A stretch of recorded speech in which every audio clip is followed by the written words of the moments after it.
is my hack for working smart. Money.com. Let me show you how I use Money.com to create.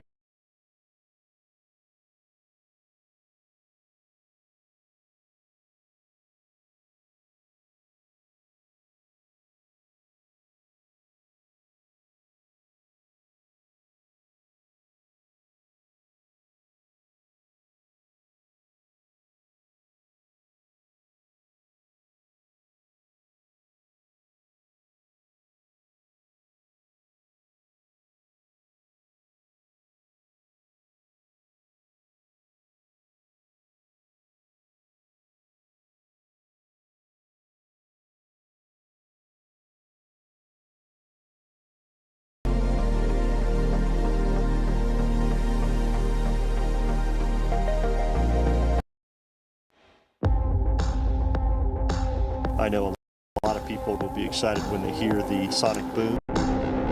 And these are going to provide quite a show because you're going to hear those sonic booms.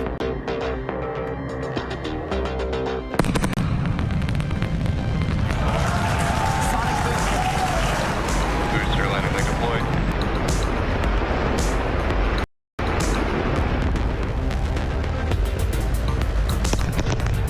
That sonic boom is great for us. That thunderclap broke the sound barrier.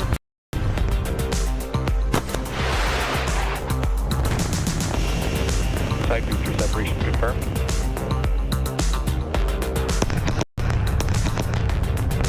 Just heard the two sonic booms here in the room. Booster landing confirmed.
Roger. Nice to be in orbit.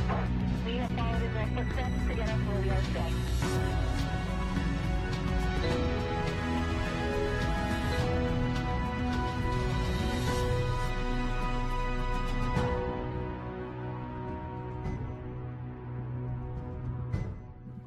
Good morning and welcome to America's spaceport here in Florida. This is a live look at Space Launch Complex 40 at the Cape Canaveral Space Force Station, where Crew-9 is in the process of suiting up for their mission.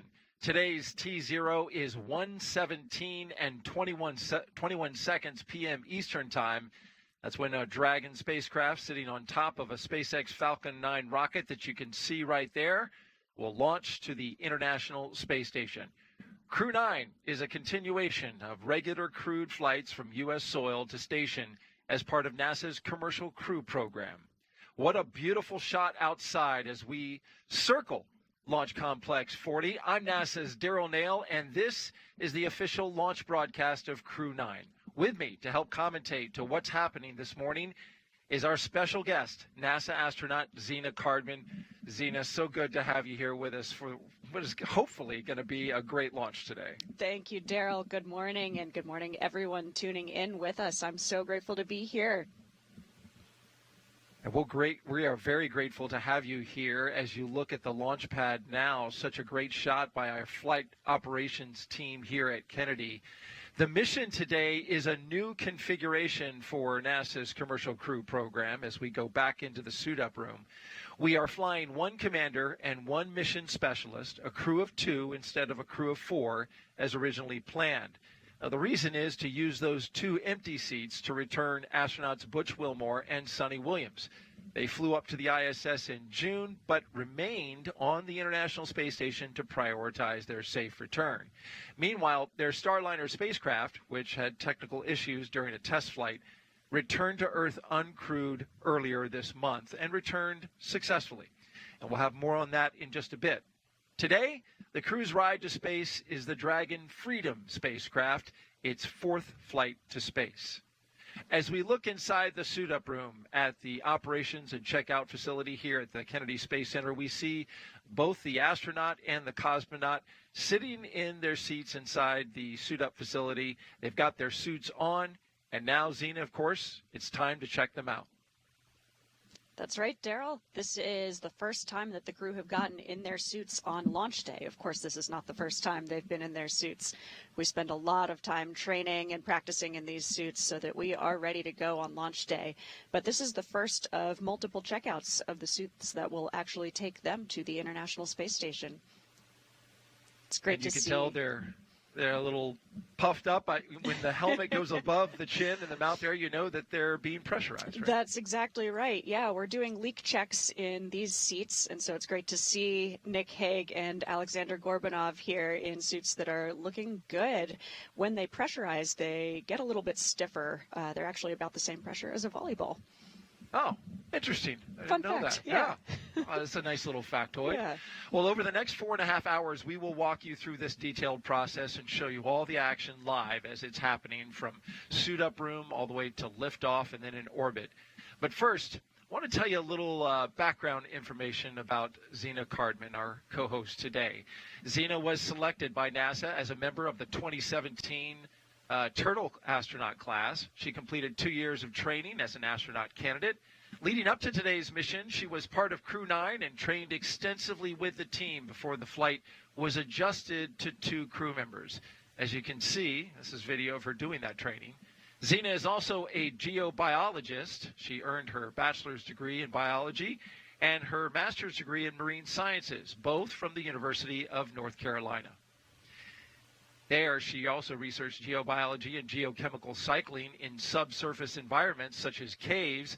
She also worked with NASA and supported field tests in Canada, Idaho, and Hawaii, and has been on multiple Antarctic research expeditions. And there you are in Antarctica, looking a little bit cold, That's but exactly vibrant right. nonetheless.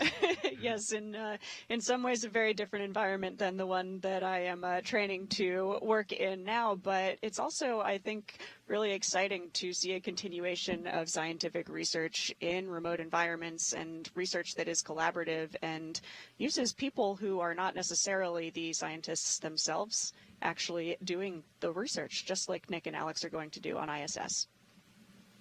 And you found actually a lot of similarities with training to go to a place as remote as Antarctica and similar to space. Yeah, that's exactly right. Of course, the reason that we're going to these places is to do research and for exploration, but it also takes an entire team of people to get us there. We also need to do training on maintenance, how to live and work in this environment and not just do the research.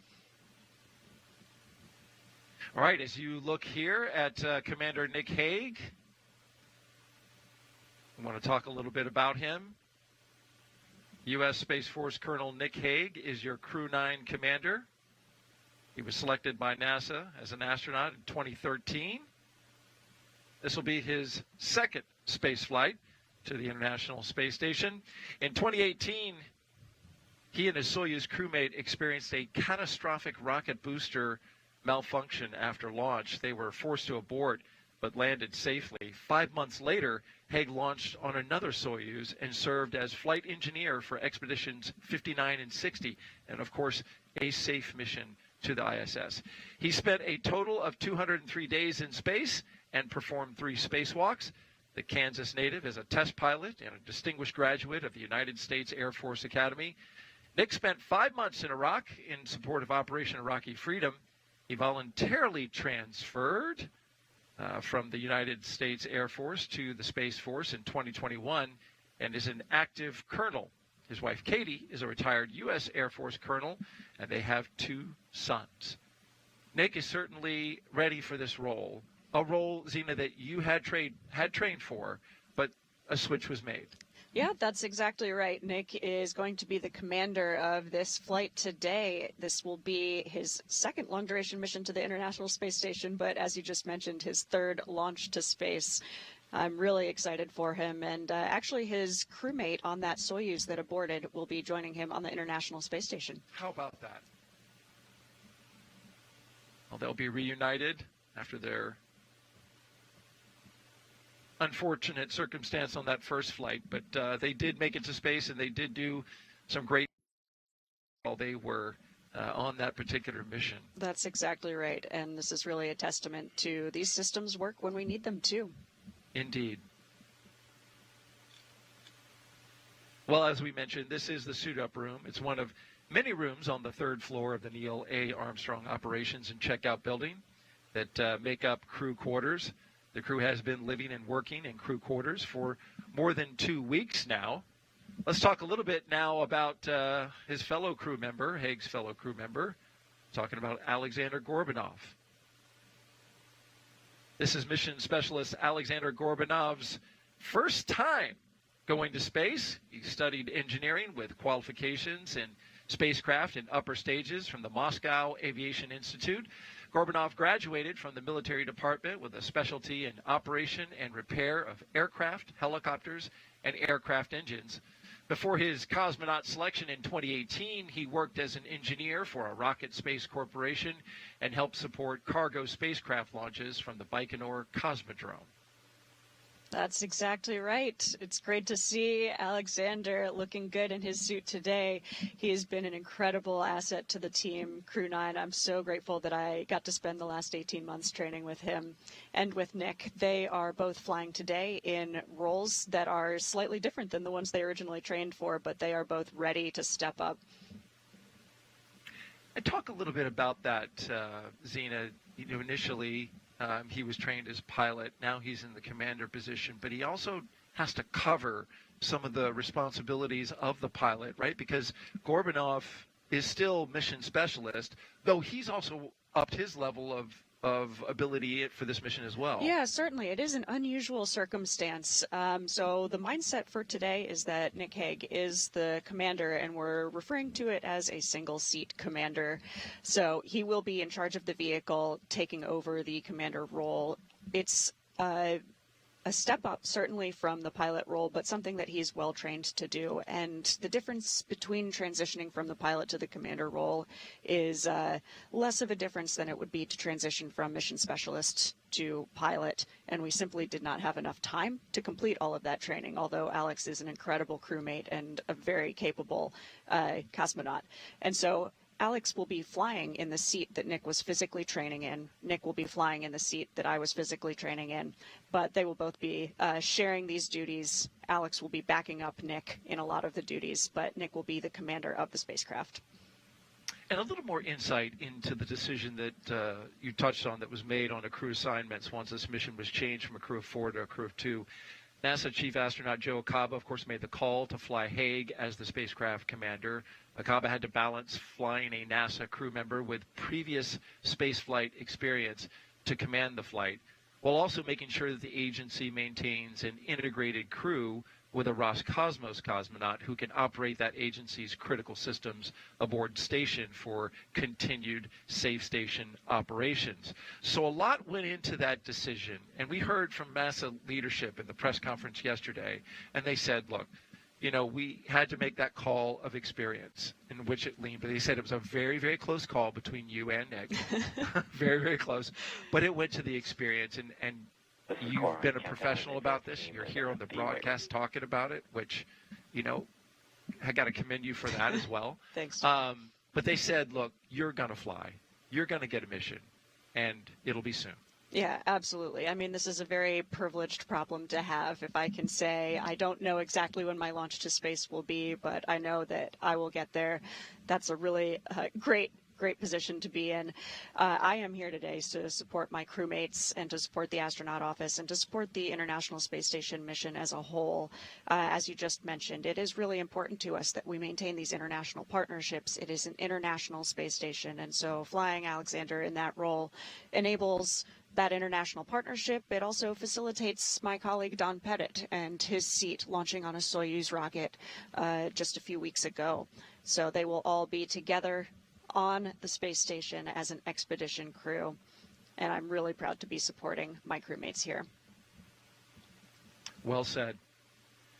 Back into the room here, you can see everyone who is in the room. We have some supporting astronauts. You see Shannon Walker there off to the left, Deputy Chief of the Astronaut Office. And you see the folks who are dressed up in black.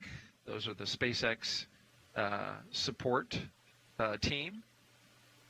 Yeah, that's and exactly it looks like right. Norm Knight made it back from Russia. Yes, indeed. Director of Flight Operations. Yeah, Norm Knight there in the beige jacket. He was supporting the Soyuz launch just a few weeks ago, but made it back in time to be with the crew. It's really amazing to have his support as the head of the Flight Operations Directorate. And in the blue suit just behind Alex there is Kostya Borisov. He was a mission specialist on Crew-9, actually, and is here supporting Alex. Right, and right between him, that's Luke Delaney. That's he's correct. an astronaut, but he's in the SpaceX outfit there. There he is in his That's blue right, suit. Luke Delaney, yes. So he is a member of the Flies class, the class just younger than the Turtles. And so it's been great to see him taking over this role. He is the astronaut support person, or ASP, so he will actually be riding in the Teslas with Nick and Alex and helping them get to the pad and get to their capsule safely. And then in between Luke and Norm Knight is Chaz Tacheny. He's our VITO, Vehicle Iteration and Test Office mission lead for Crew-9. Zena, how long does it take for crews to train together for a launch, and what does that training entail? Yeah, so as a crew, we are training for about 18 months together, and that training includes a lot of training in Hawthorne. As you see pictured here, this is Nick and Alex in Hawthorne, California, and we also have some simulators in Houston, Texas, training in the Dragon capsule itself. The large majority of our time is spent training for the International Space Station as opposed to our launch vehicle. But the launch vehicle is something that we don't train for until about the last 6 or 8 months of training before we get to the ISS. So it really takes a lot of work, a lot of practice so that on launch day, everything is very familiar. There they are coming out of the hatch. That's exactly Doing right. that training you're talking about. Yep. This training pictured here is for an unassisted egress in case they landed somewhere and rescue forces weren't immediately available to help them out of the capsule. So something that we practice for but hope to never use. Right. But of course, as we know, it's always good to practice for unexpected situations. And the red stuff, those are the life-preserving items. That's right, yeah. Like a raft. And There's a some life flotation. raft on board the Dragon, exactly right. Very good. And so, as you can tell, Xena has great knowledge and insight into the mission today and into spaceflight in general. And so, if you're watching right now, we want to invite you to participate in the show. If you'd like to ask a question over the next 4.5 hours, just jump on X, Facebook, YouTube, or Twitch. Send your question in. Countdown T-minus 3 hours and 50 minutes. Suit leak checks are complete, and then side hatch is coming open imminently. All right, good update there from the SpaceX launch director. 2 good suit leak checks, and they're opening up the hatch out at the pad. But again, the hashtag #AskNASA. Use that on the platforms X, Facebook, YouTube, or Twitch, along with your question, and we will try and answer that question live. While they get ready to go here, take a few pictures and with some of the team and talk to the crew before they get ready to head out here. I want to talk a little bit more about what led to the configuration of this mission today.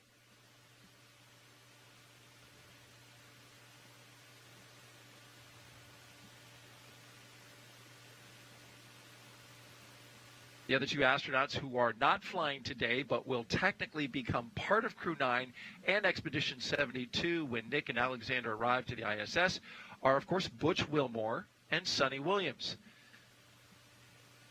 Butch Wilmore, he has flown on 3 missions, performed 4 spacewalks, and flown in 3 spacecraft, Shuttle, Soyuz, and Starliner. And Sonny, she has flown on 3 missions, performed 7 spacewalks, and also flown in 3 spacecraft, Shuttle, Soyuz, and Starliner. Starliner arrived to the International Space Station on its test flight. This happened back in June, and we have video of it. There it is. You can see here Sonny and Butch gliding into the ISS for the welcome ceremony. Sonny is, of course, pumped as she was dying to get back onto the station.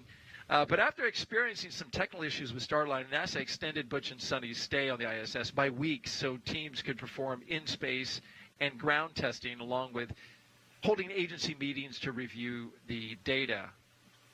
During that time, the pair of astronauts conducted research and performed maintenance on the orbiting lab. But in early September, Starliner undocked without its crew from the ISS as a result of NASA's decision to prioritize astronaut safety over the test flight. And then roughly 6 hours after it pulled away from the International Space Station, as you can see here, just after midnight on September 7th, in this infrared video, you can see Starliner landing under parachutes at the White Sands Space Harbor in New Mexico. Successful touchdown there. Starliner performed a series of burns leading up to the successful touchdown back on Earth and, of course, brought that 3-month test flight to a conclusion. And here's what Sonny and Butch had to say. I was so happy it got home with no problems. We saw it fly away, and then we all got up. The whole crew got up at 3 in the morning, and we had it up on our iPads watching it land. It was wonderful that it made it back. And the fact that we weren't on it didn't even come into mind at all. We're here with our friends. We've got a ride home. And, we're looking forward to the next couple months and doing a lot of stuff for the International Space Station. And so they are now, once we get everybody aboard here today, going to be part of Expedition 72 and have a lot of science work that they will do. They'll be up there for a while. But if everything goes as planned and they return with Nick and Alexander on a Crew Dragon, then they will be, fun fact, the first astronauts to fly 4 different spacecraft that have launched and returned to Earth. That is a fun fact. Actually, really amazing. It's hard to do. It's difficult to do. Yes, that is quite the accolade. It's really actually incredible to me that I work with so many people, so many astronauts in our office who have now flown 2 different or 3 different types of spacecraft. And I mean, what a time to be alive that we have that many different spacecraft in operation. That's pretty neat. It's a great point. And to your point, to talk about just how few astronauts that have done this. If we kind of change the qualification to which astronaut has flown 4 spacecraft previously and not put the qualifier of launching from Earth and returning to Earth, it goes to an astronaut who is in this room on a picture in the background. That's John Young, who flew, of course, Gemini, Shuttle, but then the Apollo Crew module. That's and right. The Apollo Lunar module. That is truly amazing. And he's in that picture, that photo there that you can see at the very top of the screen. Yep, just above that Crew-9 patch. That's an amazing tie to history that this room and this building share. It's really, really special to get to suit up in this actual room.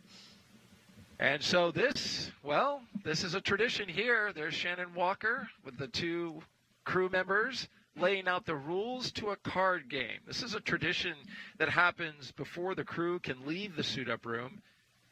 Someone plays the crew. This someone is the case. It's Shannon Walker, the deputy astronaut chief. She'll play the commander and crew member, and they will play until the commander loses. That way, the team gets their bad luck out of the way and can now move on with nothing but good luck through launch. That's exactly right. I think spaceflight in general is full of traditions, especially on launch day. This is one of them that is just a really fun part of it. It's also a great thing to do. We have a lot of buffer built into that suit-up timeline, and so I absolutely love that we get to do this tradition, get to take part in this tradition. The rules change a little bit, and so the chief or the deputy chief might make up something special specific to that crew. So you can imagine maybe the number 9 is going to feature heavily today or something like that. So the rules change a little bit every time. But yes, you're exactly right. The tradition is that we must play until the commander loses. So we'll see what happens. And yeah, it's great to see they're playing with a card deck that I actually made for them. Oh, you did? That's right. Tell me about that. It's, well, you know, I guess my last name is Cardman, and so it's, trying to live up to the name. But this is something that I've done now for crews that I work closely with. So I've worked closely in the past with Crew 4, Crew 5, now Crew 9. And it's a really fun way to send them off on their launch day. And it's been really neat to draw the crew members as the face cards, actually. So I've got... Oh, that's cool.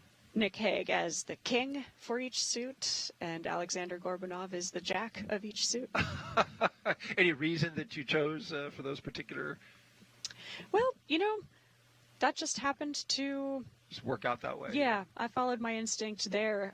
For Crew 5, it was fun because they had Anna, Koichi, Josh, and then I made so Nicole King, the queen. Yeah, that's right. So their initials kind of lined up nicely with the face cards. So do you happen to know, it looks like they're getting ready to start the game. Do you know what game they're going to play? I don't know exactly the rules of today's game. Well, only Shannon Walker knows right now, yeah. and perhaps, hopefully, Nick and Alex as they're about to start playing. She's been laying out the rules. Yeah, it's fun to see them laughing with each other. Yeah. It must have been pretty funny. Yeah, this is something to me that just is really the human side of spaceflight. Absolutely. And it's fun to get this insight. This isn't something that we saw in the past, although it was happening, you know, all the way back to the shuttle missions. But now the astronaut office has said, hey, you know, we'll share this with the public. I greatly appreciate it. We started doing this back in Crew 7, I believe. That's right. Yeah, I love that we get to share this now. I think it's such a privilege to get to fly and represent our countries and the international partnership here. And the more of that story we can share with everyone watching, I think the better.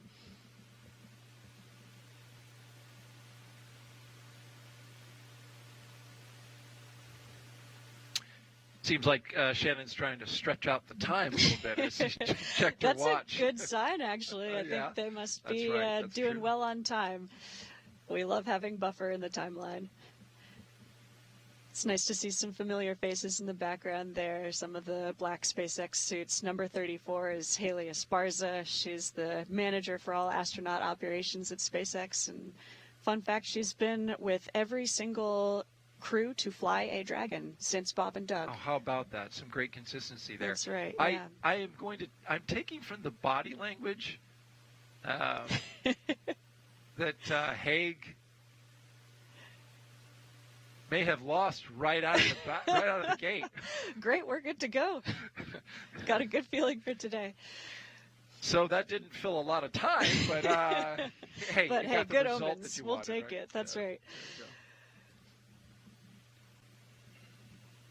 And you see the tether there on their suits. It's tethered to a box, a briefcase, I guess, as they call it. Yeah. Tell me a little bit about what that is and why they have to carry that around. Yeah, this little suitcase, briefcase-looking thing is actually a portable cooling unit, and these suits are quite warm. It's kind of like wearing a big plastic bag. It is meant to protect you from a lot of different things, but if you are not connected to the environmental control systems of the Dragon spacecraft, they can be quite warm, especially in Florida weather.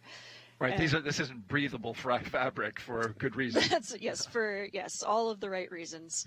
Yeah, so until they get into their Dragon spacecraft, this is a nice way for them to maintain a happy, healthy body temperature. All right. And there's a look at the doors at the bottom where the astronauts are headed. Now we have an opportunity to take some social questions that we just talked about. So are you ready, Zena? Oh, yeah. Excellent.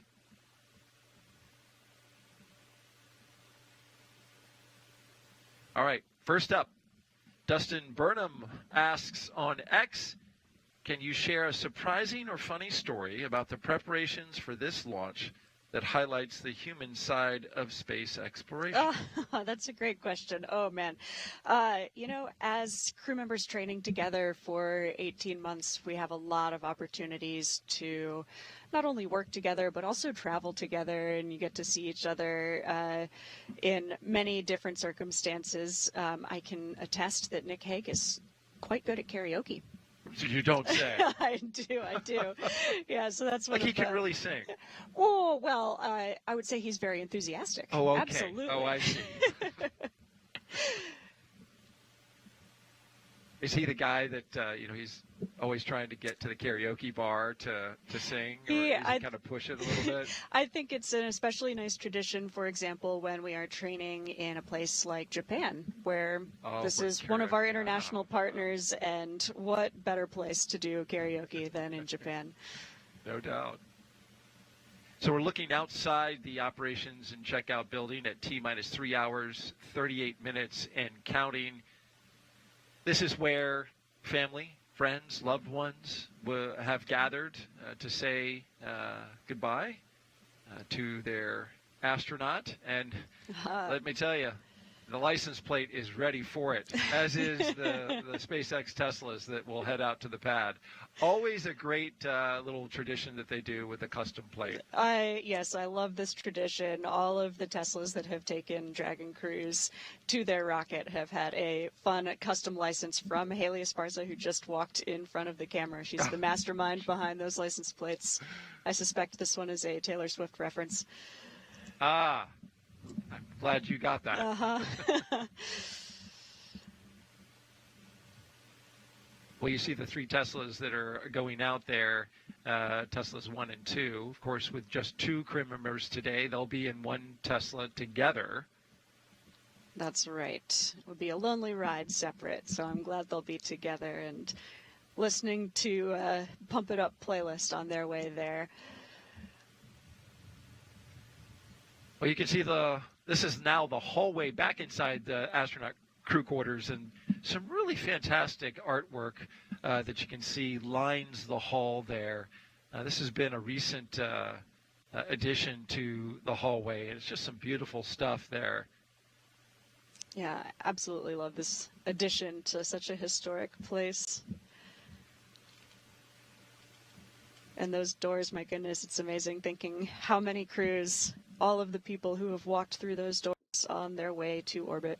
All the way back to Gemini in the 60s. It has been a long time as we zip over. And, well, there's Rajachari, one of our astronauts, former crew members. Yeah. He's out there helping out. That's right. Rajachari, a classmate of mine, Turtle classmate, and the commander of Crew-9. And he is here as a family escort for Nick Hague.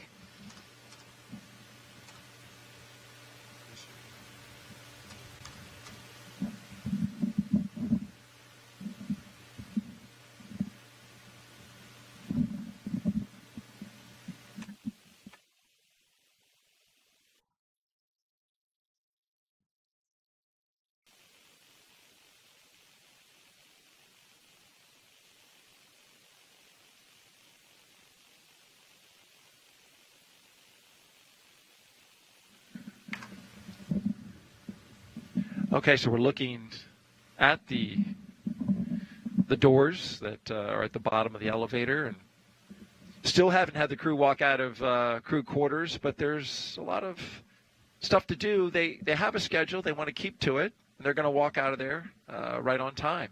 That's right. Yeah, leading the way in that black suit there, I think she was number 11, is Katie Bishop. She is the closeout lead for today's mission.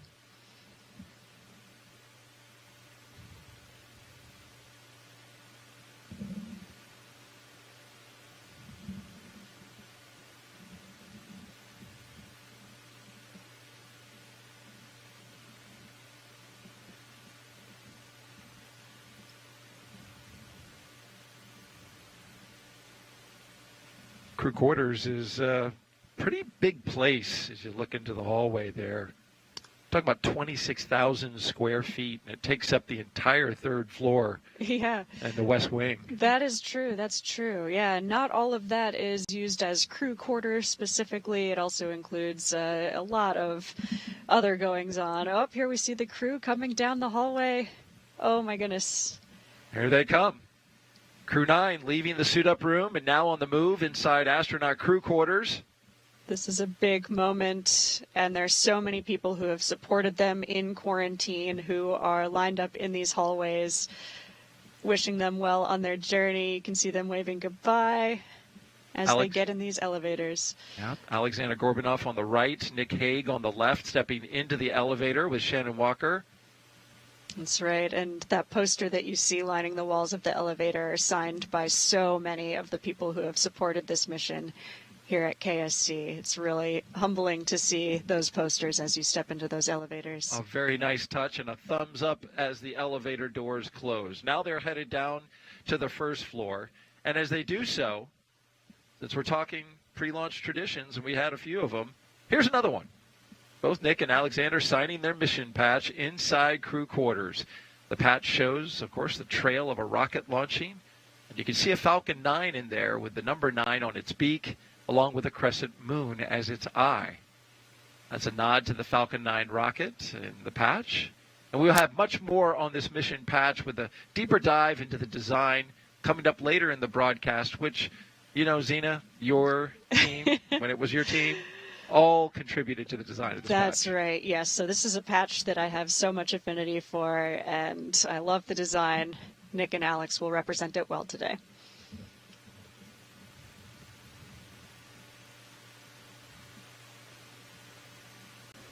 And we'll have one astronaut and one cosmonaut. They will soon walk out of the doors here at the Neil A. Armstrong Operations and Checkout Building, so we are focused on the doors. There's Haley, I believe, right? That's right. That's Haley, number 34, walking out. You see the patches that the stickers that line the doors, a great tradition there. Yes. One of Crew many members. reminders of all the history of this building. It's a moment of big anticipation. See in the blue suit on the right, Rajachari. They're supporting Nick Hague's family. And Administrator Bill Nelson is here, NASA Administrator, of course. Yeah, that's right. There I saw in the him bottom corner on in the the far blue right. shirt.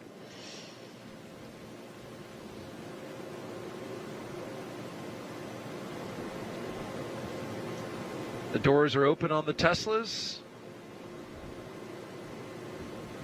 They've allotted about 25 minutes to the pad with a security escort that will lead the way.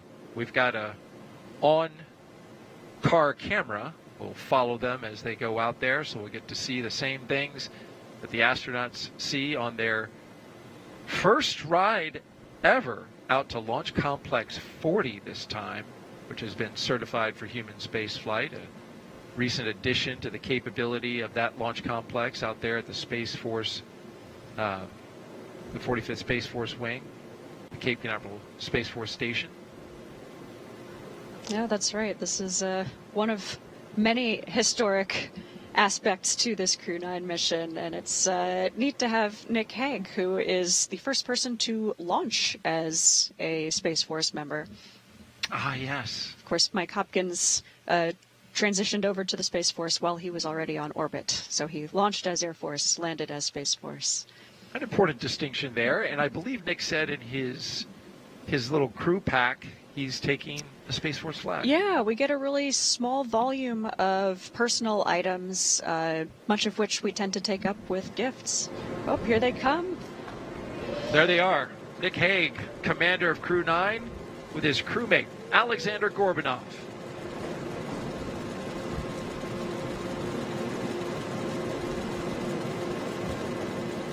It's a big moment. Family and friends seeing their crew members This way in to their space. suit. Yeah.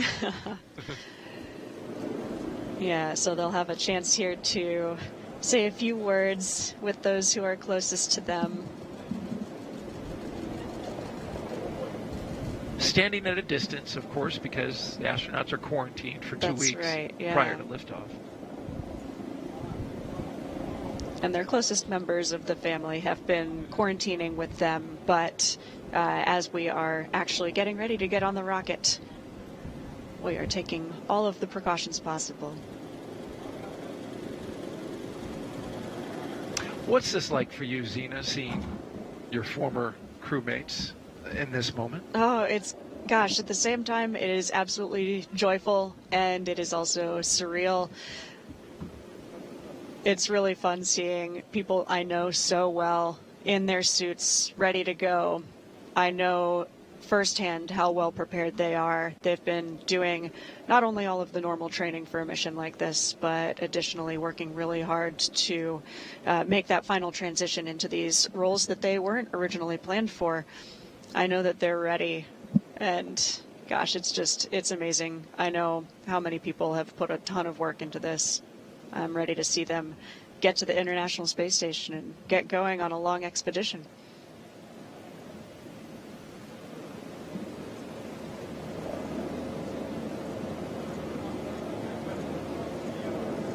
And they'll have a few minutes here to say hello, say some words with their family. There's Haley letting them know it's time to move towards the Teslas. And we'll hopefully have one extra chance for families to come up to the window of the Teslas as they're ready to roll off to the pad. A few final cheers, some photos.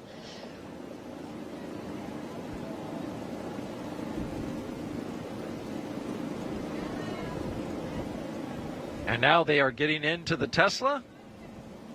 And as Zena said, the doors will close, the windows will open, and they'll have a few more moments with their That's family right. and loved ones. You can see them hooking back up to that cooling umbilical connected to their little personal briefcases. Get them some air on their way to the launch pad. Switching from the handheld to the in-car system, right? The handheld system is actually in the back behind their seats. So it's all part of it. Okay. Yeah, but they ditch the little cooling suitcase as they walk out, just less to carry. Gotcha.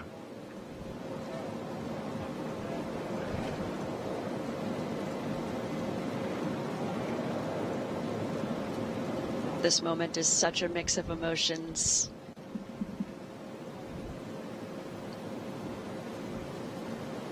I know families are all at once so proud of their loved one. It's also incredibly difficult to know that it's going to be a long time before you see them again. Of course, we have a lot of great communications assets. It's really easy to stay in touch, but it is nevertheless really challenging to be a family member on the other side of this. And as a crew member, you are feeling so excited for this launch that's about to happen. You're so ready for it, as this license plate says. They are ready for it indeed. And you've been down there on the ground as an astronaut support person with these crew members as they've been getting ready to. You were there for Crew 4, That's right. Yeah, I was the support person for Crew 4. I was a backup crew member for Crew 4 as well. I've been on most sides of this this barrier here. I've been there as a support person, riding in the Teslas with the crew to the pad. I've been a family escort. I've been there as effectively the family member for a crew member. So I've seen it from a lot of different sides. It's really, each one is challenging and humbling. So I know firsthand all the work that goes into something like this.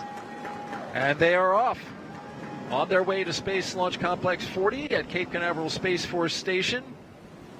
You can see the crew driving away from the Neil A. Armstrong Operations and Checkout Building, and this will begin a roughly 20-minute drive with a full security escort across NASA's Kennedy Space Center, including the Vehicle Assembly Building. And there they are, the onboard camera. I just want to follow up on a note that you said. You've seen this from so many sides that by the time you get to space, you will probably be the most highly trained astronaut to ever do a crew launch. Well, I don't know about that, but I will be ready for it as well, that's for sure. All right. Well, while we've got the astronaut and cosmonaut in their vehicles headed to the pad, let's hear from them now. And let's start with Commander Nick Hague, who's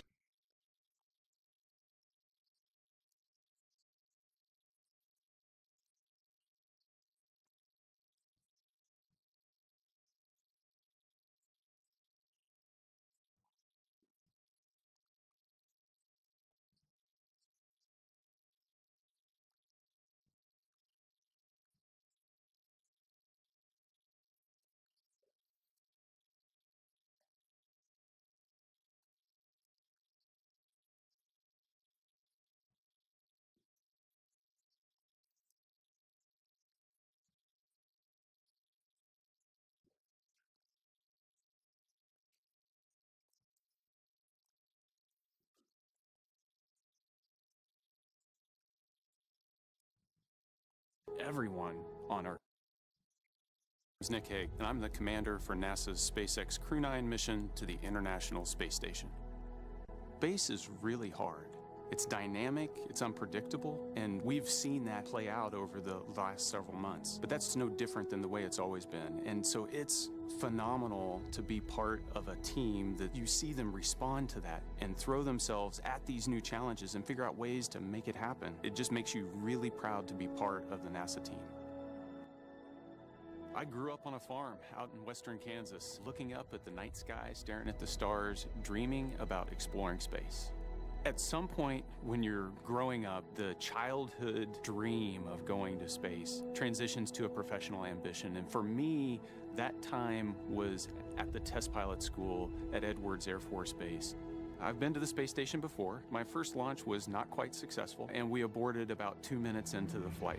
So what was supposed to be a 200-day mission ended up being a 20-minute mission. I was able to try again 5 months later and complete the job that I was asked to do, which was go to the space station and spend 6 months on board. So I was part of Expeditions 59 and 60.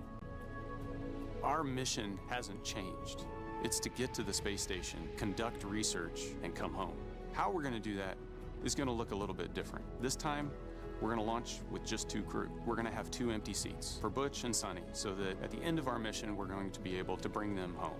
But one of the most exciting and challenging aspects of what lie ahead is how Alex and I are going to integrate into their crew. You know, they've been on the station for several months already, and it's going to be thrilling to be able to join them and get to work, doing that mission of discovery, conducting science, performing upgrades on the station, figuring out how to live and work not just in low Earth orbit, but how we're going to do that when we go to the moon and on to Mars.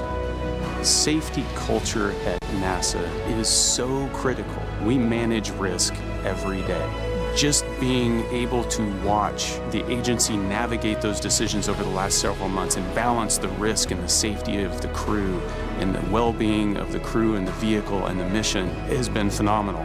What is crystal clear in that entire process is the commitment to making sure that when we launch crews, we're going to bring them home safe.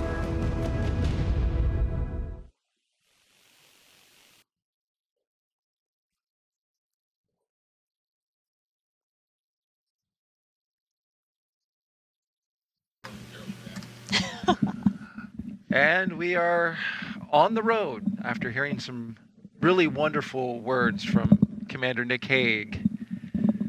I like the part about him looking up at the sky and dreaming about space and translating that to a professional ambition.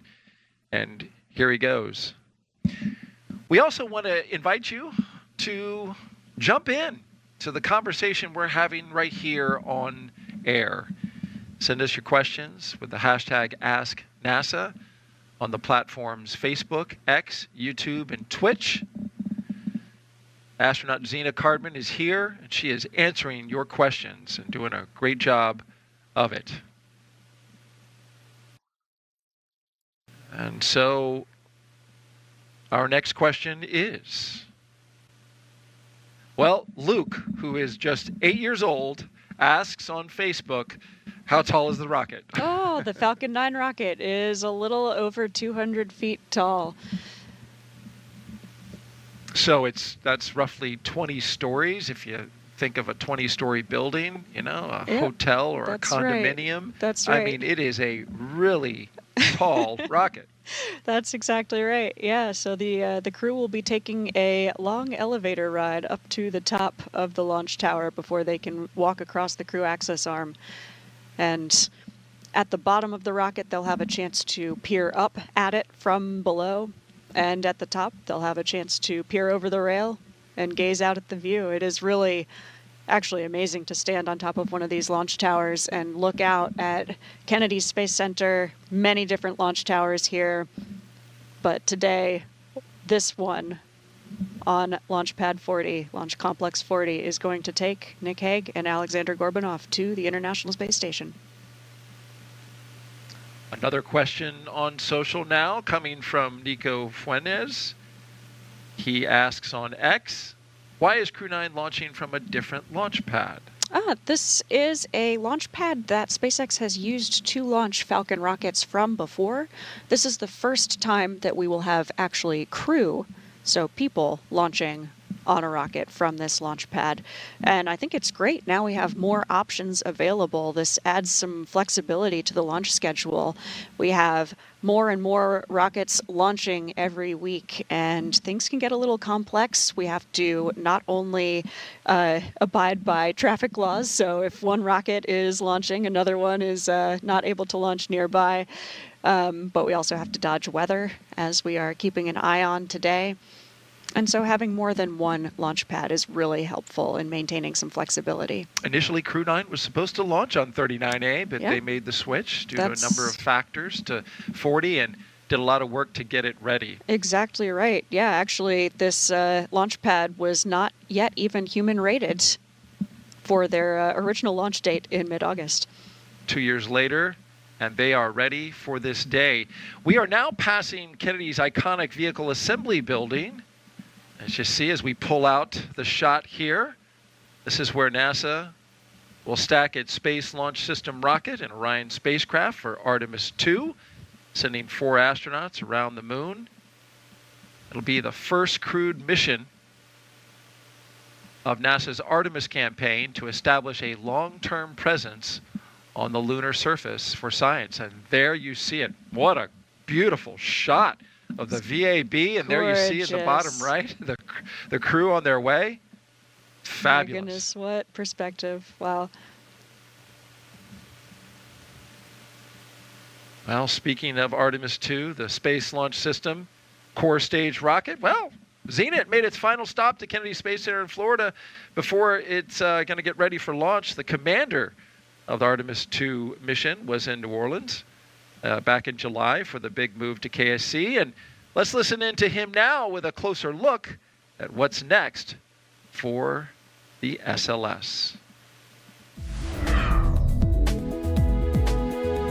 Hi, I'm NASA astronaut Reed Wiseman, standing here at the Michoud Assembly Facility in Louisiana, and behind me, our Space Launch System core stage is on the move. That booster back there is going to power me, Victor Glover, Christina Cook, and Jeremy Hansen around the moon on Artemis II. For the last 3 years, technicians have been manufacturing and assembling our 212-foot-tall Space Launch System core stage. In July, the core stage made the trek on NASA's Pegasus barge and shipped to the Exploration Ground Systems team at Kennedy Space Center in Florida. The core stage rocket's arrival now puts the biggest piece of hardware for Artemis II shipped to Kennedy at the Vehicle Assembly Building. It joins the SLS rocket's twin 5-segment solid rocket boosters and the Orion spacecraft, already undergoing testing and checkouts at the spaceport. That's a look at your Artemis Moon Minute. The Space Launch System, with its 2 propellant tanks and 4 RS-25 engines, is the only rocket that can send the Orion spacecraft, astronauts, and supplies to the moon on a single mission. And as we continue to watch the crew here, they're taking that curve. That is pad 39B. That's a live look as they are passing that pad right now. Testing is in the works for the Artemis program there. Last month, teams at Kennedy Space Center. 15 minutes. Advanced team is complete with their actions and ready for crew arrival. Okay, that's a good milestone that they've met. That just means that the advanced team, which got everything ready, is now ready for this crew right here that is driving on the way to the pad right now. But back to the note on the VA, or on 39B, and talking about the Artemis program. We have some video to show you about some of that training that happened last month. Teams are here. I hear that sound. That's the sprinkler system there, the fire suppression system activated as the Artemis mission emergency procedures during a series of integrated system verification and validation tests happened.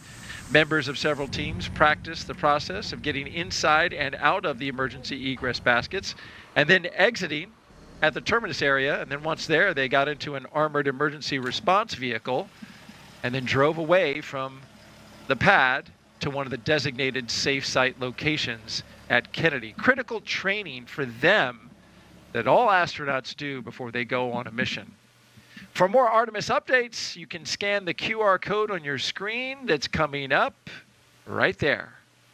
Or you can go to the website, nasa.gov/Artemis-Roman numeral 2. And as we continue to make our way to Space Launch Complex 40, this is a live look as they are pulling up and going past Pad 39A. This is where all previous launches for SpaceX crewed launches have happened here at Kennedy Space Center. So today will be another first, launching not from 39A where they would have turned in and been there already. Now they're going over to the Space Force side and launching from Space Launch Complex 40. But what a great shot there, showing the venerable and historic 39A as they go past that pad. That's right. Over to the Space Force side. That's amazing. And you can see SpaceX working on their Starship launch tower just to the right of the water tower there. Yeah, that's exactly right. It's neat to see a developmental program right next to one that is so operationally proven. Absolutely. Great observation. And of course, SpaceX, a partner with the Human Landing System, going back to Artemis, will be helping out with Artemis 3 and getting our NASA astronauts onto the surface of the moon. Now they approach the beach side where the road goes right down the waterway. This is a nice shot of the Atlantic Ocean and the beachside road that leads to Space Launch Complex 40. Absolutely beautiful. And this connection to the ocean is one of the reasons the Crew-9 patch also depicts the ocean. Very nice.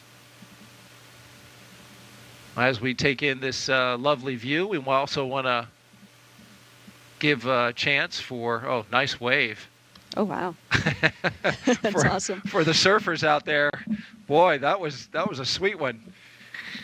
Back to our crewmate here on Crew-9, cosmonaut Alexander Gorbanov is Crew-9's mission specialist, a first-time flyer who studied engineering at the Moscow Aviation Institute.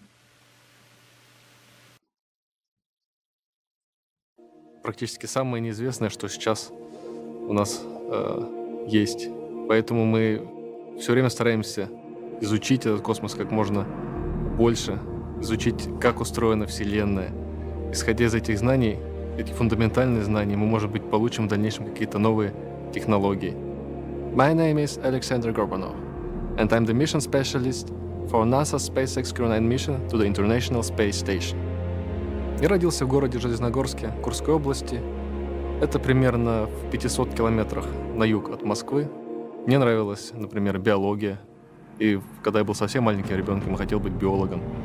Затем я познакомился с авиамоделированием. После этого меня мысль о том, чтобы стать инженером, в частности в космической отрасли, полностью захватила. И в старших классах я уже осознанно готовился.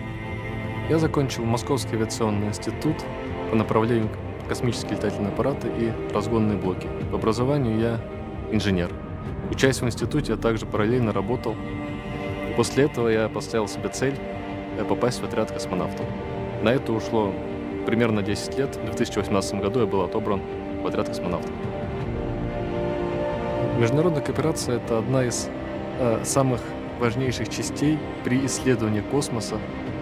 Мне кажется, что когда человек выходит за пределы земной атмосферы, то он становится не только представителем своего государства или своей нации, но также представителем всего человечества.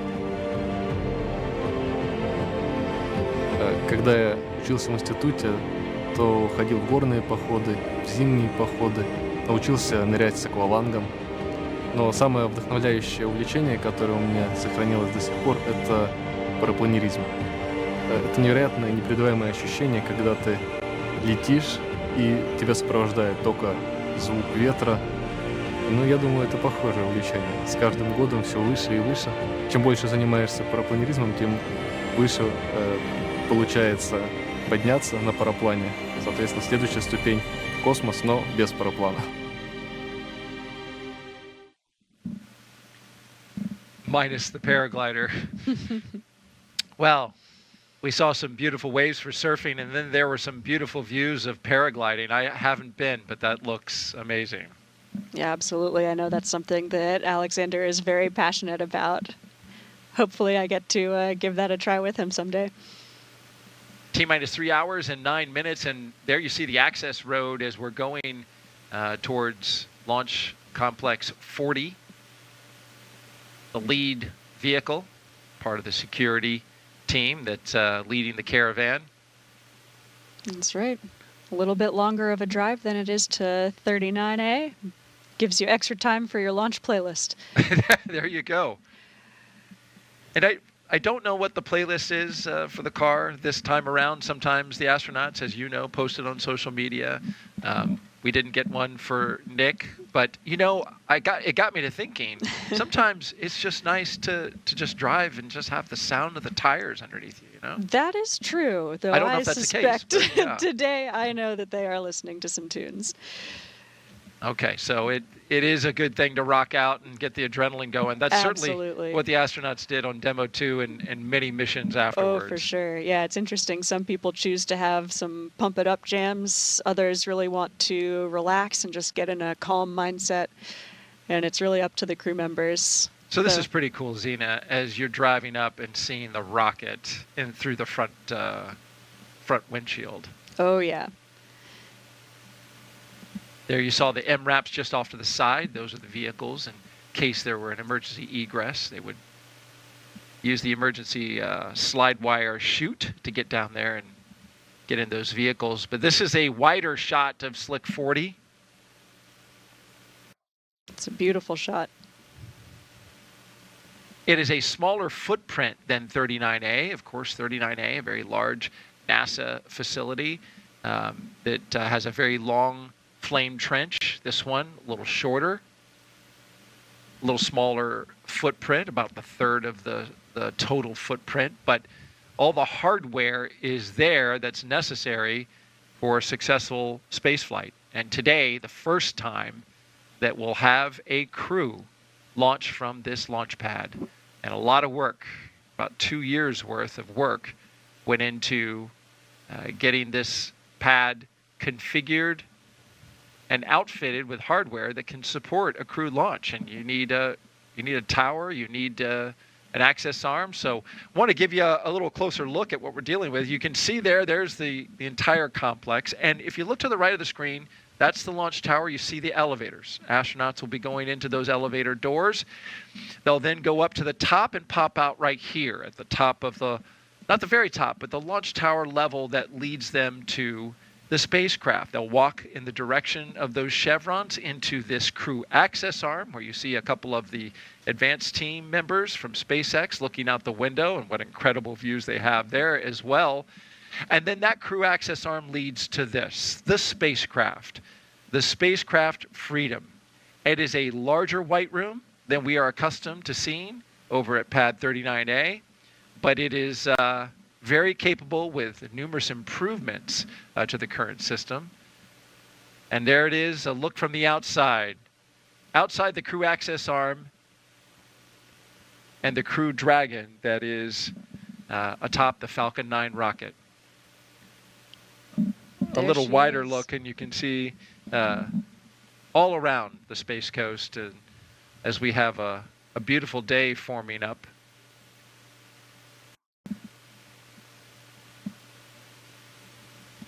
Yeah, that Dragon spacecraft Freedom is looking good on top of a Falcon 9 today. Absolutely beautiful shot.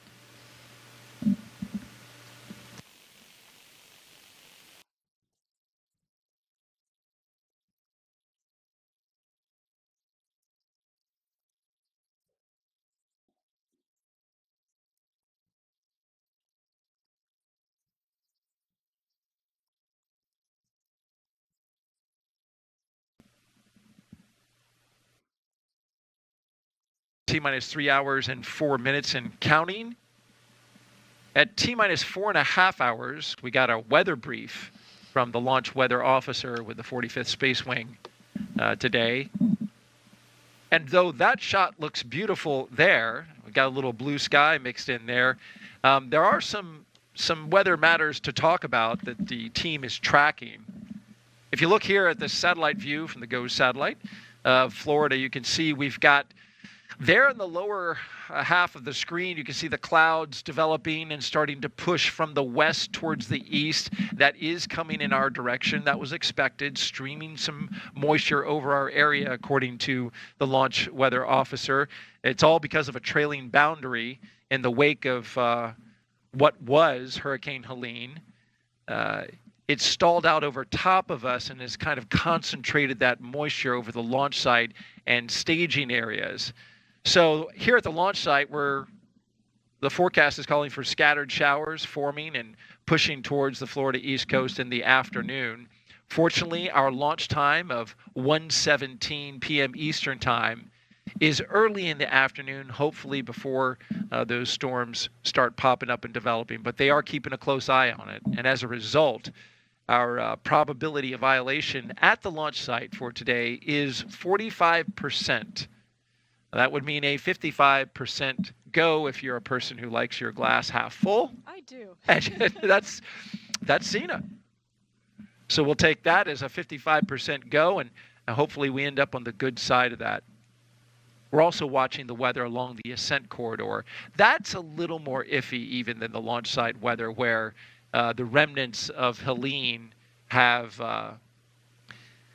brought some precipitation and lightning over some of the areas up the ascent along the east coast of the United States. And this is important. This is something that the team is watching and they're tracking, and talk about why that's important when it comes to emergency egress. Yeah, absolutely. Weather on launch day is a really interesting puzzle, and so not only the weather right here at the launch site matters, but all up the East Coast matters as well. And as Nick Hague knows firsthand, if you needed to abort and escape from the top of your rocket, your Dragon would come down on this launch trajectory somewhere on the east coast of the U.S., all the way up to about Shannon, Ireland. And so we really need to make sure that the weather and the wave heights are conducive to that being a safe place for a crew to land if they ever needed to. So the weather in those areas is something, as you mentioned, they're watching closely. The conditions were moderate when they were forecast yesterday, but the team is watching.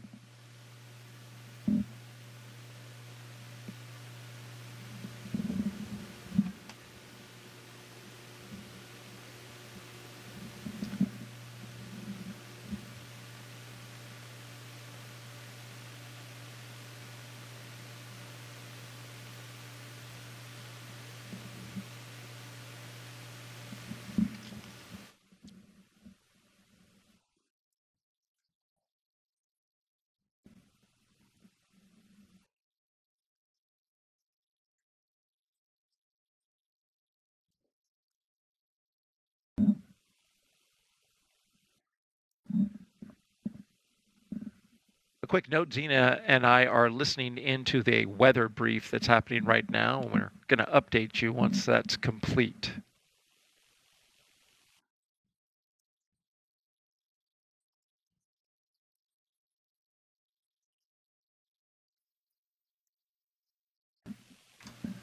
All right, I believe that was Launch Weather Officer Brian Sizik. Stand by.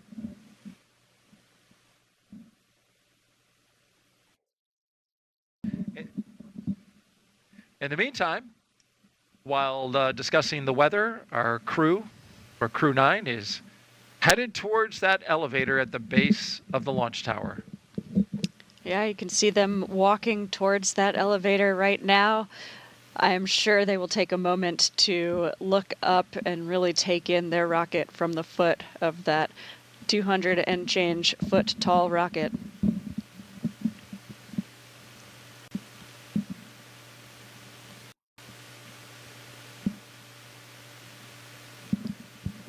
You can see them doing the quintessential SpaceX flight suit lean back. There it is. The suit is designed to be most comfortable when you're in the seated position, so that not staring up at a 200-foot tall rocket. Exactly. Yes. This Not is core exactly on ergonomic countdown. for these 3 hours. Crew have operations, arrived but at the pad on I time. can't imagine standing at the foot of your own rocket and not stopping to take a look at it. Isn't that something? What a view that we just saw there as they No were kidding. craning backwards. We call it the rocket recline. The rocket recline. I love that. And Should into be the a dance elevator move. they go.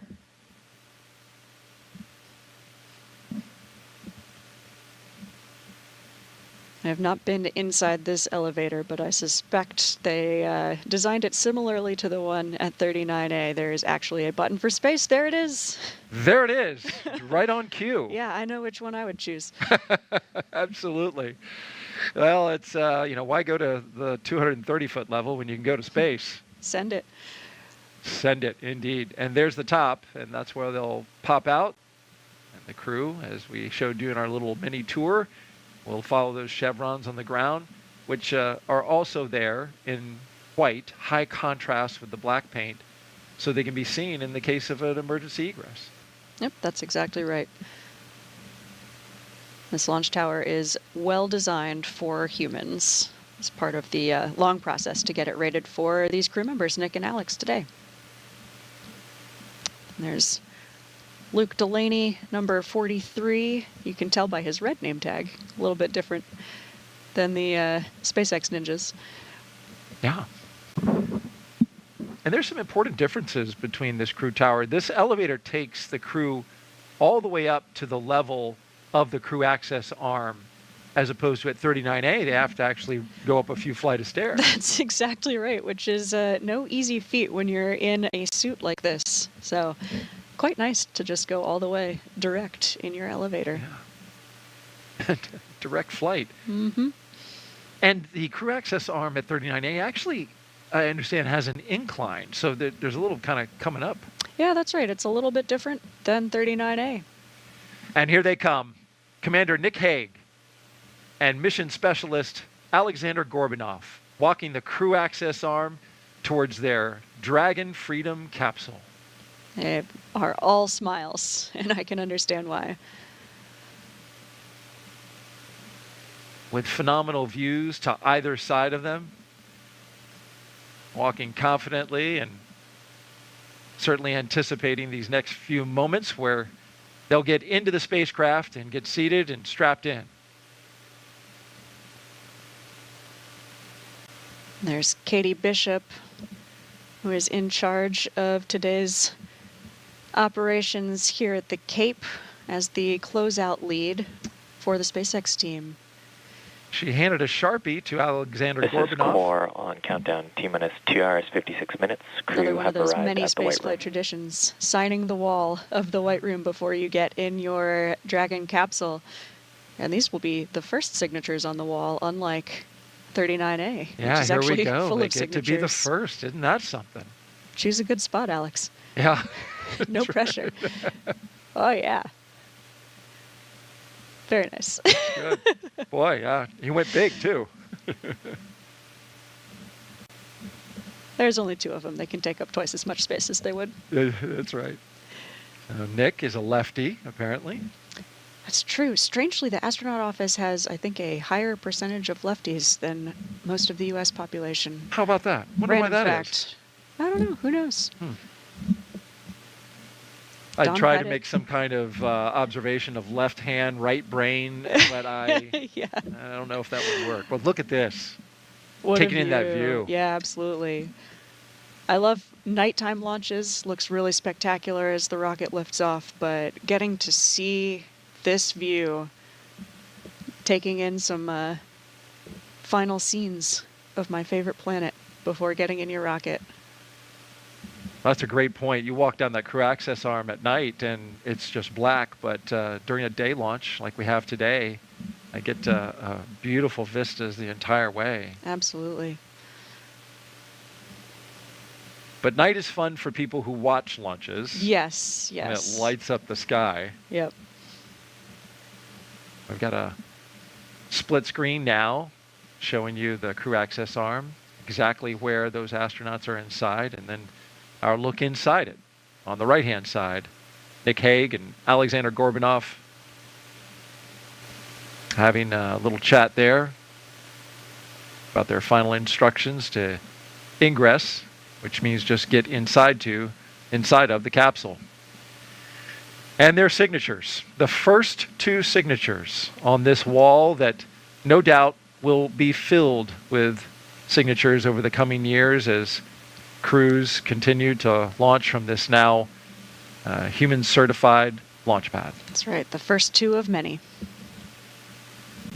And we've got one already in the seat.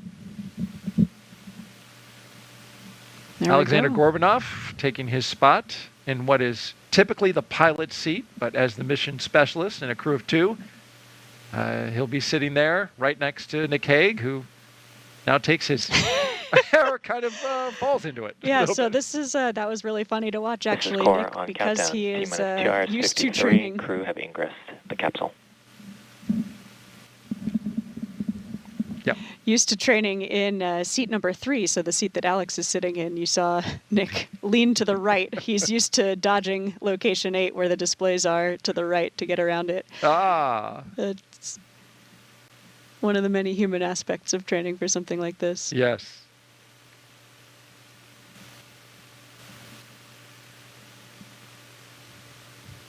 And while they're getting situated, just wanted to catch you up on the weather brief that we listened to. The launch weather officer, Brian Sizik, in this case, was observing a line of storms that are headed our way over Florida right now. They're coming up from the southwest, and that's what's contributing to our launch day forecast. Our winds are 10 miles per hour out of the south-southwest temperature is a nice warm 87 degrees. And we are 45, well, that should say 45% probability of violation, unless that's changed. I hadn't heard that it did. It may be evolving as we speak. It could I'm be. not sure.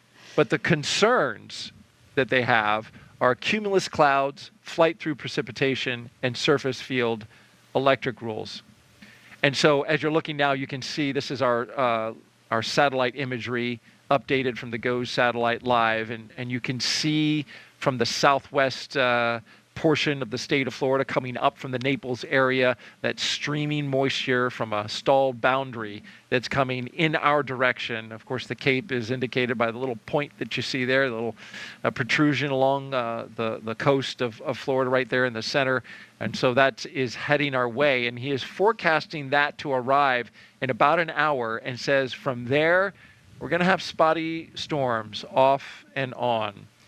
So you've trained for this mission, so you know this well. As we go along through the count, things really get locked in once you start tanking at T-minus 35 minutes. But at 2 hours and 51 minutes, they can afford to continue to walk along and go through the launch preparation procedures until that moment and see if this is going to be something that could be a problem for launch or not. Yeah, that's exactly right. I think in spaceflight and in life, it's important to remember that being an optimist and a realist are not mutually exclusive. And so even as we are continuing to monitor this weather, we are going to progress in hopes of weather clearing and everything becoming go for launch.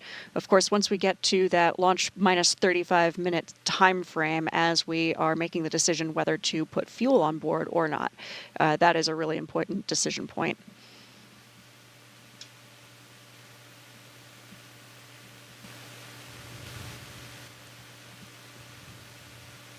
And so our crew are now getting settled into their seats. It looks like Alexander has his 5-point harness on already and moving through his procedures there. That's right. Yeah, it's really nice to have some help from these suit techs strapping us in on the ground. The seats are in a slightly more upright configuration than they will be for launch, and so that helps you with ingress, with getting in your seats. But it is still difficult to strap yourself in. You can see Nick is taking care of his shoulder harness straps right now, plugging it into the center point where all 5 points of that harness attach. It certainly is cozy and comfy, isn't it? I mean, they're elbow to elbow. Absolutely, yeah. It's pretty roomy inside as spacecraft go. It's a really nice cabin interior.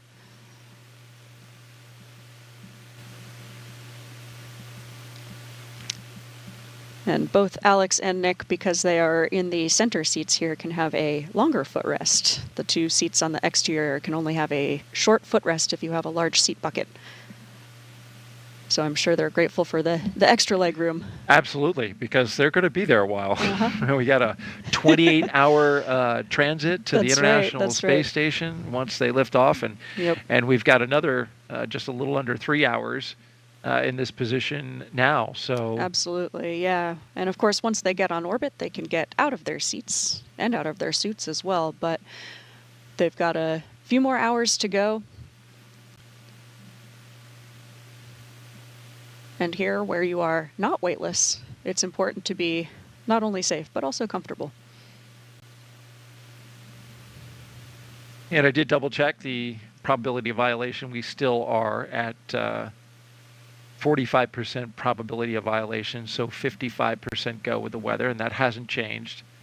Though, just to briefly recap, there are a line of storms heading this direction set to arrive in about an hour. And launch weather officer says they'll be off and on as they pass over the spaceport. But I have seen, it's rare, I think I actually only saw it one time, 80% no-go. And as long as it's clear right at T0, you got a hole in the clouds. That's and right. it's clear You enough just away. need 10 one mile window. Yeah, that's all you need.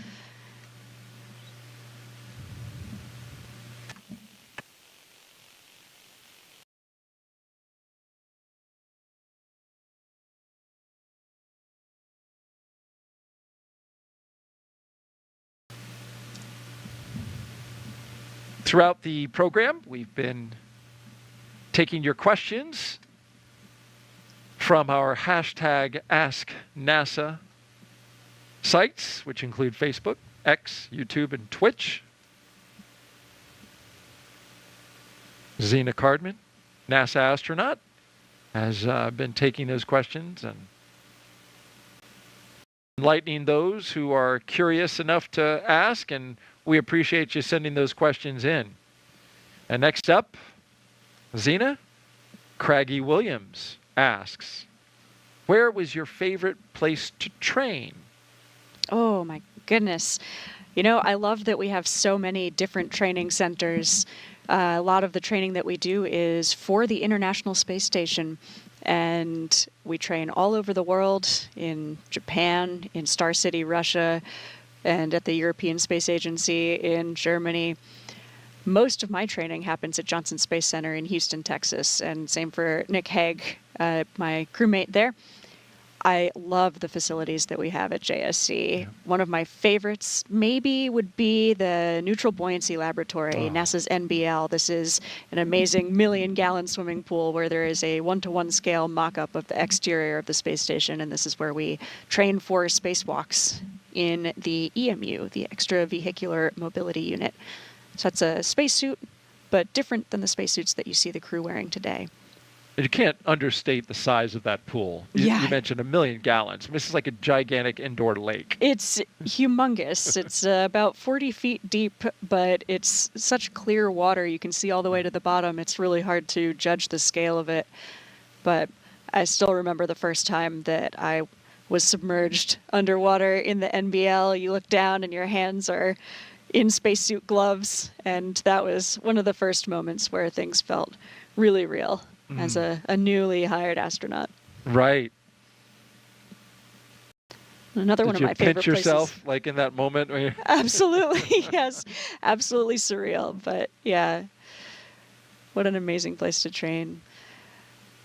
Sorry, you were going to say? Oh, my other favorite places to train include also the Dragon Training Center in Hawthorne, California, near Los Angeles. This is where SpaceX headquarters is and where actually Mission Control Hawthorne is, so the Dragon operators on the ground, in addition to our Houston Mission Control Center operators.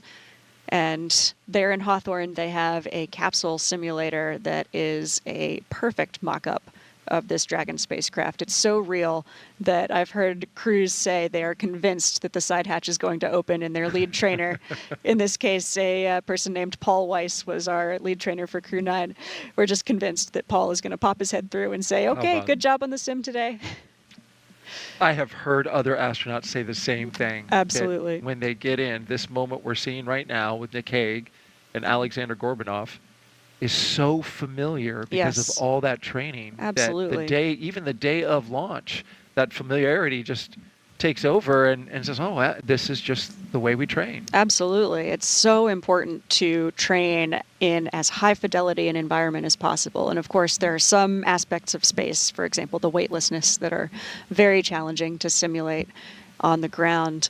But this capsule, it's really amazing to be able to train in a capsule that's such high fidelity and has exactly the same avionics and software, so that on launch day, you have been through this 100 times and the training takes over, you know exactly what to do. That's the confidence you want to have when going to space, which, as we all know, many of us who worked in this industry for a while, it is a business that is not without risk.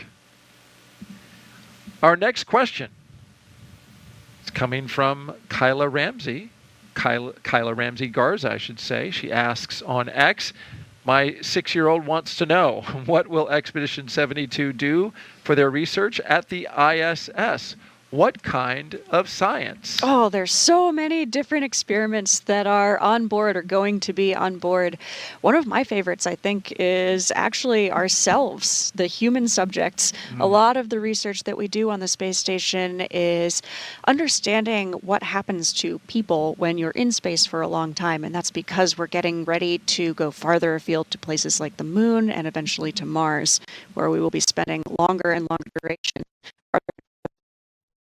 that our body experience in space are very similar to populations on Earth.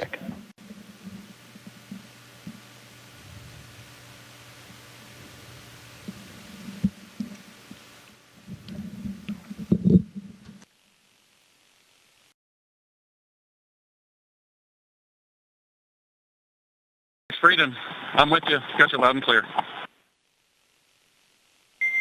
Have you the same? Stand by for umbilical comm checks.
Seat 2, Seat 3 for umbilical comm check. Seat 2's got you loud and clear. We got the loud and clear. Core has you loud and clear. Umbilical comm checks are complete. Report when you are ready for seat rotation.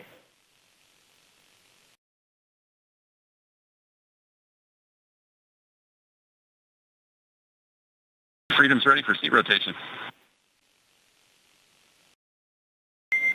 Copy. We will report when initiating.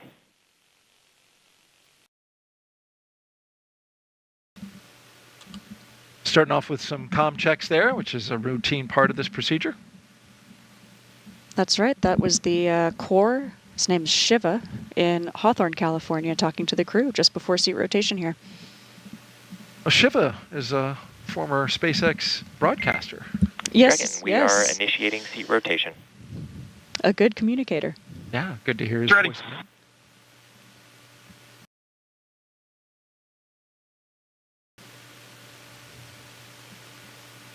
I said former, he may be current, I apologize.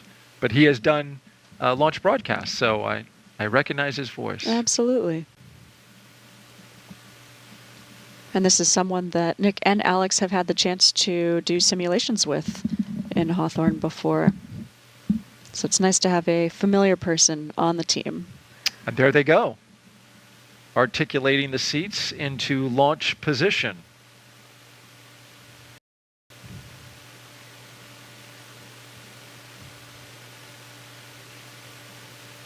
Boots up. And now this gives them a vantage point to work those heads-up displays a lot better. Yeah, that's right. With the seats in the reclined position, it's a lot easier to see and access those displays. Freedom, seats are in the launch position. Copies. And also puts them in a much better configuration for the G-forces that they will feel on launch.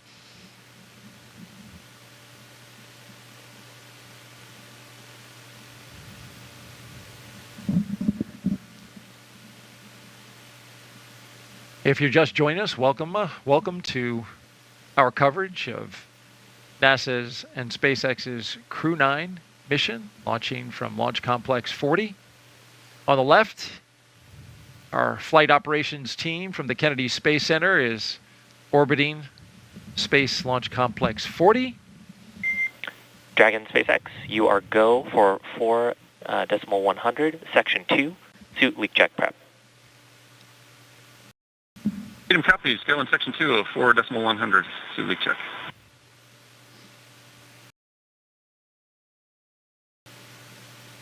And we are currently here on the split screen. With the left, you see the rocket, and on the right are our crew. One astronaut, one cosmonaut, getting ready for the second of 2 leak checks so far today. Exactly. They did the first in the suit-up room at the operations and checkout building before they walked out and saw their families. The second one is because they have actually had a chance to open up the zippers of their suit.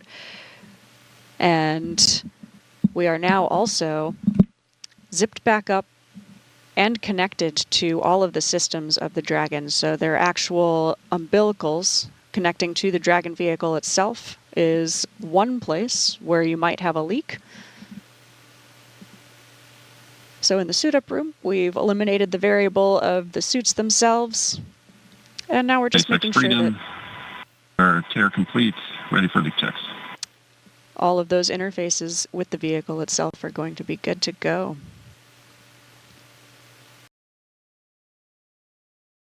And SpaceX will be... Dragon, you are go for Section 3, suit leak check, including the command to initiate suit leak check. They'll be actually getting telemetry from the suits. Copies, go in Section 3, suit leak checks in work. Including exact pressures as these suits begin to inflate. Right there on the heads-up display, they can see all the pressures of the suit. It's nice. Actually, or is it in the we iPad? can't. Yeah, so neither. The operators in Hawthorne are monitoring the exact pressures of the suit. On the displays, you basically get a good or not good, a check mark whether your suit has passed the leak check or not. And so it's amazing to have those really competent operators in Mission Control Hawthorne who are looking at all of the detailed telemetry of the suit. But of course, because we have done so many leak checks at this point, and we've spent a lot of time pressurized in the suit, you really get to know kind of the characteristics of exactly your suit, what a nominal rate of inflation feels like, what 2.5 or 4.5 pounds per square inch feels like. So you can see them starting to get jet-poofed now as those suits pressurize. Jet-poofed? Yeah. Is that an official astronaut term? It is now. And you can see the crew they tend to keep their hands up by the displays, and so that keeps your hands in a good configuration where you could actually interact with the displays if you needed to, but once the suit is pressurized, it's really difficult to move around. As I mentioned before, it's about the pressure of a regulation volleyball, so imagine yourself inside a person-shaped volleyball trying to move your arms and legs around. It's a lot of force to work around. And you experienced that when you were doing your training, your underwater and beyond. Now, granted, that's a different suit. That's for your That's true. EVAs, That's but, right. Yeah. But it's still that pressure, and you can see the limited movement when somebody is in a pressurized suit. That's right, yeah. So this pressure that the crew are at now in their soft IVA suits, so launch and reentry suits, is about half the pressure of the EMU. Oh, how about that? They're going to about 2.5 pounds per square inch here on screen now. And for spacewalks, we go to 4.3 psi. That large suit, it looks really bulky. And Dragon, no concern, closeout lead is just jumping in to double check something. But it's actually incredible for mobility, having that hard upper torso and rotating bearings on the shoulders and the waist. We've got the closeout crew taking some pictures of Nick and Alex now. This will just give them some good verifications and the ability to send those pictures to a whole team of people who will take a look at it, make sure everything is good to go. And you can see in seat 4 and seat 1, we've got some extra mass simulators. Dragon, we show 2 healthy suits. Yeah, Freedom copies, 2 good suits.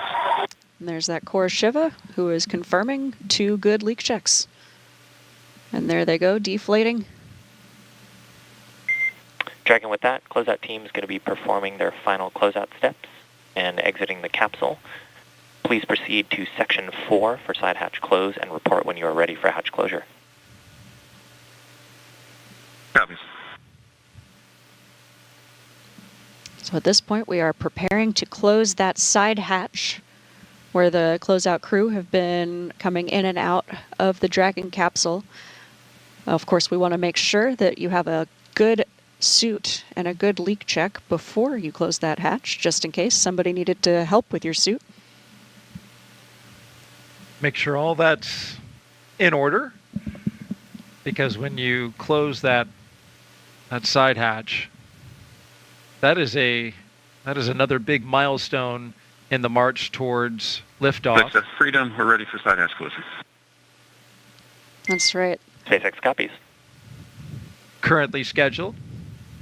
An instantaneous window at 1:17 and 21 seconds Eastern Time. About 2.5 hours from now, we are making great progress.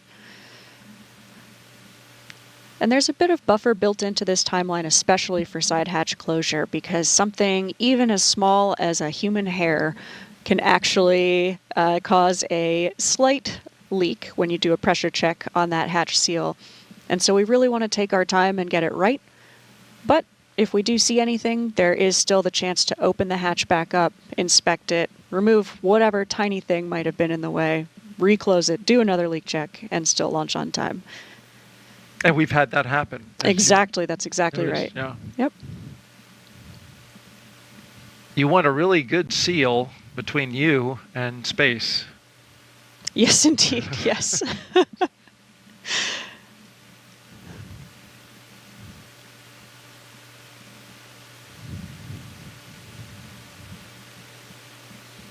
Hatch closure coming up next. This is really momentous, and even in the capsule simulator, it still feels like a really significant moment when they close that side hatch. You really feel like a crew in your spacecraft getting ready for launch.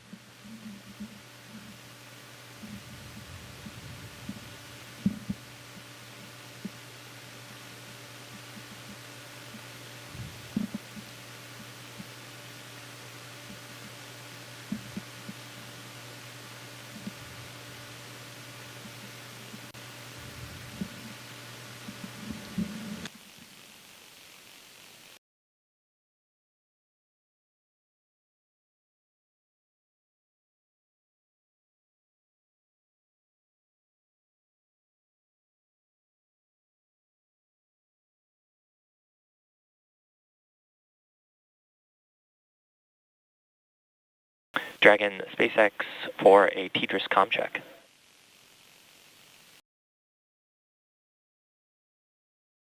Freedom switching. Vancouver has you loud and clear. TDRS comm check is complete. Stand by for comm checks with the DC, MD, and LD in the launch configuration.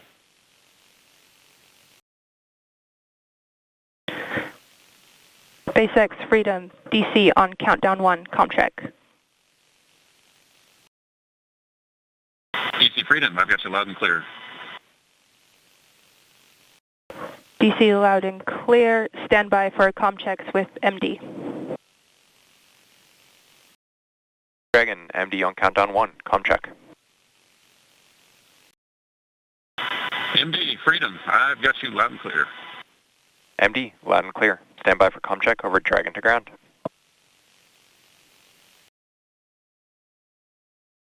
Dragon, MD on Dragon to ground, comm check. MD Freedom, I've got you loud and clear, Dragon to ground. MD, loud and clear. Stand by for comm checks with LD. And Freedom's LD on countdown 1 with a comm check. LD Freedom, loud and clear. And LD, I have you loud and clear. Stand by for comm check over Dragon to ground. Freedom LD on Dragon to ground with a comm check. LD Freedom, loud and clear on Dragon to ground. I have you the same, Freedom. Let's keep that storm salsa coming. I'm with you. And Freedom, with that, launch configuration comm checks are complete.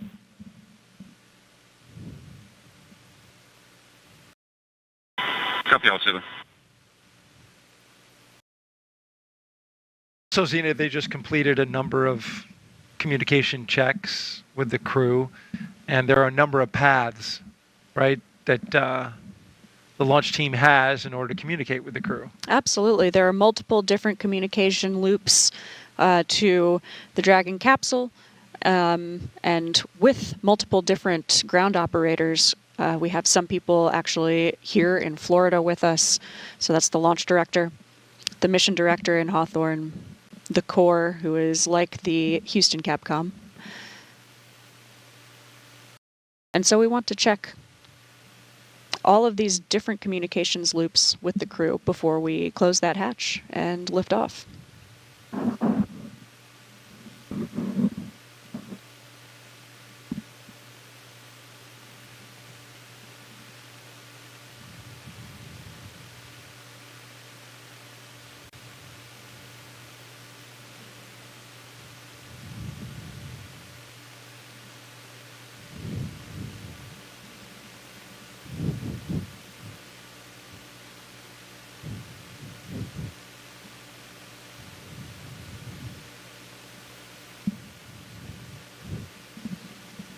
And just another quick update on the weather. Those storms that we talked about excuse me, 45 minutes to an hour ago, are set to arrive here along the Space Coast. So we're going to be getting some rain in the area, not necessarily a problem at this stage of the countdown.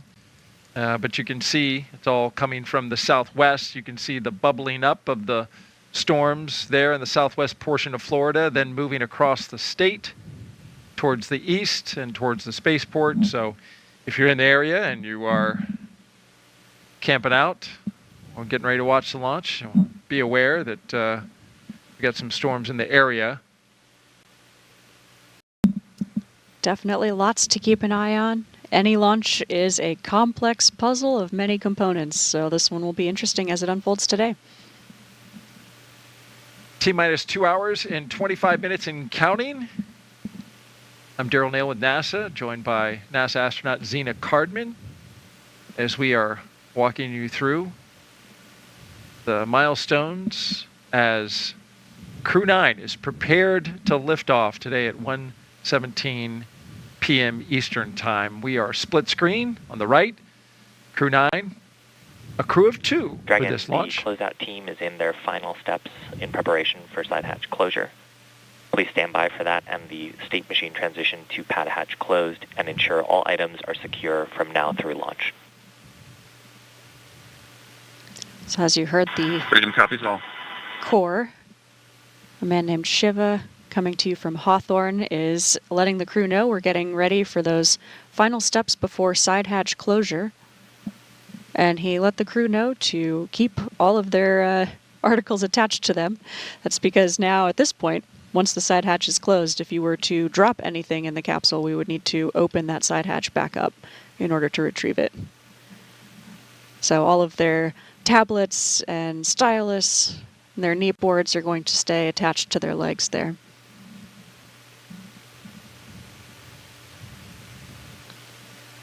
On the left, you can see the closeout crew removing some of the final pieces of protective material that you have over the side hatch seals as the crew ingress the capsule. You would not want to damage the seal or anything related to the hatch on your way in. And we remove that just before side hatch closure. The closeout team is now taking photos, all per procedure, so that we have something to reference in case the leak check is even slightly different than expected.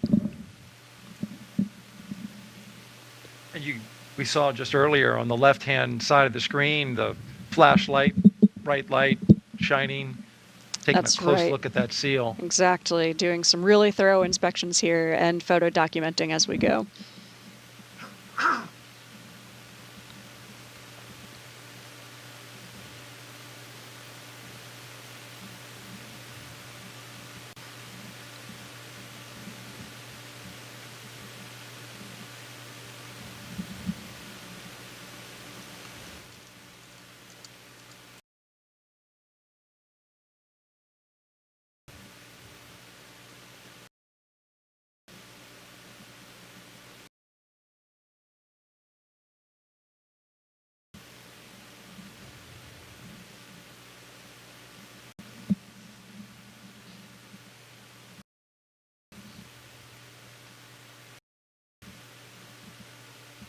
Now's an opportunity to take some more social questions. Zena, what do you think about that? I'm ready.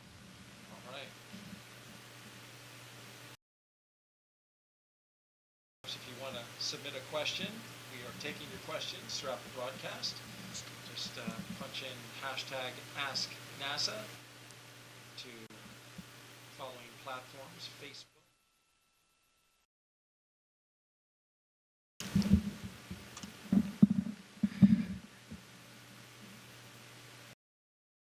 So if you want to submit a social question as we watch the SpaceX team do the final maneuver of closing the hatch, just go to our platforms, Facebook, X, YouTube, and Twitch, and put in hashtag AskNASA.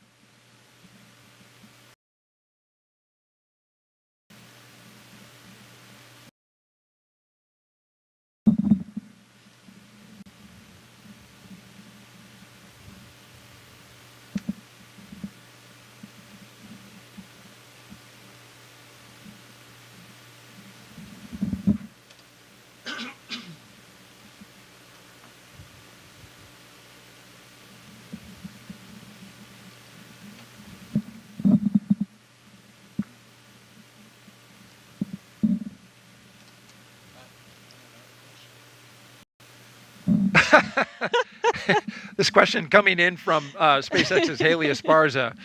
Zena, why are you so cool? Oh my goodness, probably because I have such cool friends. Like well SpaceX done. Ninja number 34. Is she out? She's not out there, is she? Not today. She's not on the launch tower, although she has certainly been there in the past. So she's She rode. somewhere with her cell phone sending in a question. Exactly. We appreciate that, Haley. Thank you very much. That's right. Yeah, she sent the crew off in the Teslas. So you know Haley pretty well. I know Haley really well. She has been an amazing support person for all of the crewed launches on the SpaceX Dragon capsule.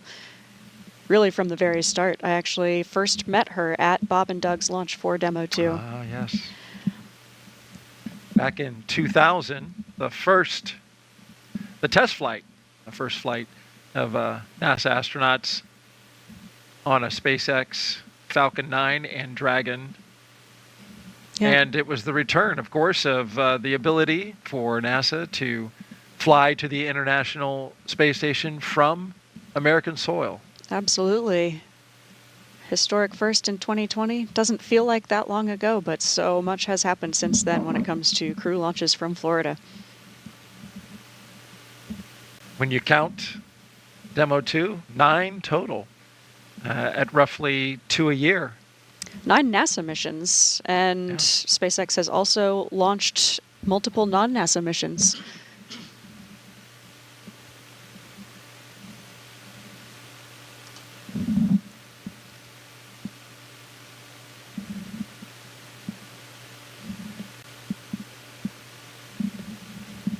It's really amazing to see how much diligence it takes to get this side hatch closed. A really meticulous process, but that is a very important piece of equipment, so we want to get it right.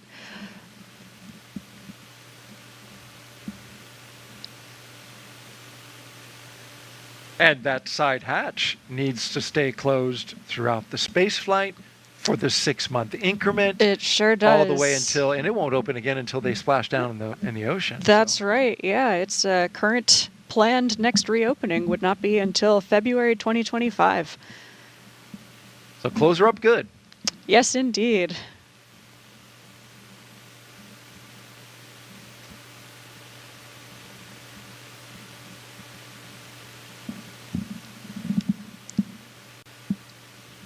Number 11 there again is the closeout lead, Katie Bishop, who is keeping us on schedule.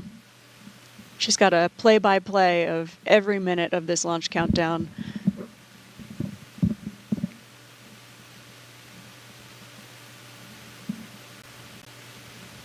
Keeping everybody on time.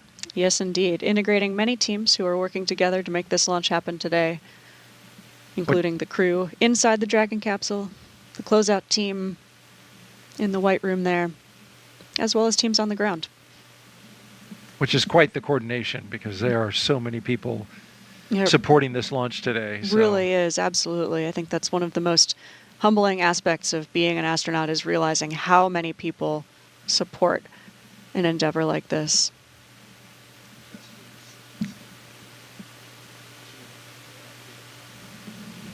As we watch the side hatch getting closed, note that we are at T-minus 2 hours and 16 minutes and counting from liftoff of the Falcon 9 from Space Launch Complex 40 at the Cape Canaveral Space Force Station. To bring you up to speed, if you're just joining us, Crew-9 is currently inside Dragon Freedom. It's a crew of 2 today. Commander Nick Hague. It's his second flight to the International Space Station. And we also have a first-time flyer on this mission, Mission Specialist Alexander Gorbanov. So far, they have completed their comm checks and making sure they can communicate with the teams here on the ground.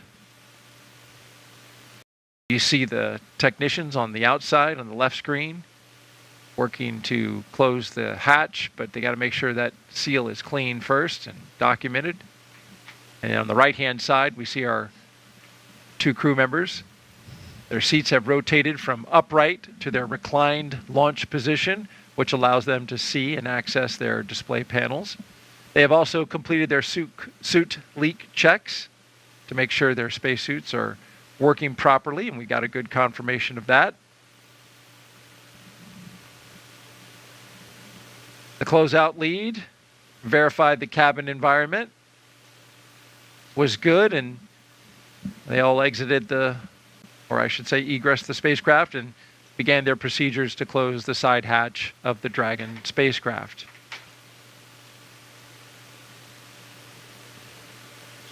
If you've been watching us since we came on the air at 9:10 a.m. Eastern Time, I'm NASA's Daryl Nail with NASA astronaut Zena Cardman. And we're providing you audio commentary right now, but we will expand our live coverage around 12 p.m. Eastern when we will come on camera and invite additional commentators to walk us through today's launch and ascent. It's going to be a really exciting day here. We're a little over 2 hours from launch. And I am just so excited to be here with you, Daryl. This is a crew I know really well. I'm excited to watch them launch to the International Space Station today. And we couldn't be happier to have you, Zena, here as well. You trained with this crew, you know this crew, and you have great insight, and we appreciate you sharing that with the audience. Absolutely, yeah. These two especially feel like not only colleagues, but family and friends. We've been working really hard together for about the last year and a half, getting ready for this mission. And as we've said before, it takes a huge team of people to make a space flight like this happen. I'm proud to be one of them. And Dragon, we're doing final photo verifications on the side hatch seals. We'll let you know when we're stepping in the side hatch closure. Freedom copies, thanks.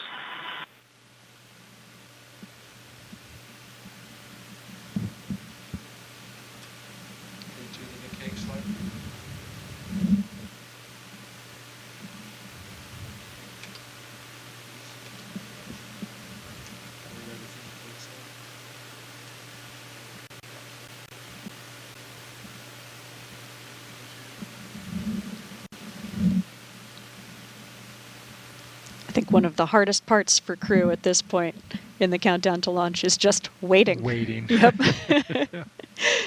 Yeah, you'll see some crews play games amongst themselves, almost like road trip games. Thomas Pesquet, he was, I remember it during his launch, and the number escapes me, but they were playing some games. I remember training with Crew 4 and playing some word games with them. Where you, try to guess your crewmates to guess the word, almost taboo style. There are some waves from our crew. Waving goodbye to their closeout team, and this is there they go. And Dragon, side hatch is coming closed. Expect a state machine transition to pad hatch close shortly. A big moment during the launch countdown. Freedom copies. And that state machine transition that they mention is the flight computer state on board the Dragon. So that software is transitioning now to a state where the vehicle knows its side hatch is closed. What does it feel like and what does it sound like when they close that hatch? It's really difficult to hear the hatch itself closing. At this point, the crew are in their suits with their visors down and their earpieces are in. And so you really are getting only muffled sounds from the outside world. Do you get like a little pressure change? You know, when you seal something up like that Yeah, sometimes? you know, not that I have actually noticed. Not significant enough to make my ears notice. Okay.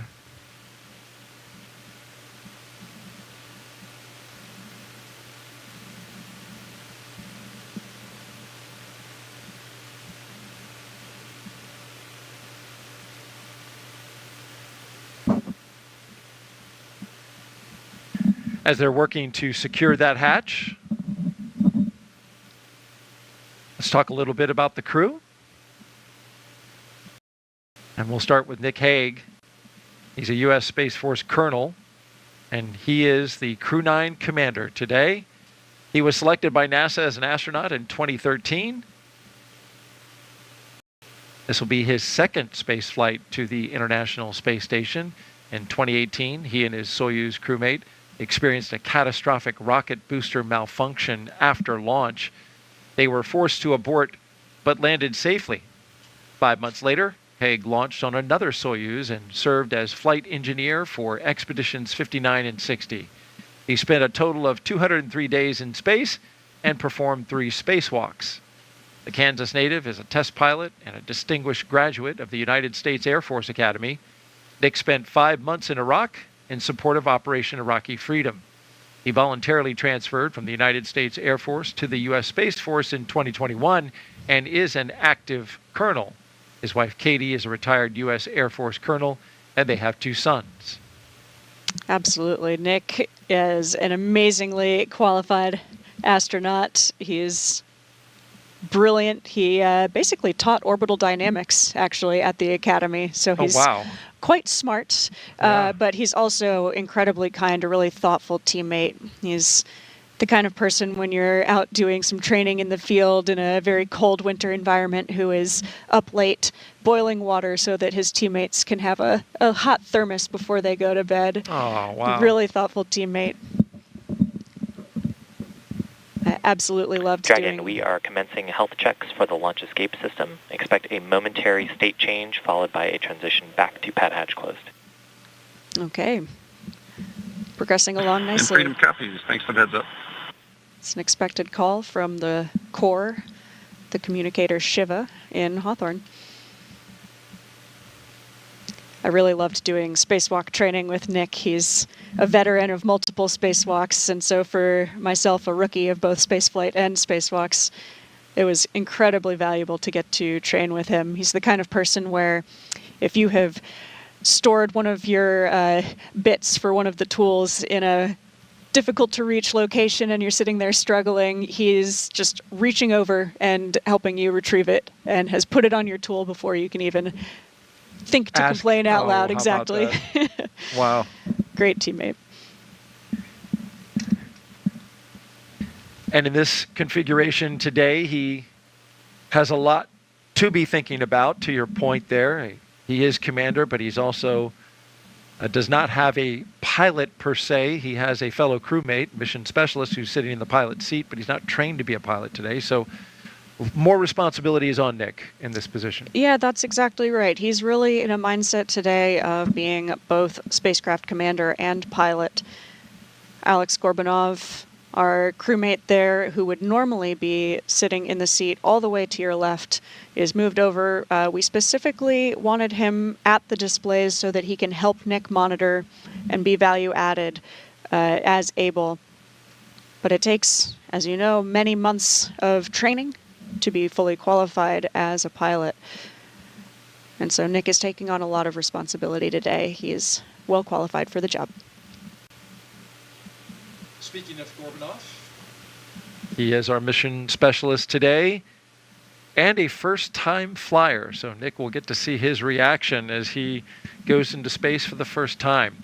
He studied engineering with qualifications in spacecraft and upper stages from the Moscow Aviation Institute.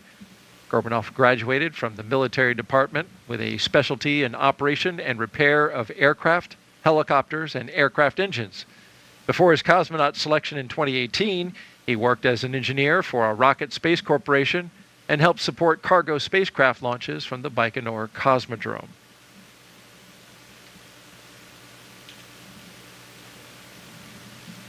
Alex is a brilliant engineer. He's always got really insightful questions. I've loved getting to train with him, especially because he has experience with other types of spacecraft.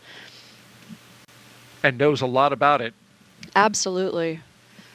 Yes, he was trained in the mission specialist role. He was always very engaged, asking thoughtful questions, keeping track of procedures.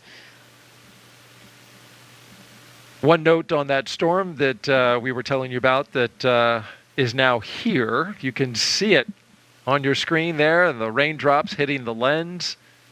So it is raining at the launch site right now. It's some classic Florida weather for you. It certainly is. Engulfed nice and sunny before. Here we are. That's right. And we're expected to bounce back and forth between rain and calm conditions, according to the launch weather officer. So this was not unexpected. It was part of the probability of violation. You can even see the raindrops falling past the crew access arm. So the pad's getting a nice dousing, a nice soaking out there, but not to worry about any of the hardware out there. The rain itself is not an issue. So far, there haven't been any lightning strikes detected in this cell that is currently over top of us, so that's good. But it is moving. It's moving about 20 knots to the northeast. It passed over Florida on its way to us. And we've heard the SpaceX launch director communicating with our launch weather officer for today, Brian Cizik, about this storm. So they've been tracking it the whole way. And it's worth noting, even as we're getting a little rain, that as once hurricane, it's now been downgraded, Hurricane Helene passed over a few days ago, it left this, which is a stalled boundary over the middle of the state of Florida. And you can see there, it's really bubbling up to the southwest and then funneling over top of us. We're expecting spotty showers off and on through the rest of this countdown. But what is really going to matter is, excuse me, what the weather is at just before T-minus 35 minutes. So around the T-minus 50 to 45 mark, where they'll look at this weather and be able to predict whether or not there'll be storms at T0. At this point, it's a little tough to call. But here's a wider view of the weather out here at the Cape. Yeah, with really patchy weather like this, it can be hard to predict exactly what's going to be right over your rocket at T0. So we will keep our fingers crossed for today, but of course our goal is to launch when it is safe to launch. So we will be keeping an eye on this weather as we get closer to T0, just over 2 hours from now.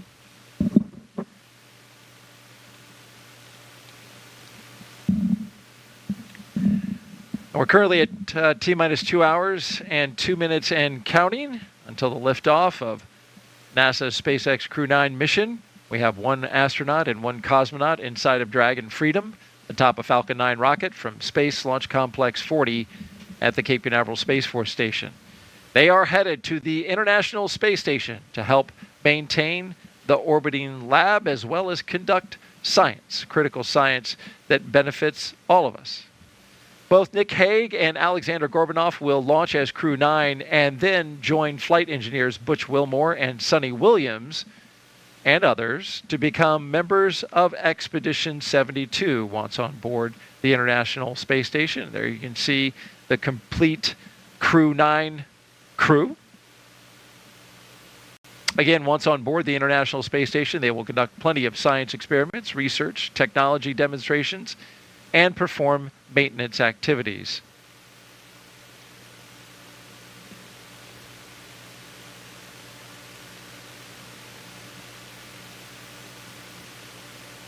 We kick things off here at a little after 9 a.m. Eastern Time.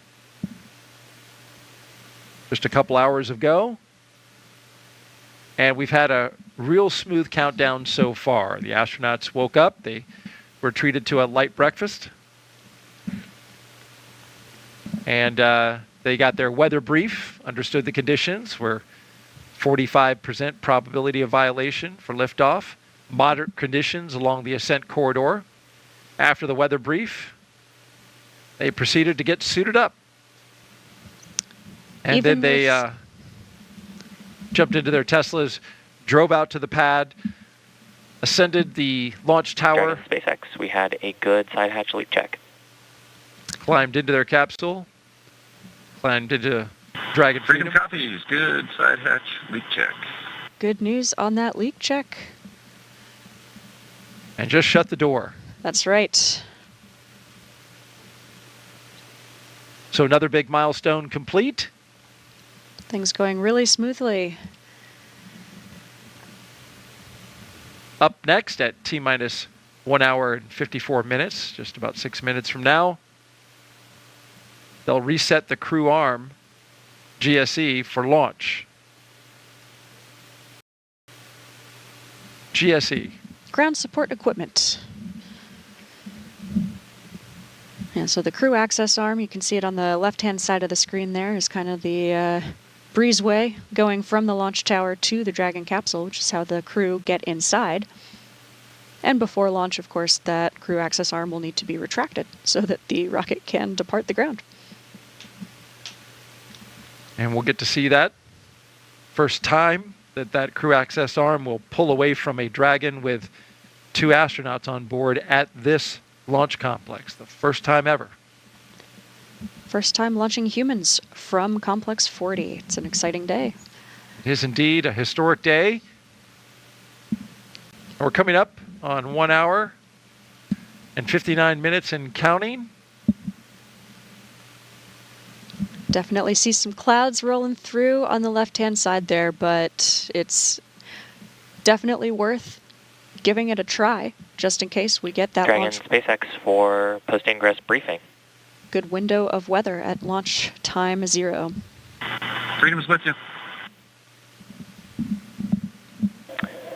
Dragon, so good news is we've got a healthy pad, Dragon is healthy, and Falcon is looking good.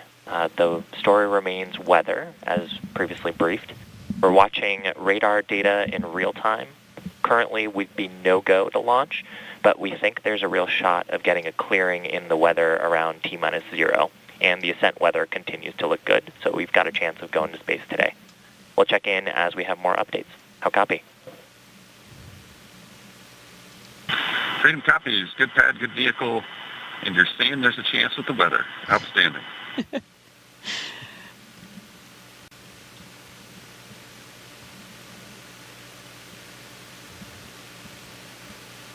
So they just got their crew brief from SpaceX, and mostly good, except for the weather, but as Nick Hague just pointed to the positive side of things. So you're sounds saying like there's a chance. That's right, exactly. That's right.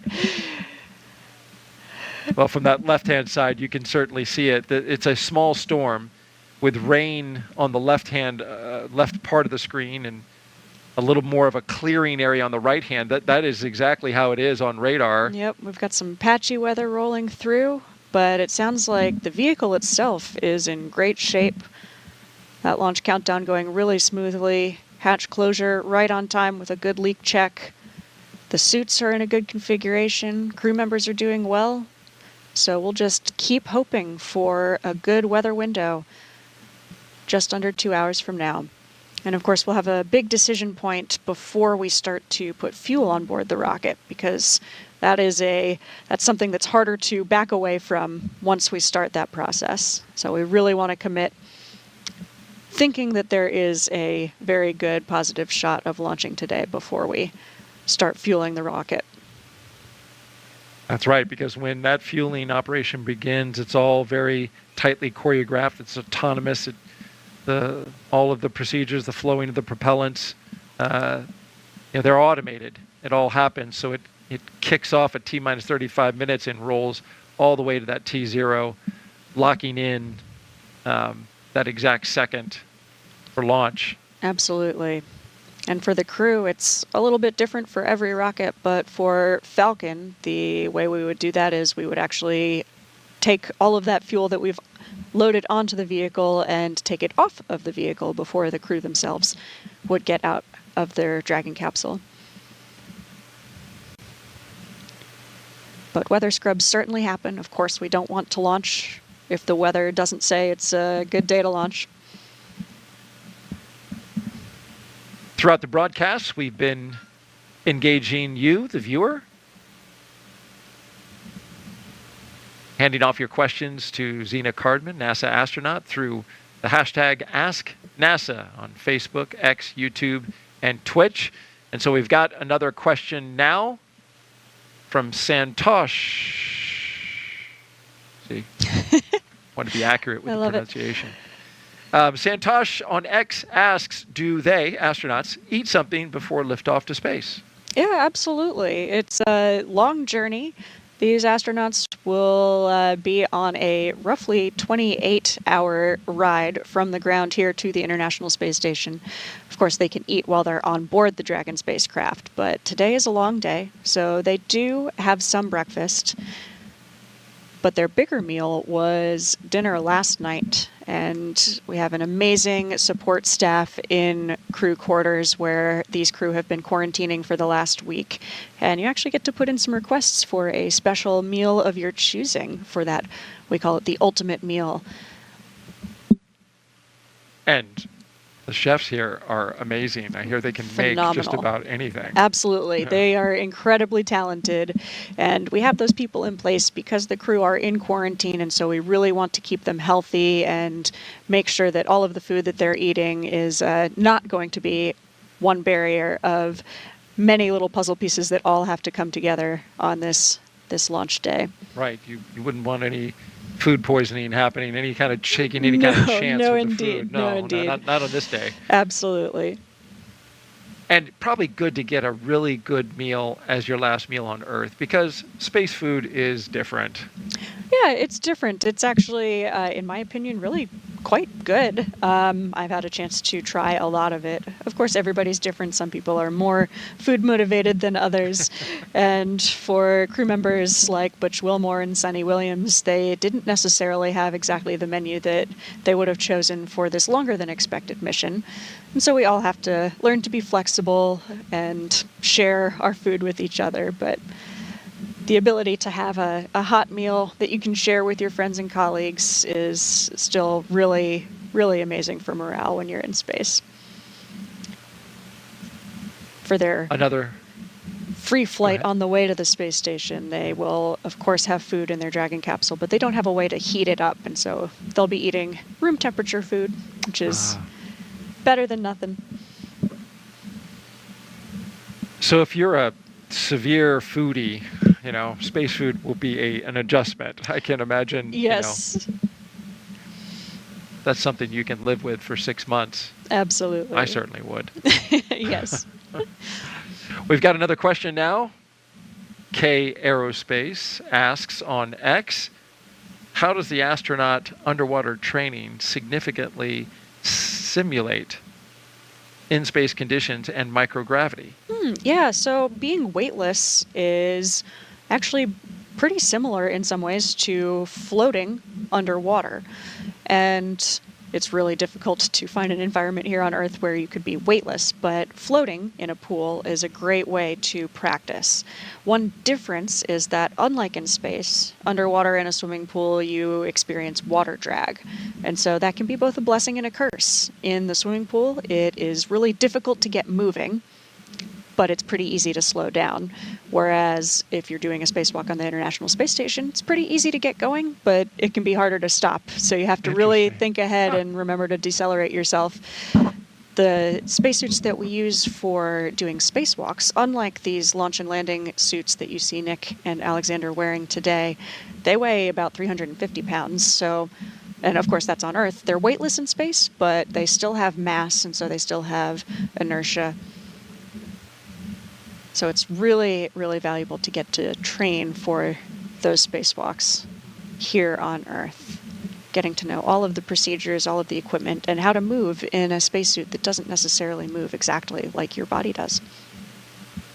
And there's an extra spacesuit going up on board this Crew-9 Dragon today, and that is the SpaceX spacesuit for Butch Wilmore. That's right. Yeah, there is one already on board that Sunny has tried on, and we're sending up an additional one for Butch Wilmore, and that is so that when they come back home on this Crew-9 Dragon capsule, they will, just like Alexander and Nick, have a way to connect to the communications and the life support systems of the Dragon capsule. All right, T-minus 1 hour and 50 minutes and counting. Let's take you inside Mission Control in Houston now, where flight controllers are constantly monitoring the International Space Station and the people living on board. We welcome in NASA's Nilofer Ramji, who is live there at Johnson Space Center. Nilofer, good afternoon. Hey, good afternoon, Daryl. Thanks so much. This is Mission Control Houston here in the International Space Station's Flight Control Room here at NASA's Johnson Space Center. The team continues to prepare for launch, and it's led by Flight Director Nicole McElroy. Assuming weather is acceptable for launch, we will be launching the 9th rotational crew mission to the International Space Station under the agency's Commercial Crew Program. So about 3 weeks ago, the port where Crew-9 will dock was vacated by Boeing Starliner as part of the agency's crew flight test. Teams safely returned the uncrewed Starliner to Earth following a landing on September 6th at the White Sands Space Harbor in New Mexico. The spacecraft concluded its 3-month flight test to the International Space Station. Now, with the arrival of Crew-9, Dragon Freedom will be Butch and Sunny's ride home in February, as you said. Right now, the Crew-8 Dragon has been reconfigured so that Butch and Sunny have 2 seats available for them in the event of an emergency aboard station. The arrival of NASA astronaut Don Pettit and Roscosmos cosmonauts Alexei Ovchinin and Ivan Wagner earlier this month, and the departure of the Soyuz MS-25 on Monday with NASA astronaut Tracy Dyson coming home marks the commencement of Expedition 72, led by the new commander, Sunny Williams. So we currently have 9 people living and working aboard the space station, and that number will be bumped up to 11 for just about a week. During that time, Haig and Gorbanov will go over handover procedures with Crew-8, which includes a safety briefing and orientation.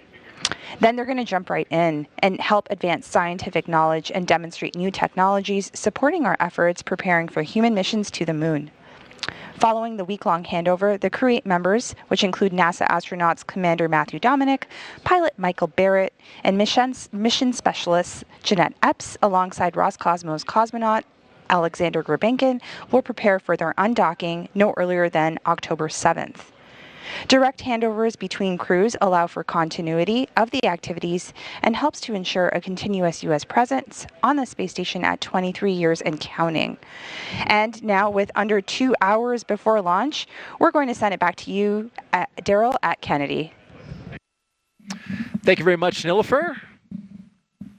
A great look inside Mission Control in Houston as they get ready for the arrival of Crew-9, Commander Nick Haig, and cosmonaut Alexander Gorbanov.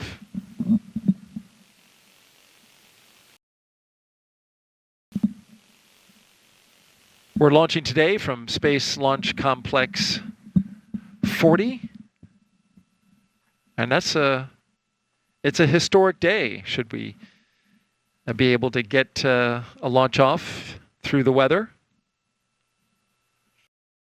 Slick 40 previously hosted NASA missions NG-20, CRS-30, and NG-21. Those are cargo resupply missions.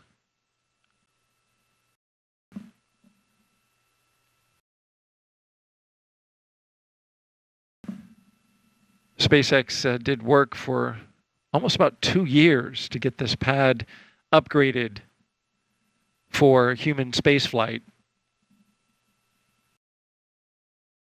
It's a long process, one that NASA walked alongside of SpaceX through those years of building out the infrastructure and making the necessary upgrades, not the least of which was the crew access arm, what you see there on your screen.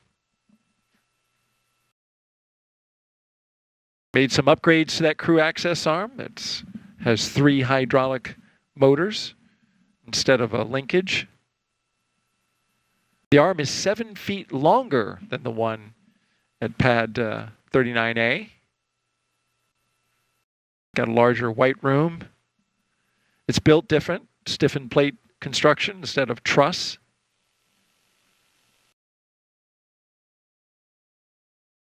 And the arm, you can't really tell from this shot, but it is horizontal and perpendicular to Dragon versus coming in at an angle. And this pad is also just a little bit farther away from the water that you see there in the background, the Atlantic Ocean. And that calculation has to be taken into account for the if there were to be an emergency egress. That capsule would come right off the top of the rocket and go out over into the Atlantic and come down under parachutes. Well, that's a different trip from that location than it is from 39A even. So there was a lot that went into even some small things that you might not think of. Even the launch azimuth is slightly different from, and I mean, we're only, what, a half mile, mile away? That's exactly right. Little details like that matter when you're trying to get from the ground all the way to Dragon, the International Space Center. The closeout team has departed the crew arm and is on their way back.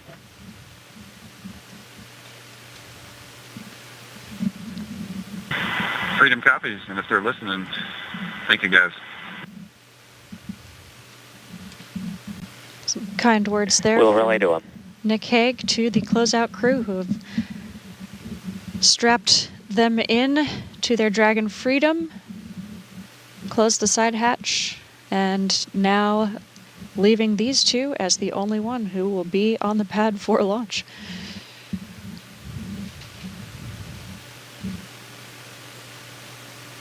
It's a lonely place, but you do have your crewmate there. Absolutely. Yeah, it might seem, but you know how many people have been rooting for you the whole way, prepared you for this day, and are there supporting you for liftoff. So we have an enormous team of people here at Kennedy Space Center, in Mission Control Hawthorne, in California, and in Mission Control Houston in Texas.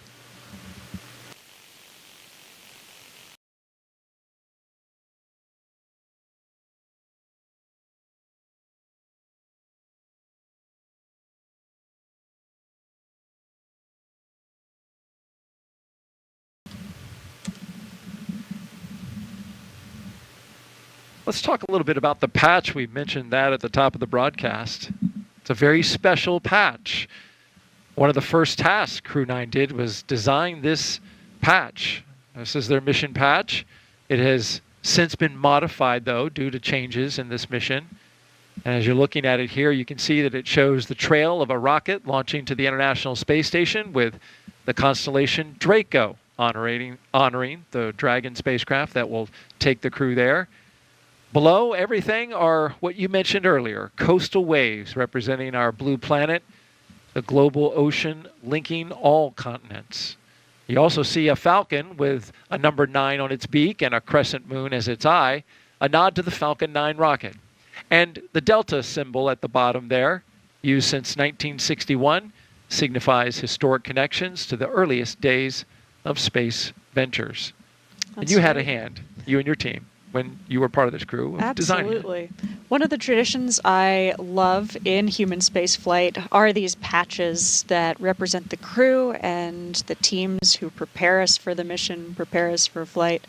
And so our entire crew was able to contribute to the design of this patch, able to include meaningful symbols, even some of the colors that we used for the patch. The gold and the red, the black and the white are a nod to the maritime signaling flag for the number 9, another little piece of trivia. So there's so much symbolism that goes into a patch like this, and a patch that I've been really proud to wear on my shoulder for the last year and a half.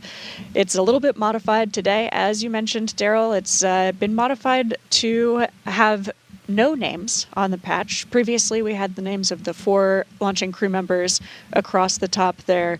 But as we have modified this mission to save 2 seats for Butch Wilmore and Sonny Williams on the downhill, we removed the names from the patch, and this was a gesture to, it's not just the people on the rocket who are a part of this mission. It takes an entire team to include my crewmate Stephanie Wilson, myself, and all of the people who have gotten Nick and Alexander ready for this launch today.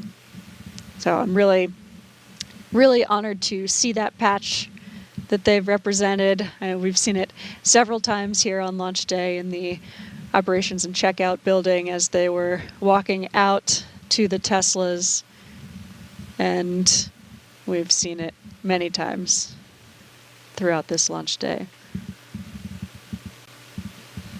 And great seeing Nick and Alex ready there. We are doing well on the timeline. The Dragon capsule is in great shape. The hatch is closed with a good leak check. Their suits are closed with a good leak check. Everything's in a good configuration. We are just standing by for monitoring the weather as we continue to progress towards T0 in an hour and 40 minutes from now.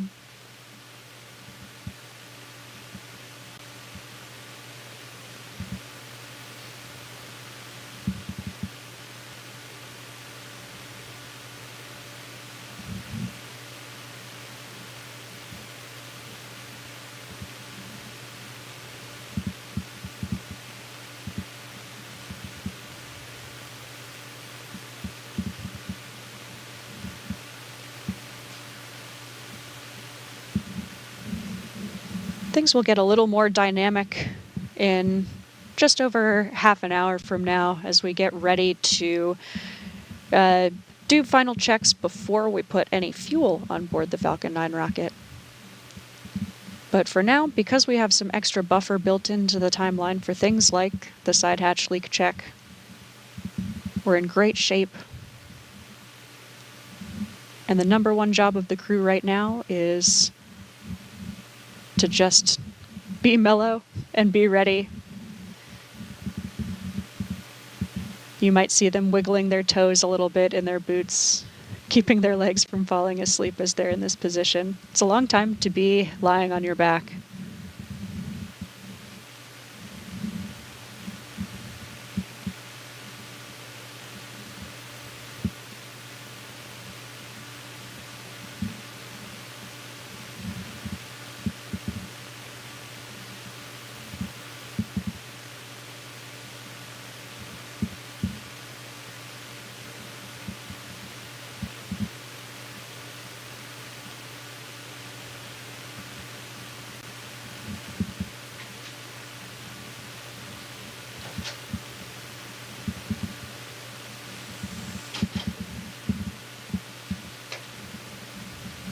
You can see Nick Hague on the right there. He's reaching up, interacting with his displays a little bit. It's a great time to read through some of the procedures and cue cards that we have.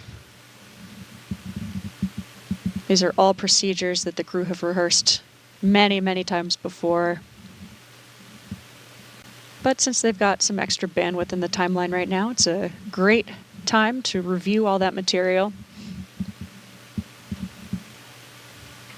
so that when things get a little busier, they are fully ready to go. We've seen in the past some astronauts so relaxed in this moment that get a little shut-eye. This is true, yeah. We have certainly seen more than one crew member take a little bit of a snooze on the launch pad. But you know you're comfortable and confident if Exactly. you can do that. Absolutely, yeah. It's easy to laugh at, but I think it's also a great indication of how calm and confident the crew are in the team and in the vehicle. They will definitely wake up when it's time to go. But doesn't look like any shut-eye for Nick or Alex today. No. Yeah, nothing like a launch to get the blood flowing. Absolutely, yep.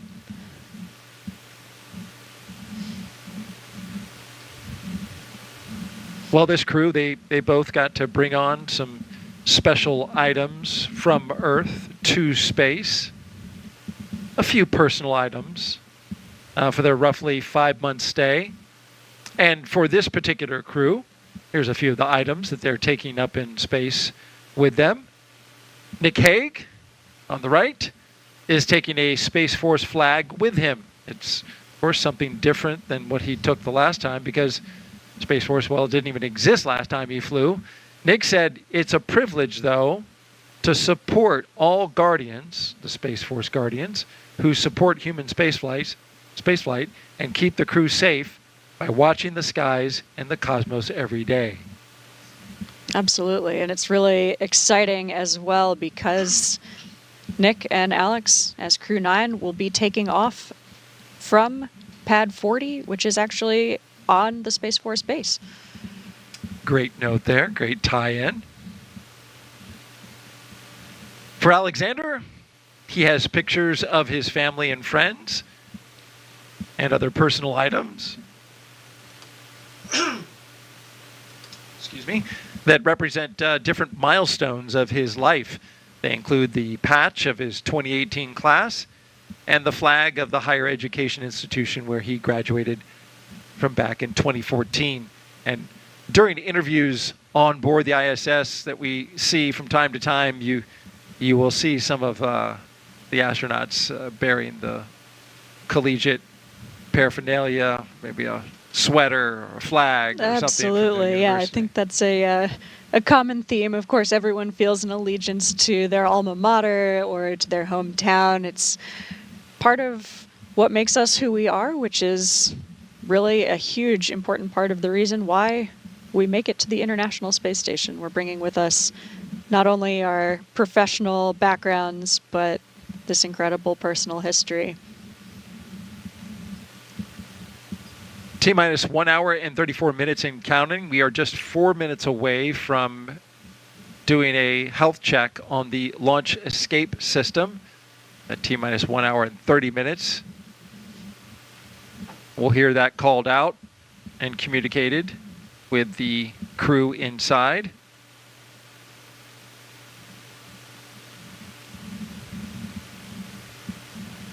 As Crew-9 launches today, we get a launch. That only means that Crew-8, it will be their turn to come home. That's exactly right. I know there's a picture of Crew-8.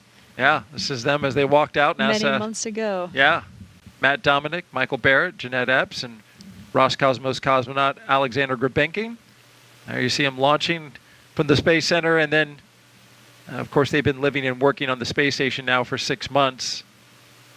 Once Crew-9 arrives, there will be what's called a handover for about 5 to 7 days, and then Crew-8 will undock. Yeah, absolutely. That handover period is really, really useful. I mean, you can train for months and in most cases years to live and work on the International Space Station, but it's really hard to know exactly what it's like until you get there. So for rookie flyers, first-time flyers, that handover period is a great time to get a lot of advice from the people who are the experts who have been there most recently. And even for a veteran flyer, someone like Nick Hague, this is not his first trip to the International Space Station, so in many ways he's an absolute expert. But the International Space Station is changing and evolving constantly. So it's a great time to get to know what is new on the space station, what little quirks have changed, stowage locations, how things are working now, and a great chance to get that institutional knowledge from the people who have spent the last many months there. So I know Crew-8 is anxious for Crew-9's arrival, because that means that Crew-8 can get home to see their families after a long and successful mission that's actually a little bit longer than even they anticipated. Indeed, and a little longer of a transition period. One of the first things we're going to do is get the Dragons deconfigured from what they were, where Crew-8 was configured in order to bring Butch and Sunny home in the case of an emergency. That's right, yeah. Deconfigure that, right, and then get Crew-9 configured? Absolutely, yeah. So that is one of the most important things that we do during handover, is configure the Dragon capsule to be a lifeboat in case you needed to leave the space station quickly. And so that's something we do for every mission. It's one of the most important pieces of handover that we do. So Nick is going to get that handover from Matt Dominic, who is the previous Dragons commander. But in this case, it's a little bit extra special because they've been configured to bring Butch and Sunny home for the last couple weeks. And so that would have meant 6 people coming home in a Dragon, but there are not, as you will notice, 6 seats. And so this required a lot of extra special engineering that a great team in Hawthorne especially led, with the help of a lot of NASA personnel, NASA flight surgeons, and engineers, making sure that that would be a safe enough option. But the better option would be bringing Butch and Sunny home in suits that interface with seats, so that they have all of the life support systems and communications that you normally would in a spacecraft.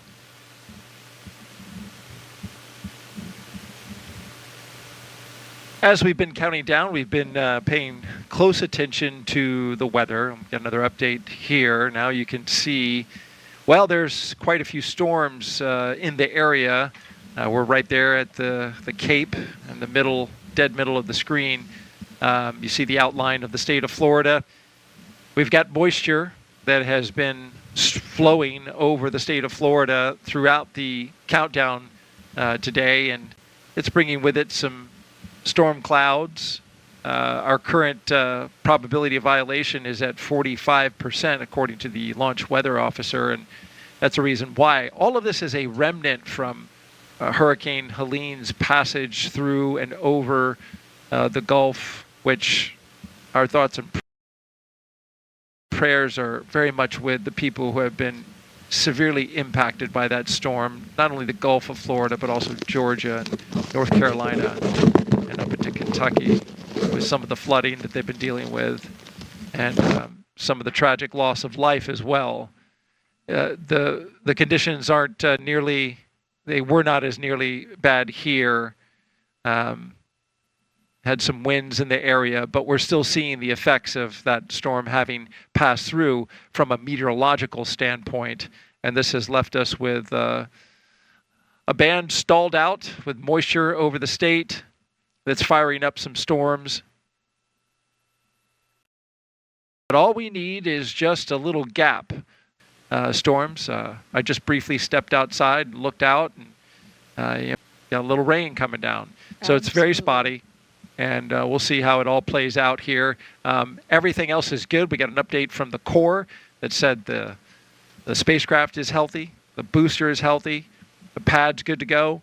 So we're in a good position to take advantage of a little break in the weather, which is what we have for a forecast today. Yes, indeed. With all of those other components all coming together, the vehicle is good, the crew are in good shape, downrange weather is looking good. So we'll just hope for a window in the weather right here at Pad 40.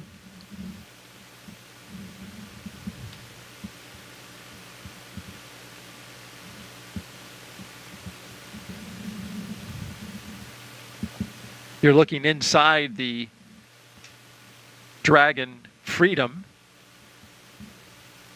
This is the spacecraft that will take Crew-9 up into space, and there's a look at it from the outside.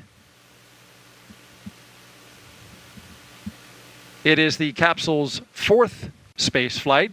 Freedom's first flight was Crew-4 and also supported private missions Axiom 2 and 3. Freedom was given its name by that man right there, Commander Kjell Lindgren, who said the name celebrates a fundamental human right and the industry and innovation that arises from the unencumbered human spirit. So far, Freedom has totaled 201 days in space. It will, of course, add to that number once it launches with Crew-9 on board and docks to the International Space Station. One of my favorite things about a reusable capsule and reusable rockets like this is that you get to enjoy some of the history of that vehicle. A lot of the spaceships that we fly now are named after previous spaceships, which were named after research vessels. But this one is new and unique. What an amazing... Previous spaceships, which were named after research vessels. But this one is new and unique. What an amazing vehicle to get to fly in. This is actually the only Dragon that I have ever been in, but I've been in it twice. Once for Crew-4 launch and once at CEIT, which is kind of a test drive where we get inside the flight vehicle for Crew-9. And do they have some of their stickers up from previous flights? They do. You may notice that behind Alex Gorbanov's head, just off to the left of the screen there. I see it. Not necessarily something we are supposed to do. Oh. Xena has called you out, Crew-4. Well, I can also say if I were in that spacecraft, I would be adding a Crew-9 sticker Oh, right there. there you go. There you go. I mean, yeah, puts a little, mark there on the capsule, and I mean, you spend so much time in it, the training, the flight. It's with you there on orbit. Yeah, I mean, this place starts to feel like home. Absolutely.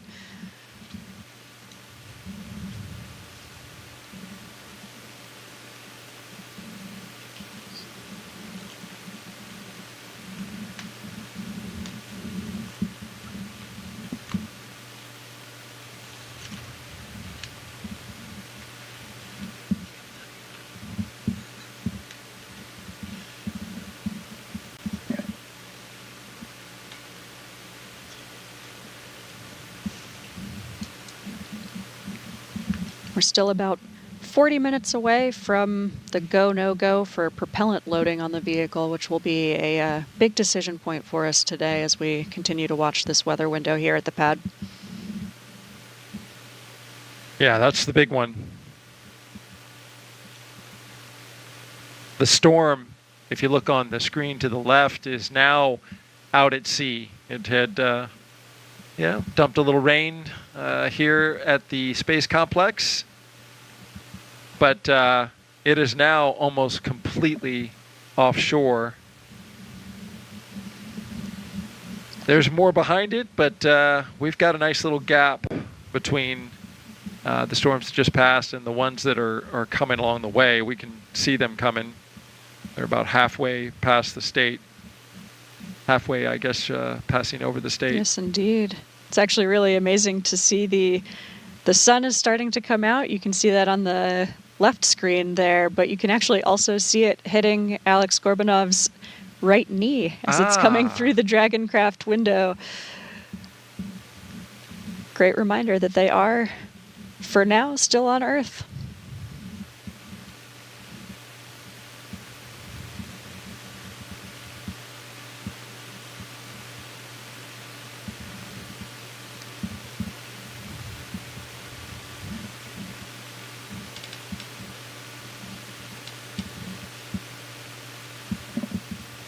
This is certainly not the first time it's been down to the wire for weather on a launch. I remember being here for Demo 2, the first crewed Dragon launch. Oh, yeah. We got so close. There was a weather scrub. That's right. And then I believe on the second attempt even, there was also a storm cloud that was in the area, came into the Absolutely, yeah. the zone of that first attempt, I thought we were going to go and we didn't. That second attempt, I thought we wouldn't go and we did. That's exactly right. That's exactly how it played out. So it goes. Thought the same thing. Yep. Well, we just got a few minutes before. Who is 8 years old asks, can NASA take this rocket to the moon next? Oh, that's a great question. We will be taking a different rocket than this one for our return to the moon with the Artemis missions. You'll notice rockets that took the Apollo astronauts to the moon were a little bit larger than this one. A 3-stage rocket, the Saturn V rocket, with quite a bit more delta V, or ability to move mass from the surface of the Earth to somewhere really, really far away, like the moon. Actually requires a lot more propellant, a lot more power. So we won't be taking the Falcon 9, but SpaceX is certainly involved in developing their own heavy lift rocket, the Starship, which will be part of the infrastructure of the Artemis missions. So the current ConOps, or the current way we're going to do this, is that Crew, the astronauts, are going to take off from Earth on a NASA rocket in an Orion capsule, and then a different rocket, the Starship, will rendezvous with those NASA crew members and then take them to the lunar surface. Part of the human landing system that we've contracted with SpaceX to provide that descent down to the lunar surface. And the rocket you mentioned, Space Launch System. We currently have the segments for that rocket here at the Kennedy Space Center in our complex around the VAB, or Vehicle Assembly Building. It's all part of the Artemis program, NASA's program to return to the moon, put the first woman and person of color on the surface of the moon.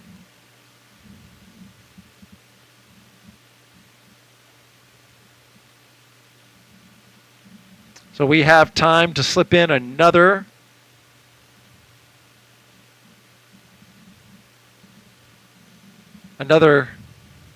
comment from Zena, I was going to say.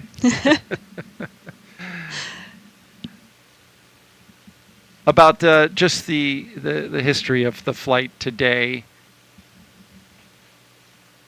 This is a crew of 2 versus a crew of 4, and that was changed in order to provide seats, which you can see there on the left and the right. They're empty. Those seats will be filled by Butch Wilmore and Sonny Williams when they return about 5 months from now. That's right. This is a crew of 2, although we spent the last 18 months or so training as a crew of 4. My crewmate Stephanie Wilson and I are very much alongside Nick Hague and Alex Gorbanov as they prepare for liftoff today. It takes a whole team, and so even though we will not be leaving Earth today, I am really proud to have been part of this team getting them ready. It's a huge collaborative effort, and it's something that I feel really humbled and honored to be part of.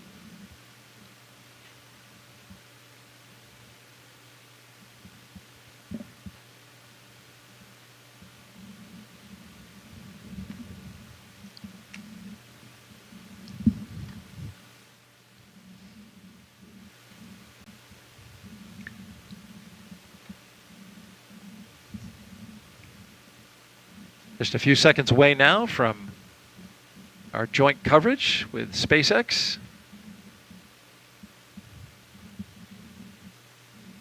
Very exciting, means we're getting closer. That's right. Liftoff currently at 1:17 and 21 seconds p.m. Eastern Time.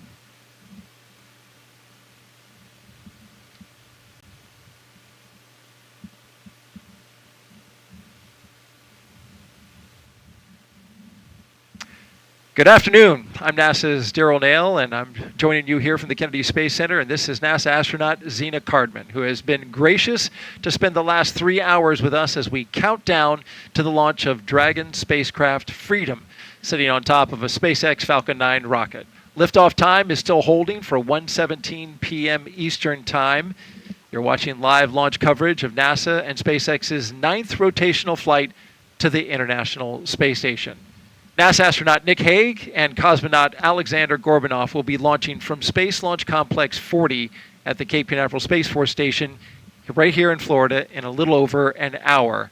Once both of them get to station, they will join flight engineers Butch Wilmore and Sonny Williams as part of Expedition 72 and other crew members already on station.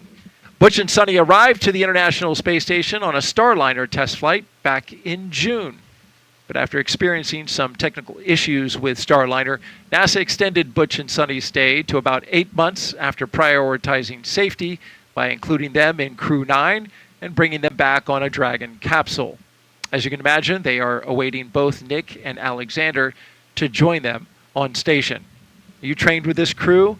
You were at one time the commander of this crew, but it had to change due to the decision made to prioritize the safety of Butch and Sonny. What are your thoughts about just that change? What was your reaction when you heard about it, and how have you been carrying yourself forward in that moment? Yeah, Daryl, it's complex, but so is spaceflight. Butch and Sonny are both test pilots, and they were on a test mission for that Starliner spacecraft. And so I think it's actually really valuable experience that we've gotten and a lot of great data, but we always prioritize the safety of the crew. And so even though we were all grateful to see that spacecraft land safely without crew on board, I personally think it's a good decision to always prioritize safety of the crew members. And Butch and Sonny are professionals who are well prepared. They are previous space flyers who have spent time on the space station before. So they're doing great work on board the space station now. And you're quite the professional as well, Zena, caring not only about your team and supporting them as they've continued to make these changes, but also being here with us to walk us through the milestones as we get ready for launch. Yeah, it's my pleasure. Yes, absolutely. Let's take you through Crew-9's launch day preparations so far this morning. After waking up and having a bite to eat, SpaceX helped Nick and Alexander into their suits inside historic crew quarters suit-up room. They also played a card game, a tradition, to beat the commander, to use up all his bad luck before the flight. Then the crew followed in the same footsteps as every NASA astronaut since Apollo 7 in 1968, walking out to greet a crowd of family and friends. Freedom's with you. Dragon, just wanted to check in. Falcon and Dragon are still looking healthy for a launch attempt today. We're still watching the real-time weather for conditions at the T0. Ascent corridor does still remain go based on the latest forecasts. At this time, we are trending to continue, and we expect to have the next update around the T-minus 1 hour mark. How copy?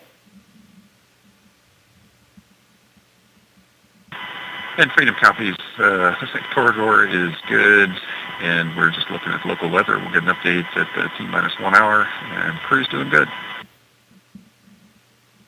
Great to hear. Well, there you got the update. We got to listen in as SpaceX updated the crew right there, Crew-9 inside their capsule. And just to complete the thought, you see them now. The crew drove out to the pad. They ingressed the capsule, and they got buckled in, had their suits pressure checked, and are in good shape for launch at this moment. So at this time, we are expanding our coverage and would like to welcome SpaceX and NASA commentators joining us live from Hawthorne, California. Welcome to Leah and Atticus. Thanks, Daryl, and hello to those of you joining us today. I'm Leah Cheshire with NASA Communications. And I'm Atticus Federa, a propulsion engineer here at SpaceX. We are excited to be joining you from Mission Control here in Hawthorne as we count down to liftoff of Crew-9 just over an hour from now. So far this year, we've launched 5 missions to the space station, which includes 3 resupply missions, and those are CRS-30, Northrop Grumman 20 and 21, as well as 2 human spaceflight missions, Crew-8 and Axiom-3. Overall, this will be Dragon's 44th visit to the space station and its 13th human spaceflight mission to the orbiting lab.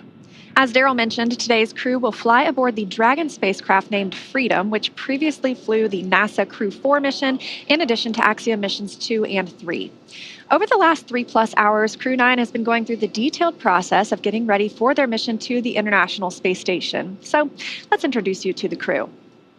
In the commander's seat, NASA astronaut and U.S. Space Force Colonel Nick Hague. He is making his second trip to low Earth orbit. This Kansas native and test pilot was selected by NASA as an astronaut in 2013 and has spent a total of 203 days in space conducting 3 spacewalks. Next to him is mission specialist Alexander Gorbanov, who was selected to be a cosmonaut in 2018. He studied engineering with qualifications in spacecraft and upper stages from the Moscow Aviation Institute, and he is a first-time flyer.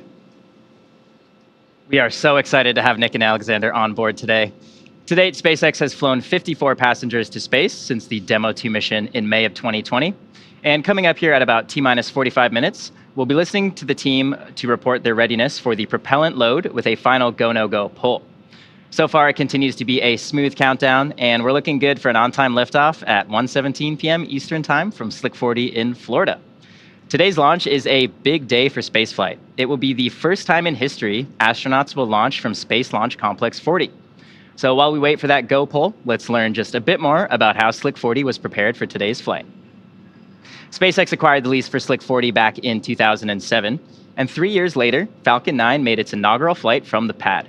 Since then, Slick 40 has launched dozens of notable missions for SpaceX, including our first demonstration missions as part of NASA's Commercial Orbital Transportation Services program, as well as the very first Dragon commercial resupply services missions. As of today, Pad 40 has hosted over 200 Falcon 9 launches. In 2023, in order to accommodate for the growing Dragon manifest, we added a tower and access arm to support human spaceflight missions.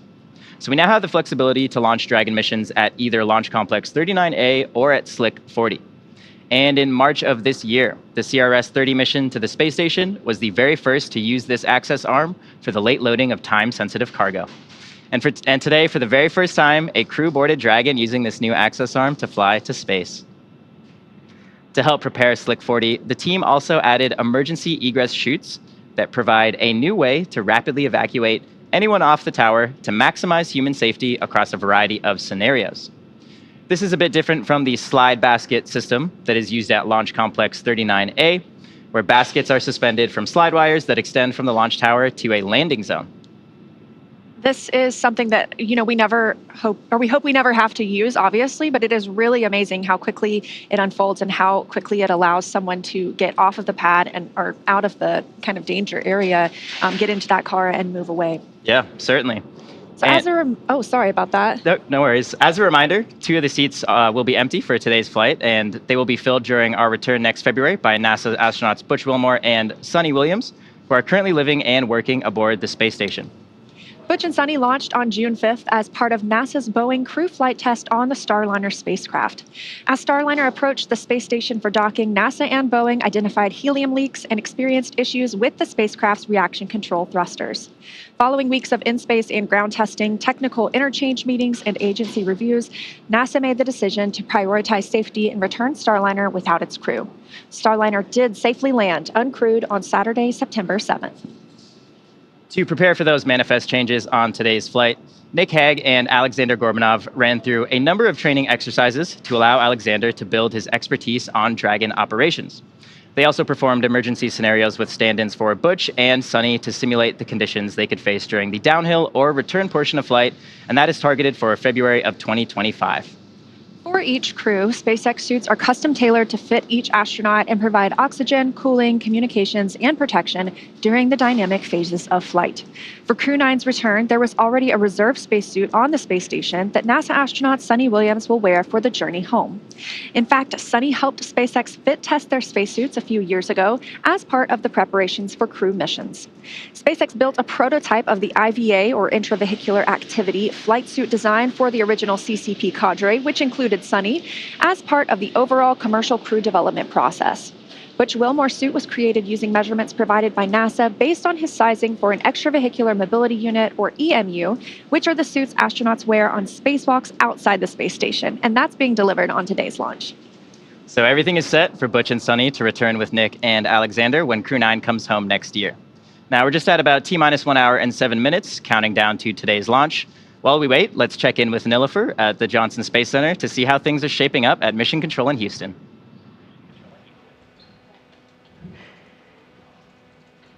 Yes, and thank you so much, Atticus. Welcome back to Mission Control here at Johnson Space Center in Houston, Texas.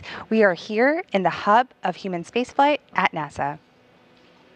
The team has pulled go for launch. The International Space Station is ready for the crew to lift off as they begin their journey to the orbiting laboratory.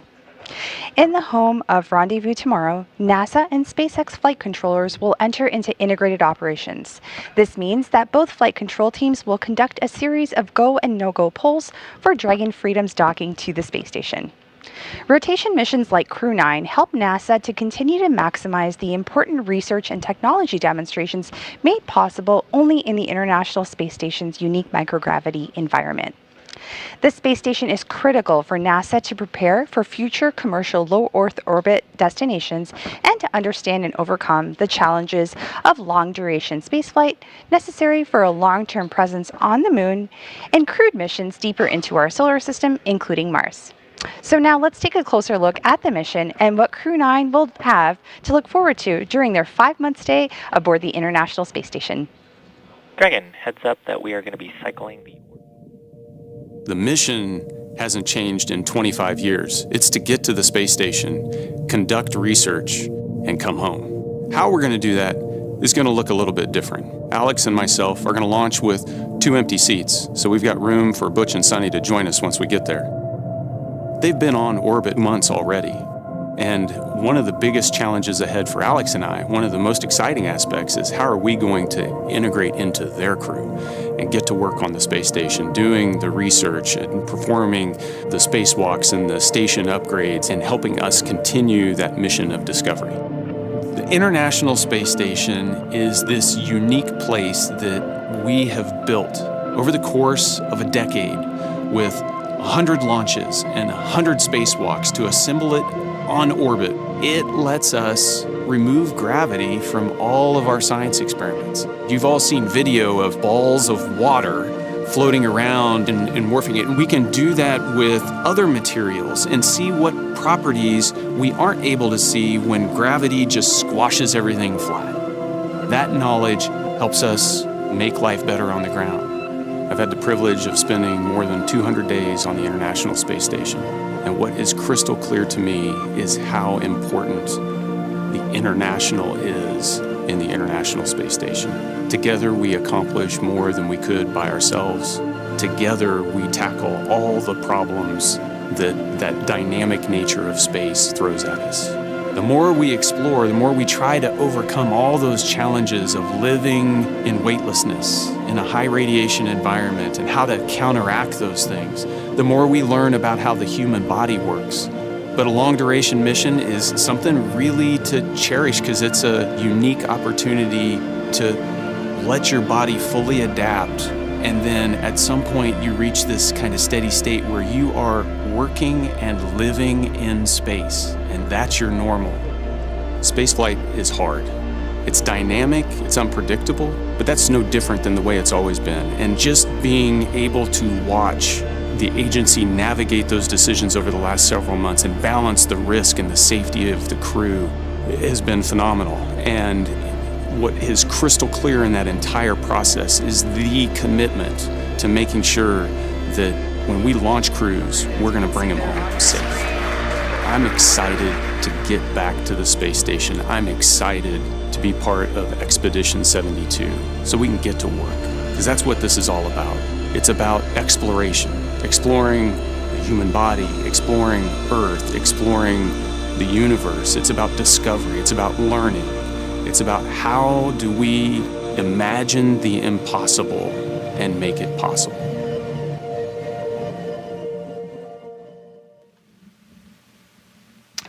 And welcome back here to the Kennedy Space Center in Florida. Just a quick programming note. If you're watching us on YouTube, make sure you refresh your browser, because that will allow you to chat with us, not us specifically, but with our producers and our support folks who will answer your questions. But then also, if you use the hashtag AskNASA, we'll get the questions to our astronaut Zena Cardman so she can answer them. And she's been doing a great job of answering all the questions leading up until this point.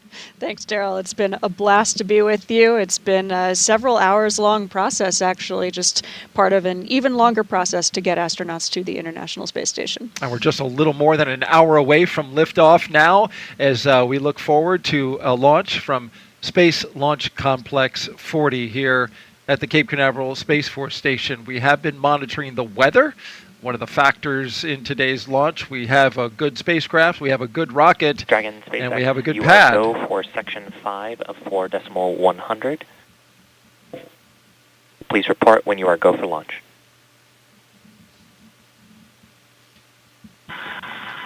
And Freedom copies. We're go for section 5 and 4.01. I'm sorry, 4.100.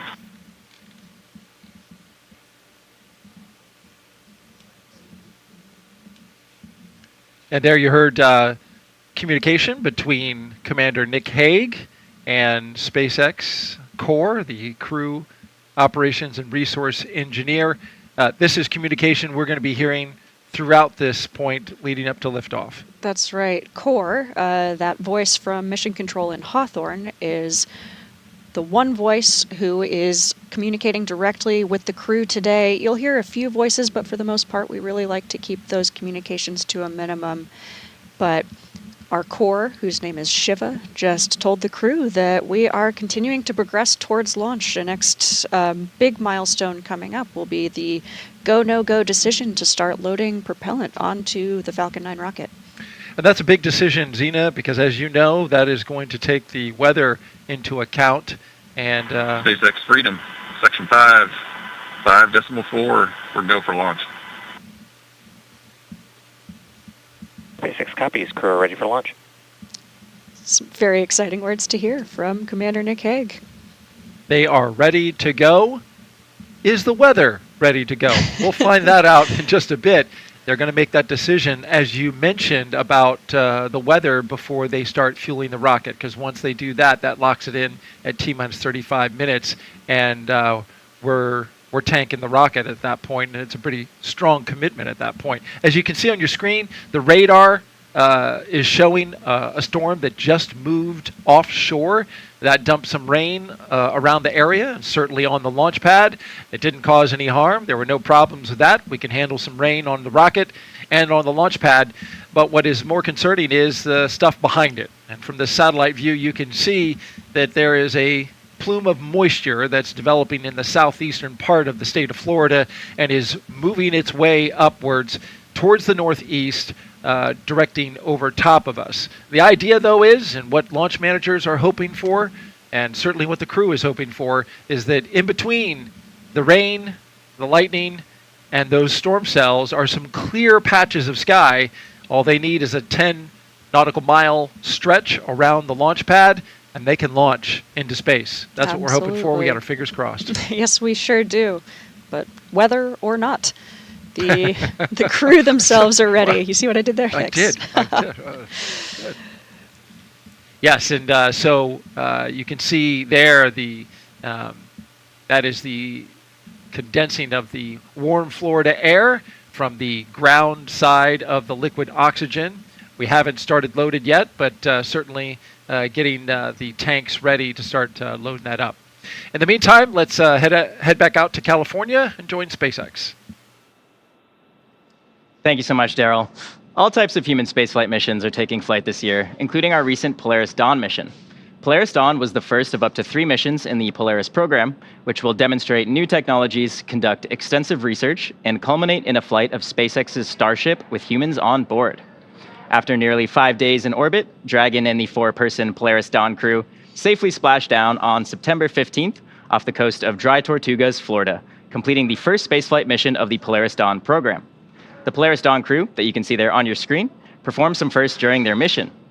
Dragon and the crew reached over 1,400 kilometers altitude, the highest Earth orbit flown since the Apollo program, making Anna Menon and Sarah Gillis the current record holders for traveling farther from Earth than any other woman to date.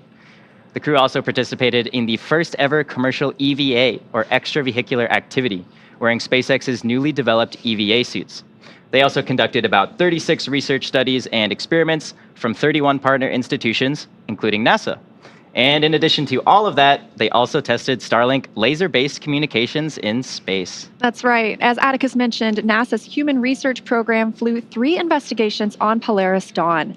The first study tested a compact, commercially available device that can collect astronauts' blood pressure, body temperature, ultrasounds, and other health information to see how easily it can gather data in space. The investigation will also assess whether the technology can help provide robust telemedicine in space. Another investigation sought to better understand the space-related motion sickness that's experienced by many astronauts through surveys and other health data. And the third study evaluated whether crews experience any injuries or discomfort from re-entry back to Earth, helping us at NASA design re-entry protocols that best protect crews. Additional human research was conducted on the Polaris Dawn crew members through the NASA-funded Translational Research Institute for Space Health, a cooperative agreement with multiple universities assessing sleep, eye health, immune systems, and more to help NASA build and maintain a robust archive of human health on everyone who flies in space. Missions like Crew-9 and Polaris Dawn are important steps in building our future in space. Each mission delivers critical lessons and science that can inform long-duration spaceflight missions and help us continue on our journey to making life multi-planetary. Lessons learned also help guide development of SpaceX's Starship vehicle, which will be a key element in putting humans back on the moon and eventually on Mars. Before we head into our next interview, let's learn a bit more about what's happening with Starship down at SpaceX headquarters in Starbase, Texas. The first flight of Starship was in April of 2023, and the vehicle for the 5th flight is currently stacked and ready to fly. We made major strides with Flight 4 earlier this summer with a successful landing burn and a soft splashdown of our Super Heavy booster. We also saw a Starship survive re-entry for the first time with views live streamed from the vehicle via Starlink from space all the way through splashdown. We've got more flights planned that will start demonstrating some of the key technologies that will help make Starship fully and rapidly reusable. Now, the one I'm super excited about is catching that Super Heavy booster, which we'll be attempting on our next flight. If you've seen Starbase recently, you probably noticed that our teams have completed stacking the 2nd launch tower at Starbase, which will be coming online early next year. Having 2 operational launch towers paired with ships and boosters rolling off the line in our new Star Factory will allow us to increase our flight cadence and test more rapidly. Our teams at Starbase have been hard at work on the continued Star Factory expansion.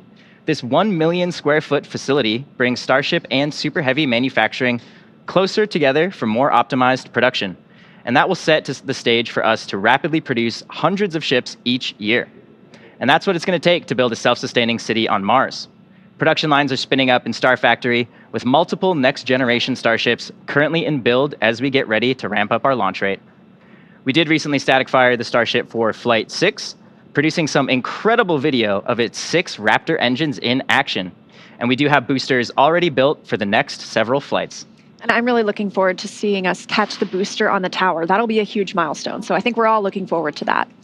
Now, because Starship will serve as the lunar lander on Artemis 3, which is currently scheduled for the second half of 2026, it'll be the first to send humans to the lunar surface since Apollo. So we can expect to see SpaceX ramping up testing this year and next.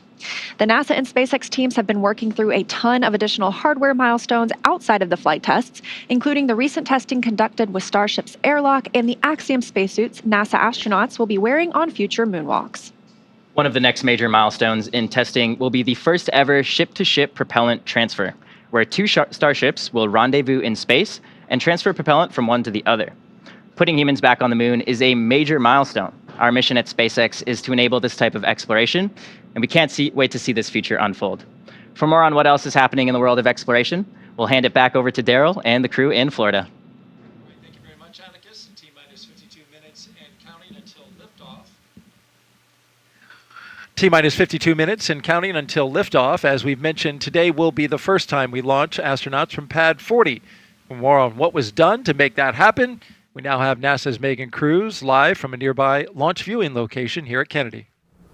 Hey, thanks, Daryl. And I'd also like to introduce Alec Jacobs. You see him right there next to me on the screen. He's the launch site integration lead with the Commercial Crew program. And we wanted Alec on today because, Alec, you were part of certifying Slick 40 for this inaugural crewed launch. Can you tell us about that? Yeah, so I've had the pleasure of being on the team that's been working on Slick 40 for the past 2 years to get it ready to launch Crew. 2 years ago is when NASA and SpaceX made the decision that we wanted to be able to have Slick 40 as a backup launch pad for crewed missions.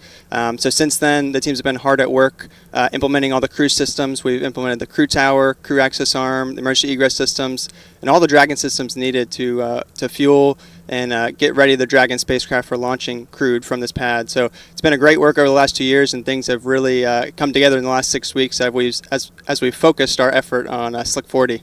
Yeah, and you guys had to pivot to Slick 40, right? Because Crew-9 was supposed to launch on 39A, but as we know, it's really busy here on the Space Coast. Yes, it is really busy on the Space Coast, like you said. So a lot of launches going on from both 39A and 40 across the Space Coast. One of the ones we were looking at closely was NASA's Europa Clipper, which is actually planned to go off of 39A in October timeframe. So because of that and because of the move to the Crew-9 launch date, we were able to move to Slick 40 because of the crew capability we've been working on for the last 2 years. So really glad we put all that effort into that backup capability at Slick 40, and now it's all coming together today as we hope to launch here in just a little bit. Yeah, so it sounds like agility, flexibility, that was really key to getting us to launch day today. Can you walk us through some of the other changes that maybe the program had to navigate? I mean, including obviously, launching 2 members instead of 4.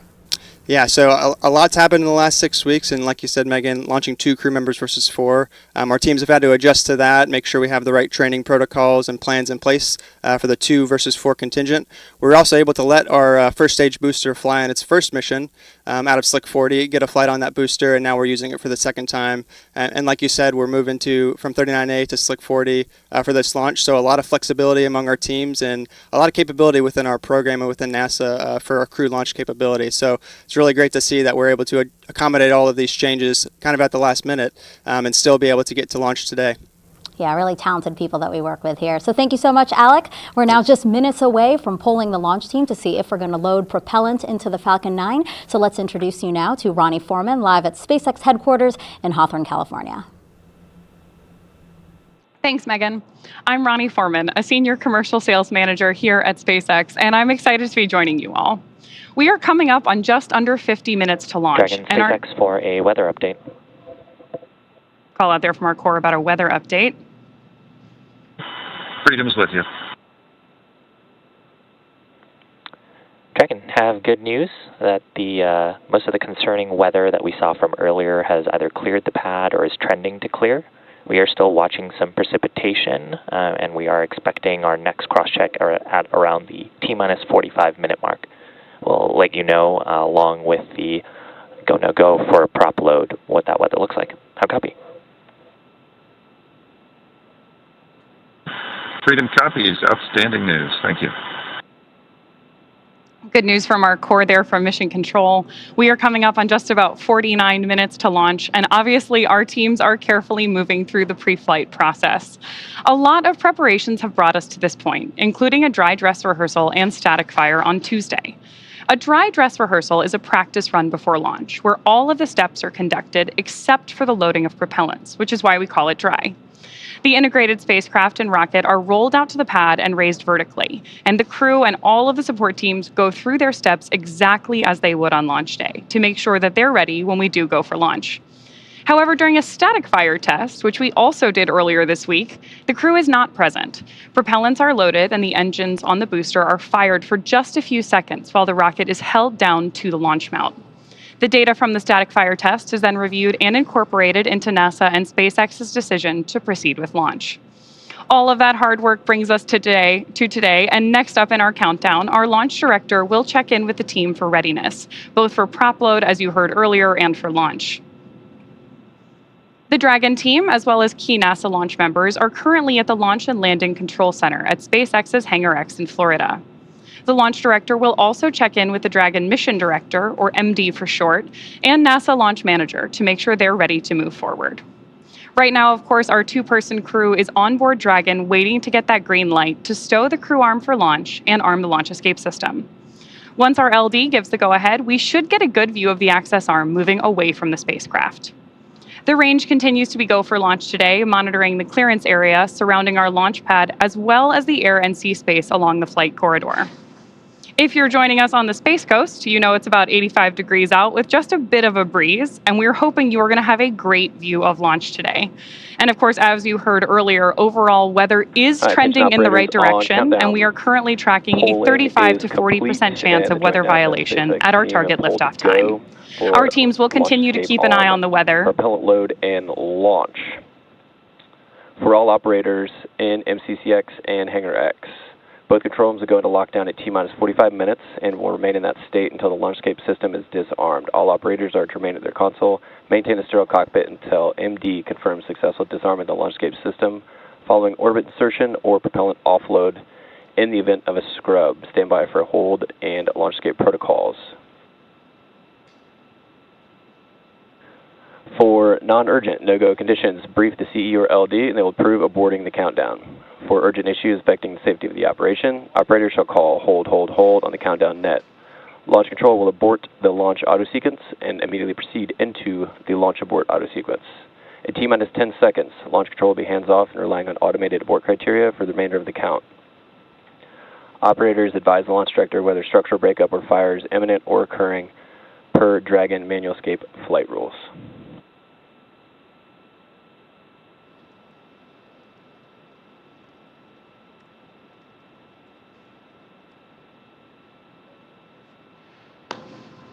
So with those instructions to our team, obviously we are moving forward. And as Shiva mentioned earlier, we are tracking that T-minus 45 pre-fueling weather briefing. Our biggest watch item, as Daryl mentioned earlier, is a few lingering rain and storm systems, but we do think we're going to have a good shot at launch today. Our teams, of course, will be staffed around the clock in mission control, which you've got a great view of on your screen there, to monitor Dragon not just today, but throughout the entire mission, from liftoff to Crew-9's arrival at the space station, all the way through splashdown when the astronauts return home early next year. On console and mission control, there are 6 key positions. The mission director, or MD, is in charge of the room and tasked with making real-time decisions to ensure mission success. The person that you've heard talking to the astronauts is the crew operations and resources engineer, who you'll hear us refer to as the core throughout the broadcast. And launch control, at this time, you may proceed with arming the crew arm for movement. Launch control copies, arming now. Good news that we're about to get that view of the crew arm moving away from Dragon. And we are moving ever closer to launch with just under 45 minutes to go. Crew arm is armed for motion. The 4 additional team members focused on vehicle systems in mission control include avionics, navigation and control, software, propulsion, life support, and communications with ground support teams. Apart from mission control, crew access arm retraction has started. Confirmation there. Oh, and a great view on your screen that crew access arm is moving away from Dragon on Slick 40 for the first time. Now, apart from mission control, our Falcon 9 team is currently located at the LLCC at Hangar X in Florida. With just about 44 minutes until RT0 today, all the teams are settling in for final checkouts, propellant loading, and for launch.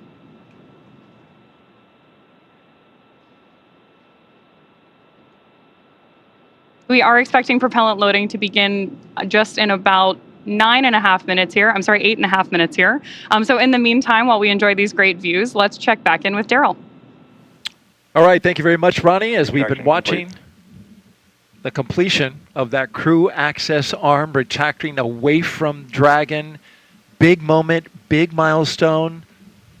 Talk to us about it, Zena. Yeah, gosh, this is a really important milestone. So before we start actually loading propellant on the vehicle, we want to also arm the launch escape system so that if there were an issue with the rocket, even on the ground here on the pad, the crew have a safe way to escape and land safely. As Nick Hague has experienced firsthand, these systems are really, really important. Dragon SpaceX, you are go for Section 6. Close visors and arm the launch escape system. And Freedom copies, we're go, Section 6. And there we go. We've got the go from Core in Mission Control Hawthorne for the crew to arm the launch escape system. The crew actually issue that command themselves from the display of Dragon. SpaceX Freedom, visors are closed, and we are arming the launch escape system. SpaceX copies.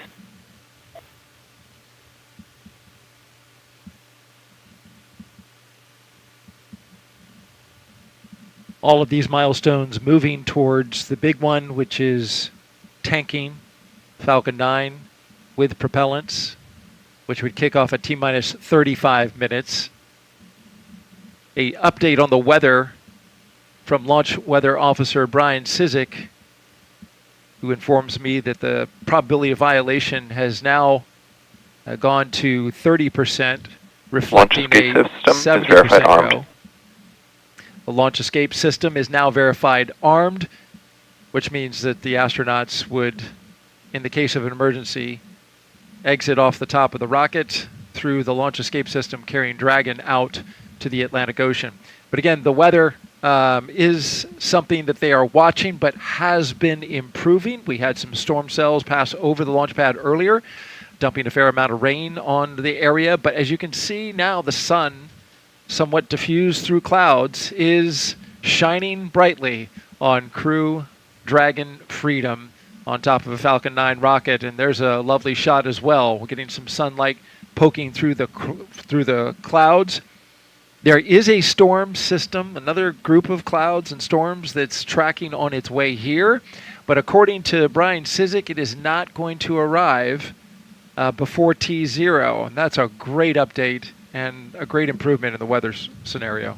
That's exactly right. Things are trending in a positive direction. I'm feeling optimistic.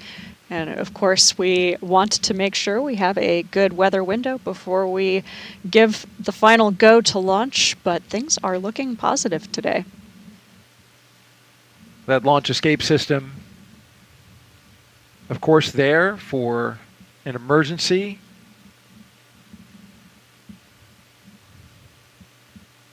If there was a pad abort, Dragon would lift off, either automatically, or if Nick Hague felt he needed to, he could, obviously you understand this as you're in training as a commander, could hit the abort and bring Dragon off the top of that rocket as well, taking it about 2.5 miles off the coast there to land in the ocean.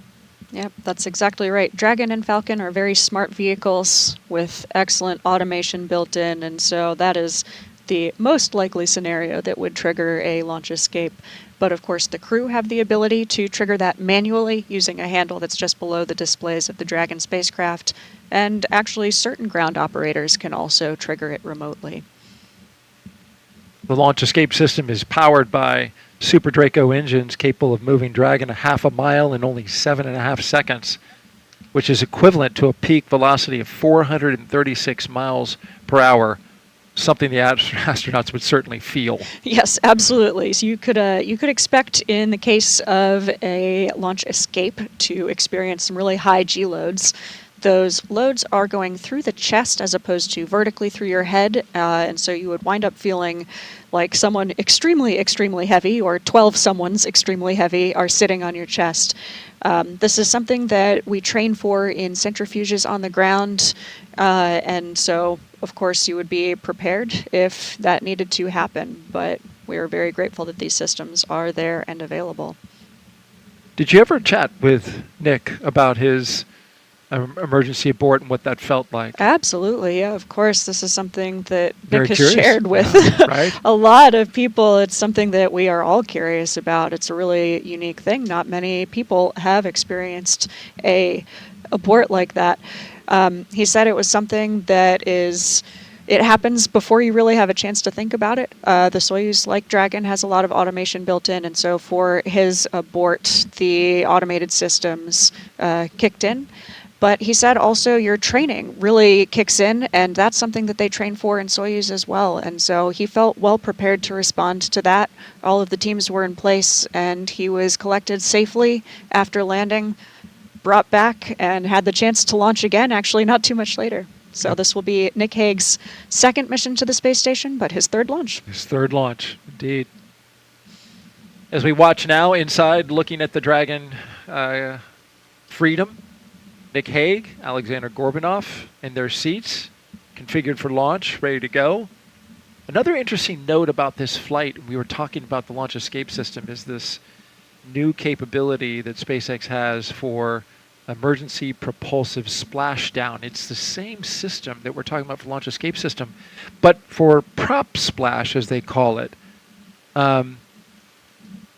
It's amazing that this is there just in case there's a complete failure of the parachutes, where those Super Dracos would also fire, right? That's right. Yeah, this is a really interesting capability. And of course, we have multiple parachutes on board the Dragon, and so this would be a backup to the backup in a Tanks really are venting for the start of propellant load. deep contingency case, but it's an amazing capability. The software has been built in, the plumbing has all been there from the start, but now we're actually flying with that software enabled, and of course we could unenable it if something changed in the configuration of that Dragon capsule. Just another good backup to have as we encircle the launch complex there, Space Launch Complex 40.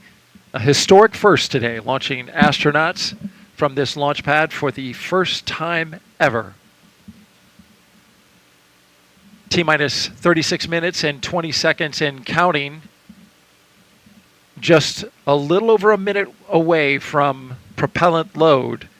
A big milestone on our way to launching today.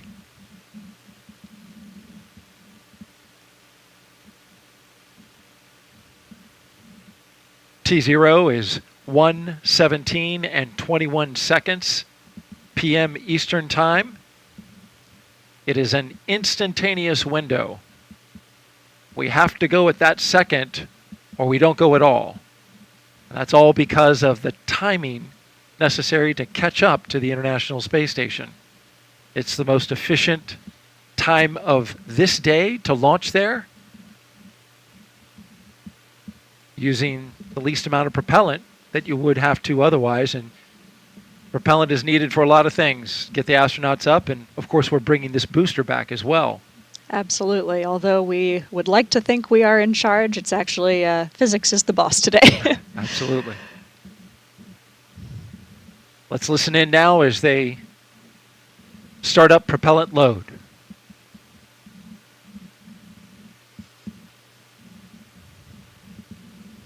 Propellant load has started. There we go. There we go. This is a big milestone today. You can see that crew access arm is retracted from the Dragon. That is because we now have the launch escape system armed. Loading propellant is a dynamic operation. Very dynamic operation when you start flowing, you know, kerosene, highly refined kerosene, and then a little bit later, liquid oxygen. That's right, yeah. So we'll be starting to load the liquid oxygen on stage 1. T-minus 34 minutes, 20 seconds in counting until liftoff of Crew-9. We've got them seated inside the SpaceX Dragon at the top of this rocket, spacecraft called Freedom. Alexander Gorbunov, the mission specialist. Nick Hague, the commander. Launch team is now preparing to continue the propellant load. That's right, yeah, a little over a minute ago we heard the start of propellant load. We'll be starting with stage 1, then stage 2. Skipping a little bit forward once they launch, get into space, and arrive at the ISS. They've got some incredible science that they will be doing. Here's a closer look at how we're getting that science done.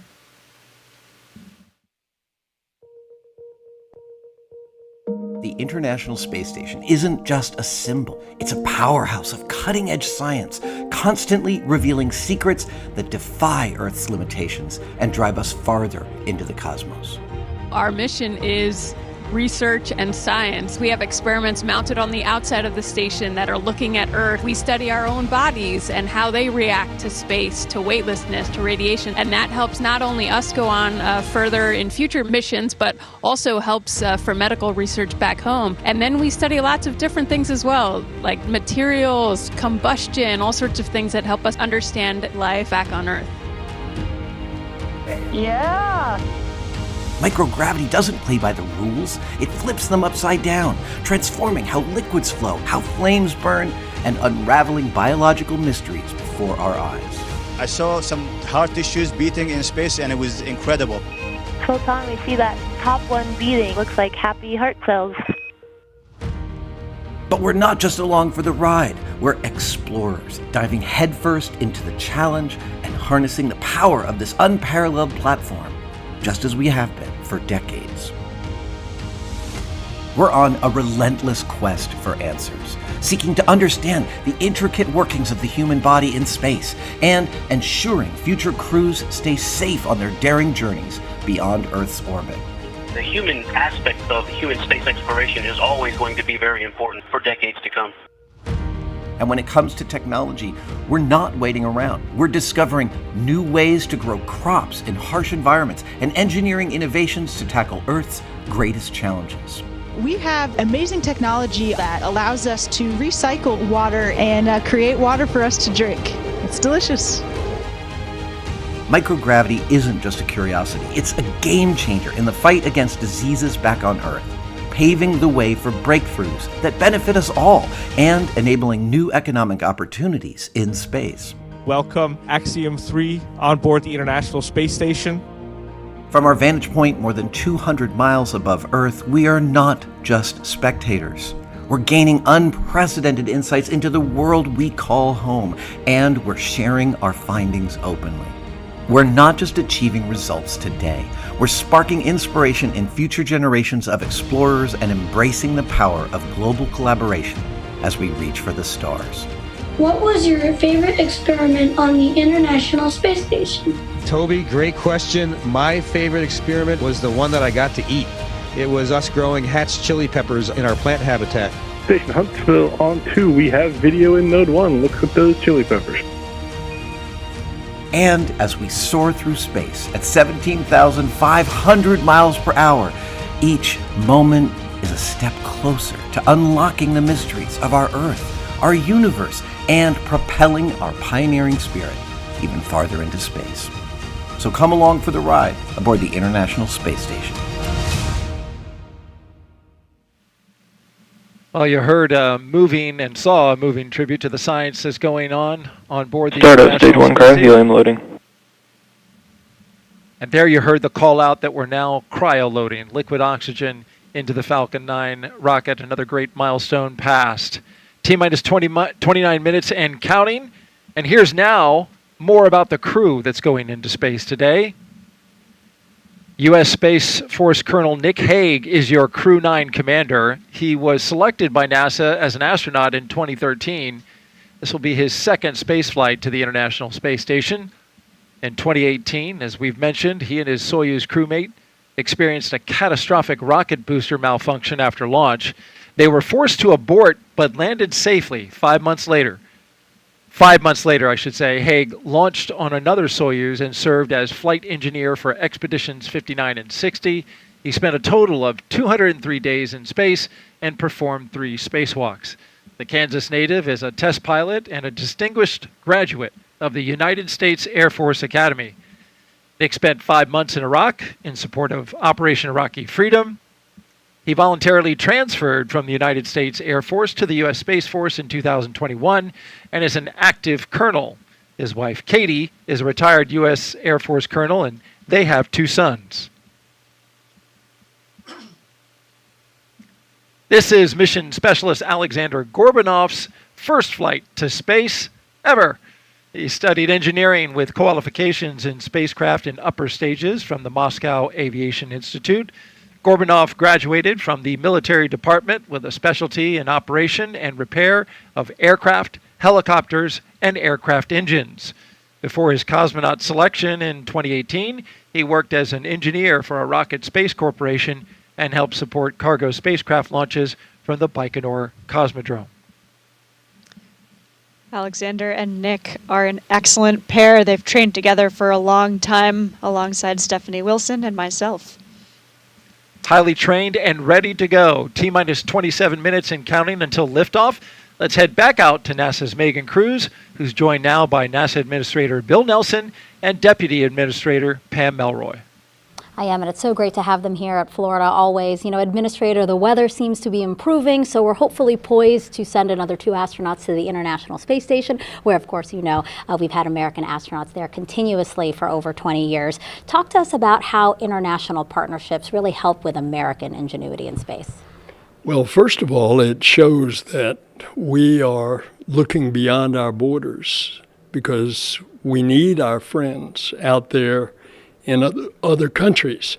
And they have contributed greatly to this program.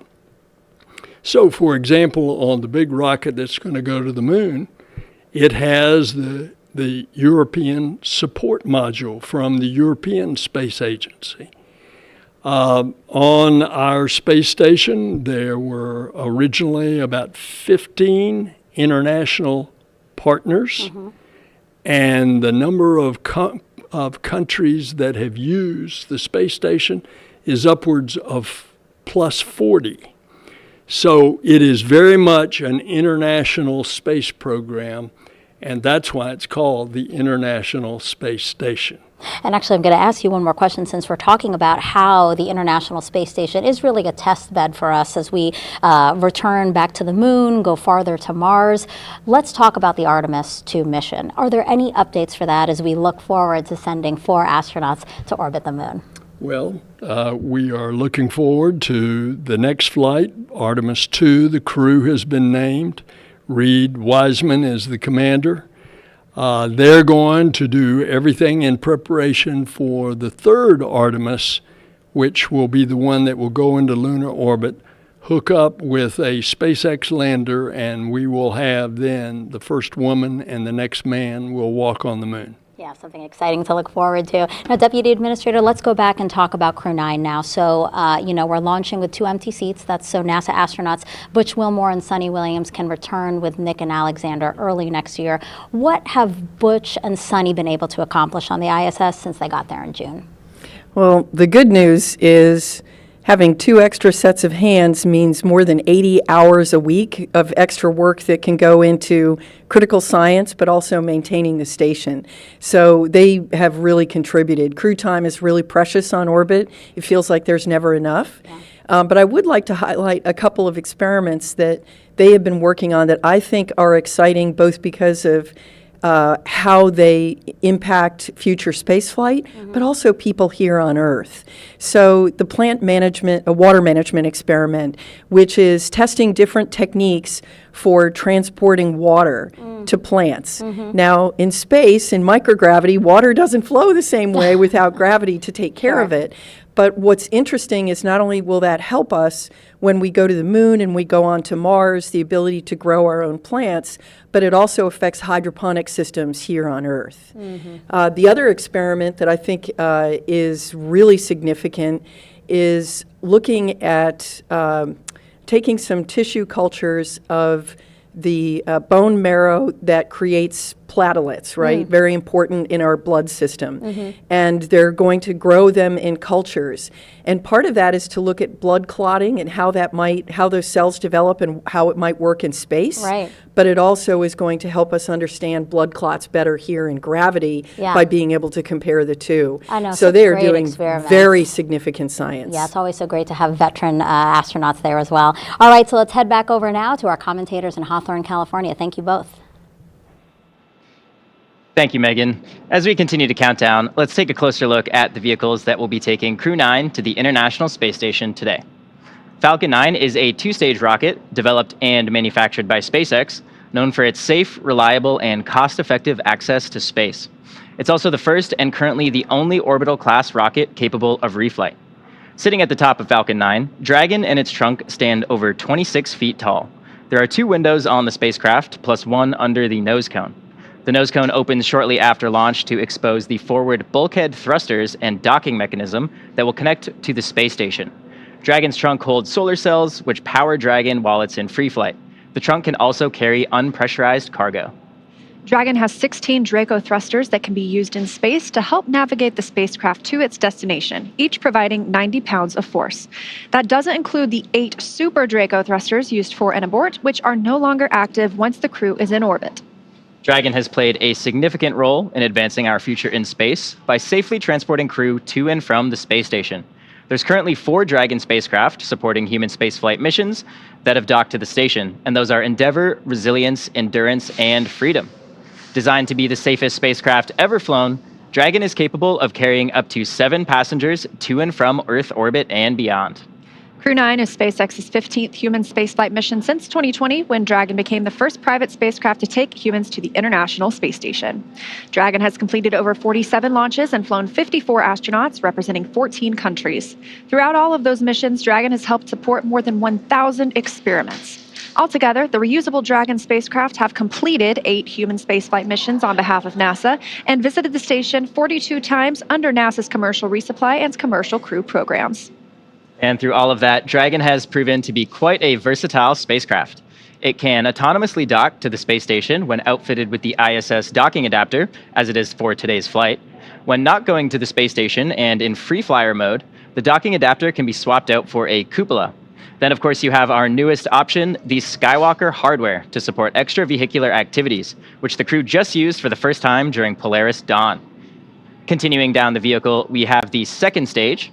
The second stage is powered by a single Merlin vacuum or MVAC engine, and this engine is optimized to perform in the vacuum of space. After stage separation, the MVAC will ignite and carry Dragon to its target orbit. The Falcon 9's first and second stages are connected by the black interstage, which houses the MVAC engine and the systems that decoupled the 2 stages during stage separation. Below that, of course, is the first stage, which is powered by 9 Merlin engines. These 9 Merlin engines provide the initial thrust to lift Falcon 9 off the pad and clearing the tower through the lower, thicker parts of the Earth's atmosphere.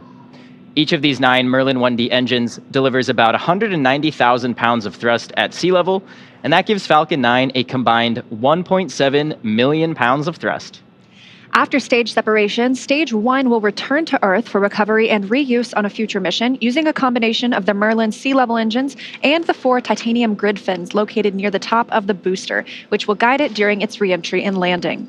The Falcon 9 first stage is also equipped with 4 landing legs that deploy just before landing to allow for a vertical touchdown on either a drone ship or a landing pad. And today, we'll be attempting to land this booster at Landing Zone 1 back at Cape Canaveral Space Force Station.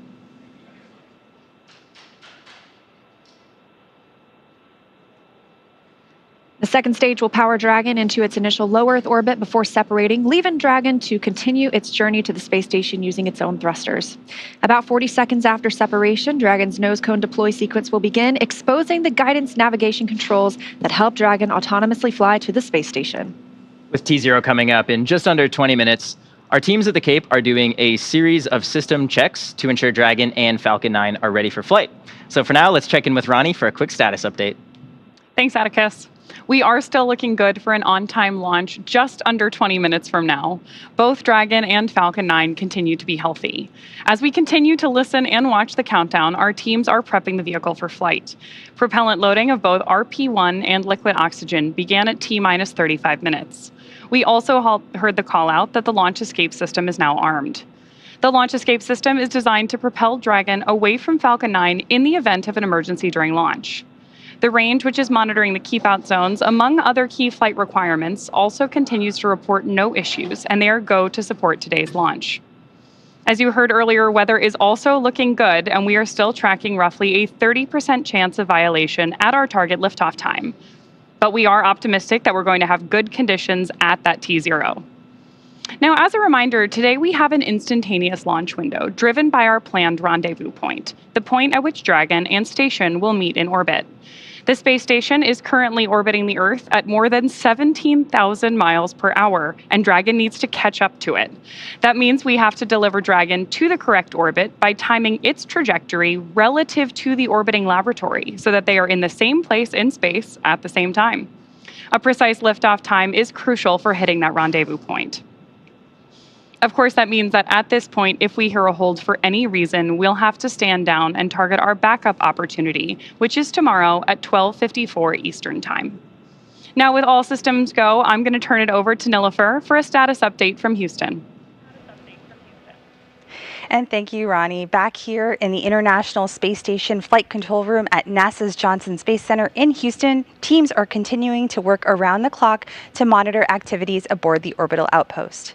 Leading the team inside the room is Flight Director Nicole McElroy. The team in Mission Control Houston, the team in Hawthorne, and the astronauts aboard the space station will track the autonomous docking of Dragon Freedom on Sunday when they enter joint operations. This will happen when the spacecraft enters the approach ellipsoid, the invisible boundary that helps us monitor arriving and departing spacecraft.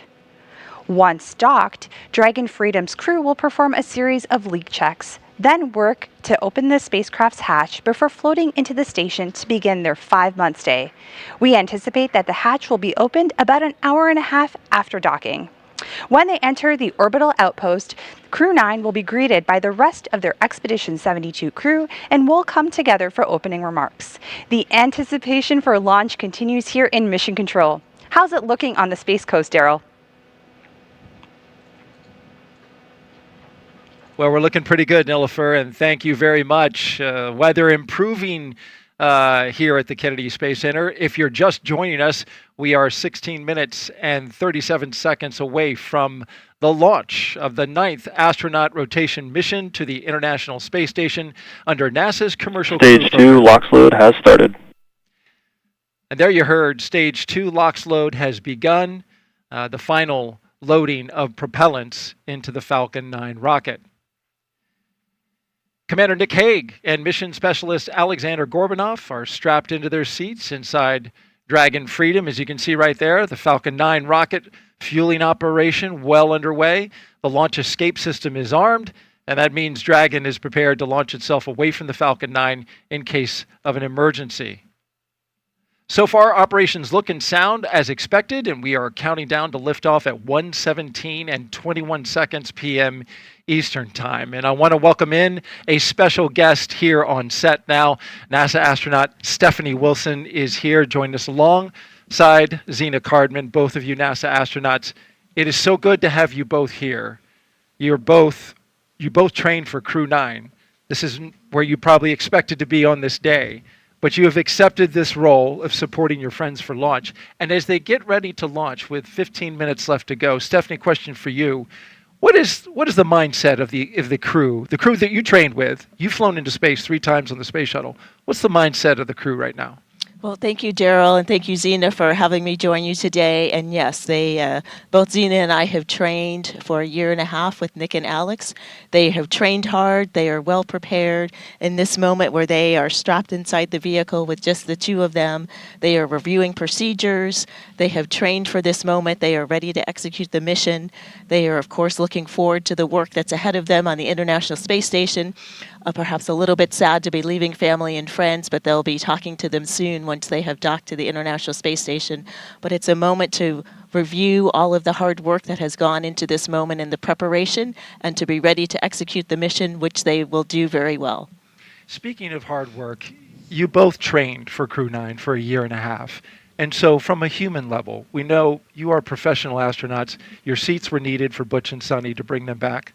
What was it like for you personally when you learned that you wouldn't be flying today, but you would be flying some other time, but not today? Yeah, gosh, Daryl, I think I felt a lot of emotion when I saw Stephanie walking through the door there. It's bittersweet, but it's a really beautiful thing. I think any launch is a testament to the power of collaboration, and this launch maybe even more so than usual. I think from my perspective, it's a privilege and a choice to take part in something that's larger than yourself, and that's a choice that I make today and the next day and the next day. So in this moment, it's feeling exciting, it's feeling bittersweet, but for the most part, I'm feeling a lot of joy and pride in our space program, and so excited for our crew members, especially Alexander. This is his first launch to space. Nick, this will be his second mission to the International Space Station. It's going to be a beautiful day. And I think for you? For you, Steph? Yes, very, very similar. I think that we all train together adaptability and flexibility is key as we look across our corps. You know, we all train for various roles, and we select people that can serve in various roles and can be seamlessly thrown into different roles. And excited for them. We're always excited for our colleagues to have an opportunity to launch into space. Of course, we wish we could be with them. We have trained with them for this time. We, of course, want to be together. We have built friendship and camaraderie and learned for the roles for the Crew Dragon and for the International Space Station. But I am very excited for them, looking forward to hearing their stories from space and for seeing them launch. And that launch just 12 minutes away, a little over 12 and a half minutes away, the Falcon 9 rocket. Well, this is a booster that can be reused more than a few times with minimal maintenance. At the time that this launch happens, it will be flying over the International Space Station, will be flying 260 statute miles over northeast Bulgaria. Crew-9 will then spend the next 28 hours or so chasing down the International Space Station for a rendezvous currently targeted for September 29th at 5:30 p.m. And we'll have live coverage on NASA TV of docking, which will arrive when it does dock, about 2 hours before. And so I want to thank Stephanie Wilson for coming in and joining us. We really appreciate your time and being here. Thank you so much for sharing your thoughts with us. As we continue to count down, T-minus 11 minutes and 42 seconds and counting, getting close to terminal count. We want to commend both Stephanie Wilson and Zena Cardman for their professionalism and for their support of their fellow crew members and friends who are going up today. That's absolutely right, Daryl. It's an exciting day to be here, and although 50% of us are staying on the ground this morning, we are part of this mission, this Crew-9 mission, and we're so proud to be part of the team that got this Dragon Freedom, Nick Hague and Alexander Gorbanov, ready for flight today. Thinking about another minute or so, we'll hear the next expected call that the crew displays are configured for launch. We'll hopefully hear at that point some great words from our commander. That's right. Nick Hague is going to have some words for us, so we're going to tune into that. And you and I will join Stephanie outside and watch your friends launch to space. In the meantime, let's send it out to SpaceX in California. Dragon, SpaceX. Confirm crew displays are configured for launch.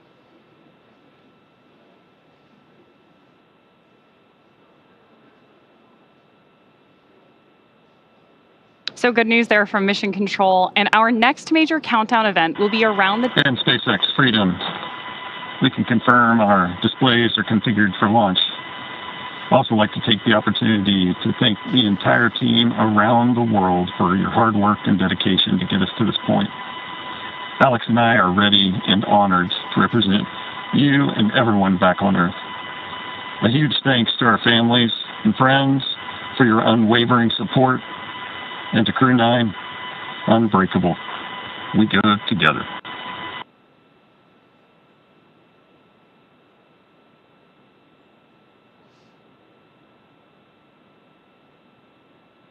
SpaceX copies. You've proven you're ready, Dragon, and we're looking forward to seeing a full capsule at splashdown. Really exciting commentary there from Commander Nick Hague. And with that, we are just about 9.5 minutes to launch. And right now, the Falcon 9 launch commit criteria are being checked by our onboard computers. Those launch commit criteria are specific thresholds and data that tell us that the rocket is healthy. There are many systems in place to ensure that the rocket and crew are both safe leading up to liftoff and during flight. And now that we're approaching terminal count, our teams are performing those final checks.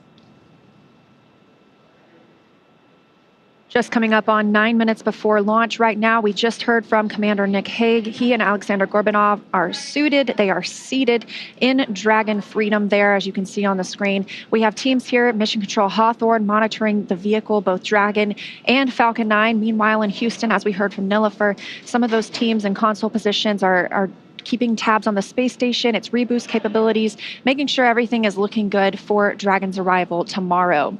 We're looking at about a 9-minute ride to orbit today, and that's the point that the second stage will cut off.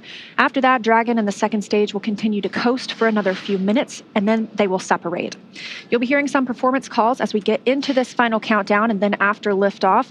These are SpaceX flight controllers reporting on trajectory, speed, booster performance, and other key milestones. And there are also some other calls you'll hear the crew make after liftoff.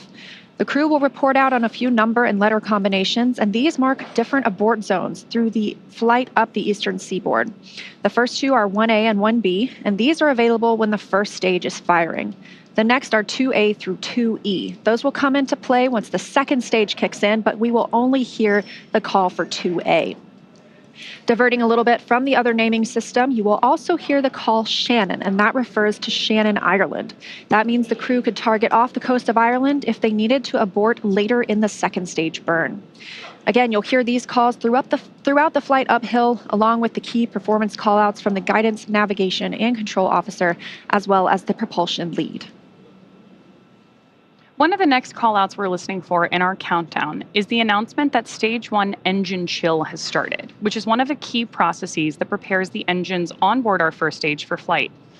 Right now, propellant in the tanks is isolated from the engines, but at T-minus 7 minutes, we'll open the engine pre-valves and start passing just a trickle of liquid oxygen through the Merlin engine pumps, chilling those engines for the start sequence.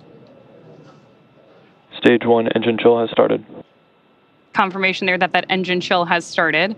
Now, we do this because the super chilled and densified liquid oxygen on board is really, really cold. So we use the process to bring that engine hardware down to a cooler temperature before flowing all of the LOX and propellant into it during flight. At liftoff, Falcon 9 is consuming 700 gallons of fuel per second.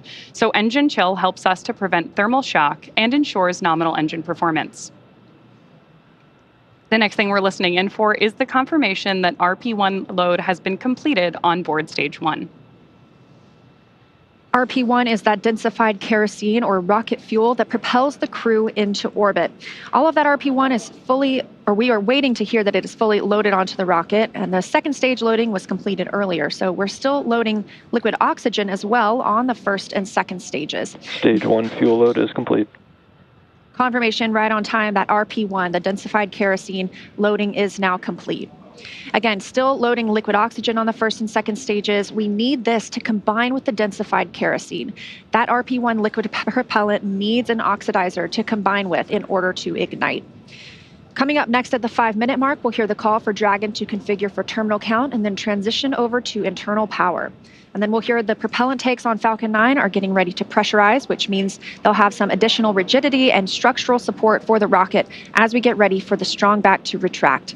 The strong back provides access to Falcon 9's fueling lines and umbilicals for both prop load and the different gases being loaded on board. The clamp arms will open and it'll move just a couple of degrees at first, and then we will see it swing open completely at the moment of liftoff. We'll continue to check through a couple more fueling milestones, including one around the 2-minute mark before flight, where we'll hear liquid oxygen loading is complete on the second stage.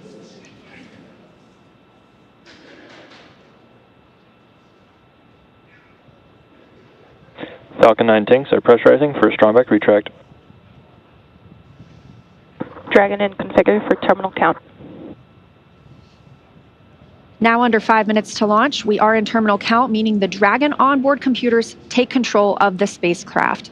Again, we are still watching first stage as its liquid oxygen loading continues. That'll be complete around 3 minutes, followed by completion of second stage liquid oxygen loading about 1 minute later. Strong back retract has started. Just heard that call out from Mission Control that strong back retract has started. And if we keep a close eye on the screen, there we go, just coming out of those clouds of liquid oxygen, we got to see those clamp arms opening up around Stage 2. What's going to happen now is that our strong back will recline just about 2 degrees away from the vehicle.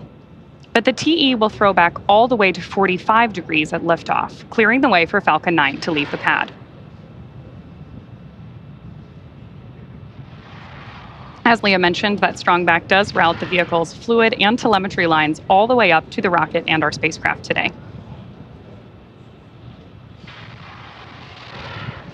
Good views of the strong back moving away from Falcon 9 and Dragon. They're on the bottom right-hand side of your screen. With that, we are just about 30 seconds away from LOX load completion on board the first stage.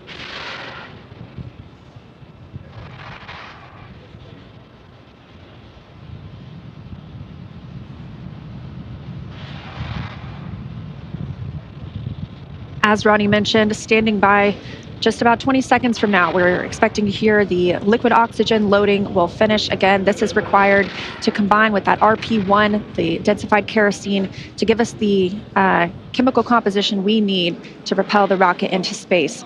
All of these white clouds of vapor you see on your screen are normal. We will continue to see them build as we get closer to launch, and that's due to this liquid oxygen. It's super chilled, so some of that does boil off in the hot Florida air. Stage 1 LOX load is complete. There's confirmation right on time. Dragon in terminal count and on internal power. That we both have LOX load complete on the stage 1 and that Dragon is on internal power. We are expecting LOX loading to last for just about another 30 seconds on board stage 2. And then we should see a vent down of the TE LOX lines. That's going to produce another one of those large white clouds moving away from the vehicle. Again, as Leah just mentioned, that is totally normal and happens when that cooler liquid oxygen that's venting off the surface of the tanks comes into contact with that humid Florida air along the Space Coast.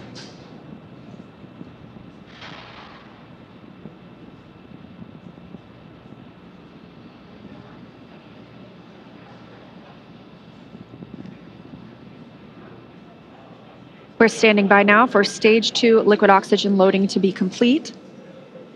Stage 2 LOX load is complete. Dragon in auto idle. With confirmation of that liquid oxygen load complete, gas closeout Ground gas closeout has started. Expect loud venting.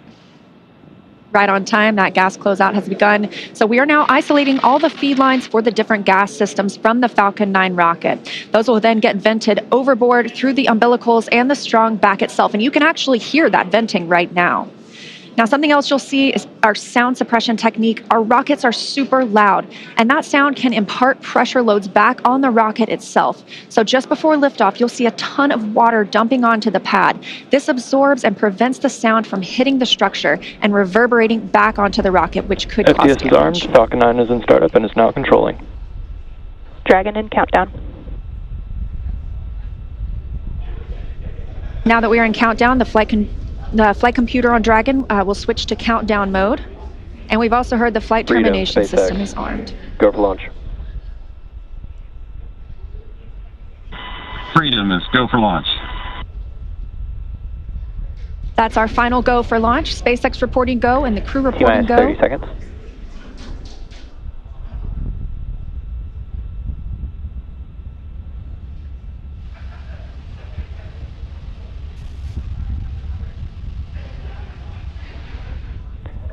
Seconds. Standing by for the first launch of 10, humans 9, from Space Launch 8, Complex 40. 7, 6, 5, 4, 3, 2, 1. Ignition. Engine full power. And liftoff of Crew-9. Go SpaceX, go Falcon, go NASA. Liftoff of Crew-9 now soaring to the International Space Station. Stage 1 Alpha. Stage 1 propulsion is nominal. Copy, 1 Alpha. Those 9 Merlin engines now providing 1.7 million pounds of thrust, propelling Falcon 9 and Crew-9 and continuing to get good calls from teams here on the ground.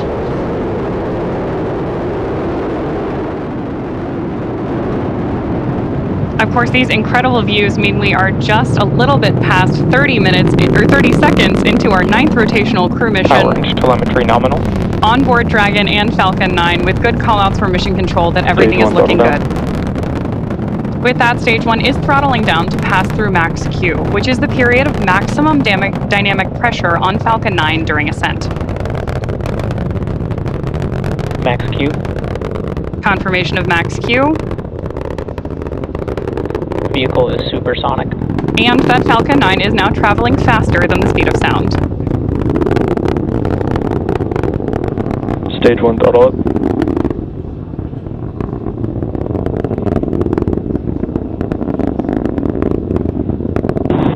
1 Bravo. Copy 1 Bravo. That call out for 1 Bravo means we're in the second and final abort mode for the first stage and continuing to get good performance. MVAC chill is underway. Crew is pulling just over 2 Gs at this point. Next up, we heard the engine chill on the second stage. MVAC engine has begun, and then we will have MECO, or main engine cutoff, where the 9 engines on the first stage will cut off ahead of the first and the second stages, and then will separate from one another. Then that single Merlin vacuum engine on the second stage will ignite and continue to carry Crew-9 to orbit while the first stage begins its journey back to Earth.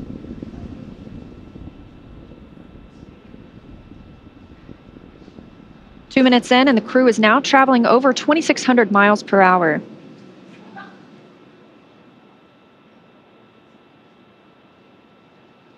Stage 1 is throttling down.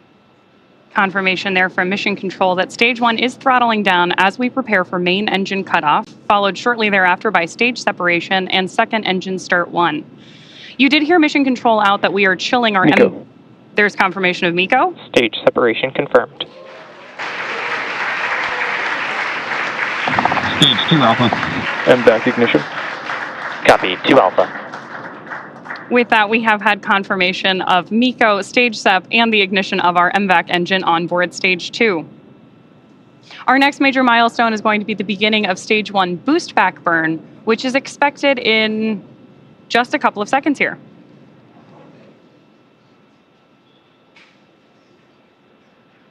Of course, if you are just joining us, you've got views of our first stage on the left-hand side of your screen and of MVAC burning with our Crew-9 astronauts aboard up in space on the right-hand side of your screen.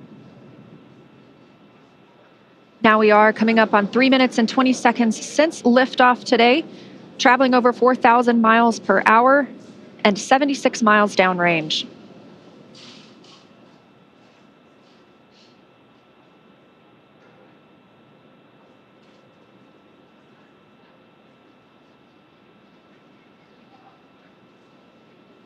As our first stage makes its way back to Earth, we are tracking a landing attempt today at landing zone 1, not too far from where we lifted off in Cape Canaveral, Florida. Dragon, SpaceX, nominal trajectory. Confirmation there that both vehicles Copy nominal trajectory. are on nominal trajectories. Everything looking good. Everything is looking good. Are on nominal trajectories. And we're getting good performance on that single Merlin vacuum engine on the second stage. The crew's G-load dips right now. We are going to prepare to hit the separation event. Right now they're about 1 G, which is about what we're used to experiencing on Earth.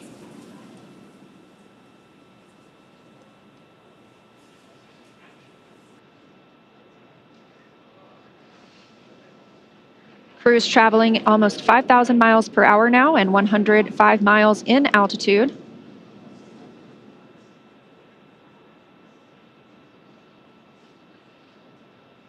As we await the entry burn for our first stage, you are getting great views of it on the left-hand side of your screen. You can also see 2 of our titanium grid fins, which are the primary mechanical structures. Dragon, SpaceX, nominal trajectory. Confirmation there from Mission Control that everything is still looking good. Freedom copies, nominal trajectory. Now, as I mentioned, those grid fins are the primary mechanical structures that we use to steer the booster back toward its landing zone, which today is LZ-1 at Cape Canaveral. Just as kind of a quick point of reference, those grid fins are about 4 by 5 feet, so roughly the size of a coffee table.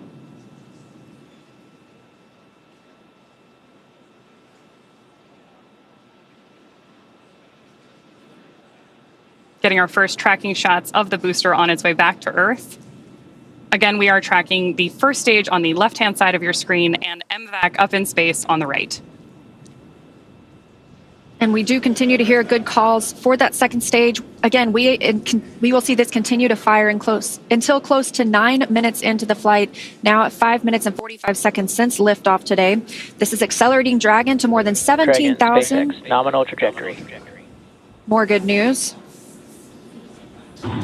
Freedom copies, nominal trajectory. This second stage is bringing Dragon to more than 17,000 miles per hour. That puts our crew in orbit. And the single Merlin vacuum engine can produce over 220,000 pounds of thrust in the vacuum of space.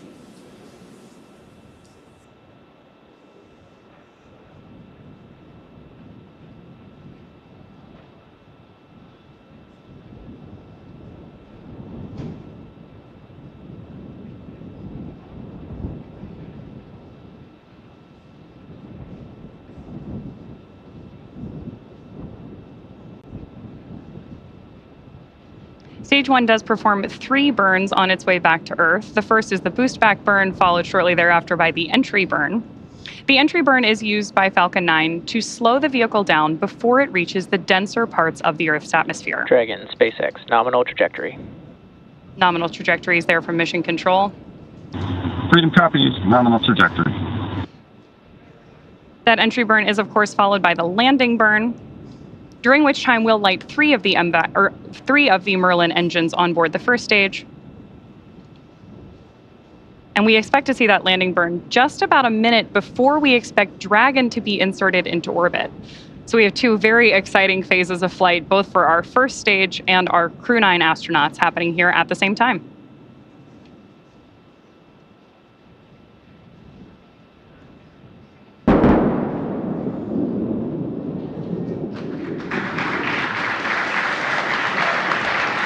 Stage 2, safe.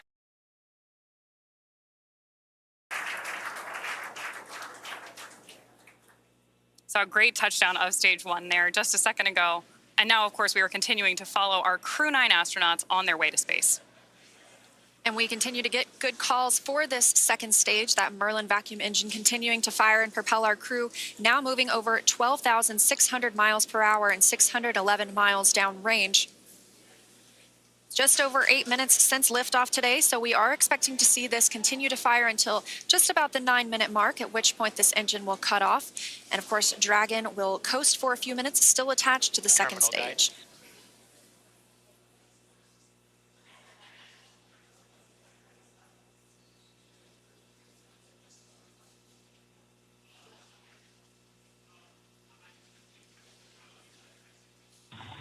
Shannon.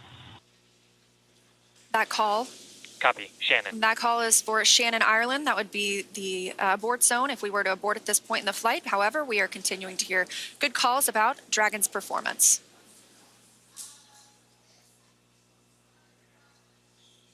MVAC shutdown. Confirmation of the Merlin vacuum engine shutting down. Dragon, SpaceX, nominal orbit insertion. Good news there from Mission And Freedom copies, nominal orbital insertion. from Mission Control and our crew that we have had nominal orbit insertion. Dragon, SpaceX, launch escape system disarmed. Freedom copies, LES disarmed. In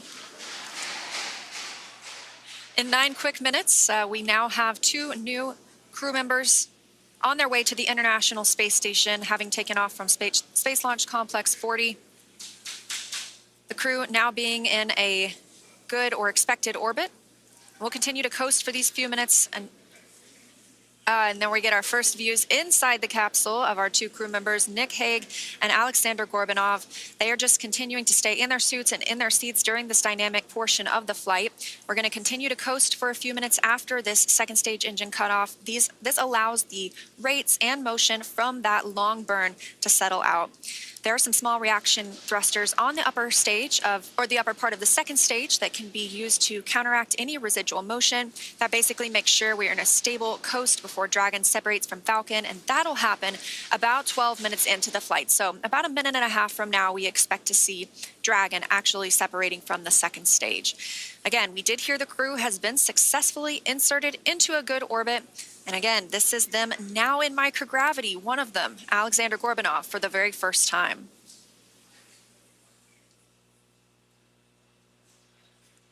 So as Leah mentioned, we are now just a few minutes away from the separation of Dragon from stage 2, during which time a number of activation checkouts occur.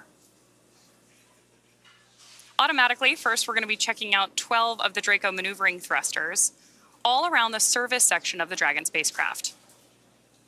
We're also, of course, going to get ready for that nose cone opening, which will allow Dragon to dock with the International Space Station about 28 hours from now. The nose cone stays closed for the flight uphill to help protect against all of the guidance, navigation, and control sensors and Dragon's docking adapter. It's also covering 4 of our Draco thrusters that will be used for the majority of different phasing burns required as Dragon chases down the space station. We are currently standing by for that separation, which could happen anytime in the next couple of minutes.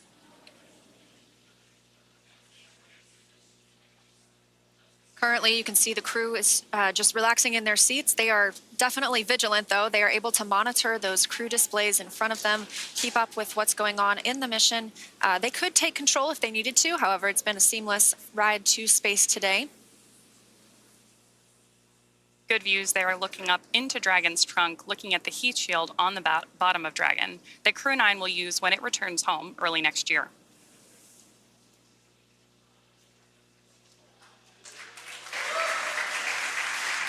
Dragon, SpaceX, Dragon separation confirmed. There. And Freedom copies, good separation. There you heard from Mission Control, Dragon, Chief Engineer on Countdown 1. Nick, Alex, on behalf of the entire team, we thank you for flying with Falcon 9 today and wish you a great mission.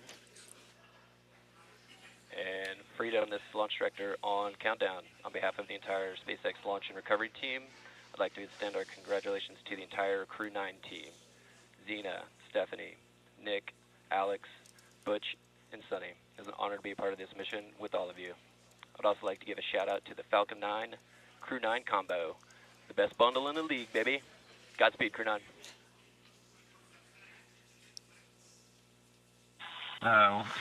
Couldn't say it any better. Thank you, guys. You know, we had the opportunity to meet so many people that were involved with the Falcon 9, and along the way was a sweet ride. I'm pretty sure my youngest son would say it was Sigma. Alex has got a few words to add as well. All the entities that made this launch possible. Roscosmos, NASA, Big SpaceX. And thank you to my family and friends for their support. And also I'd like to express my gratitude to the hundreds of thousands of people around the world who are involved in the development of space technologies and to moving humanity forward. Today's launch is also their accomplishment.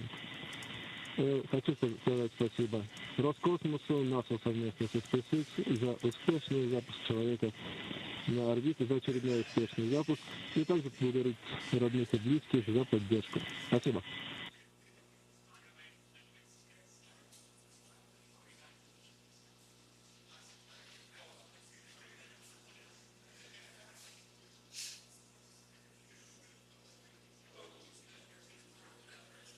incredible words from our commander and great views of Dragon up in orbit on your screen right now.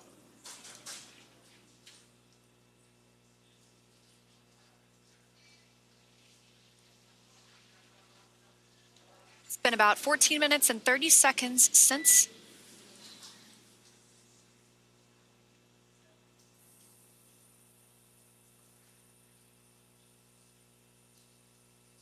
coming up on 15 minutes now since liftoff today. You got a quick look inside the capsule. Dragon SpaceX, we had a nominal dehumidifier activation and service section Draco checkouts. Nose cone deploy is in progress. And Freedom copies all. Thank you. Confirmation there that our nose cone deploy is underway. That means that the 6 hooks that hold the nose cone in place during launch and the ascent portions of flight have begun to retract. That will allow the nose cone to start to swing open and deploy. That will uncover a number of critical systems for the flight up to the space station, including the forward bulkhead thrusters and the docking hatch.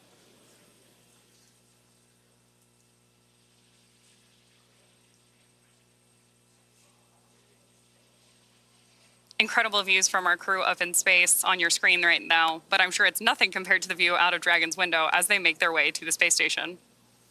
I can only imagine. And that journey to the space station will take about 28 hours, so they won't arrive until tomorrow afternoon. In the meantime, they will have the opportunity to get out of their suits, to get out of their seats as well, and kind of just enjoy the ride. They're going to shift into some off-duty time. That allows them to prepare any food that they would want to. That allows them to maybe even call down to the ground.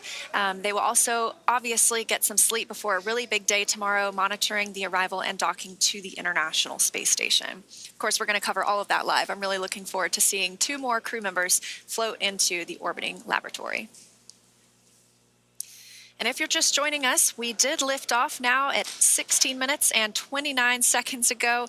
That was right on time at 1:17 p.m. Eastern Time from Space Launch Complex 40 down at the Cape Canaveral Space Force Station in Florida.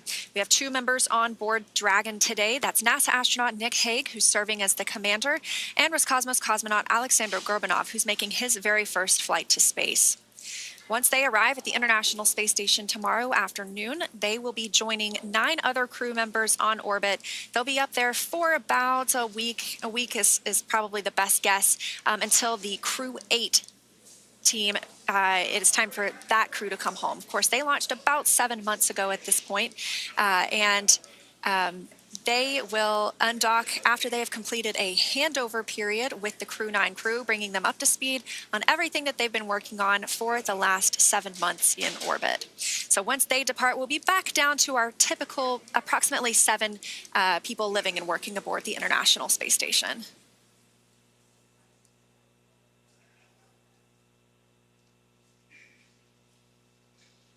We are getting really spectacular views from up in space today.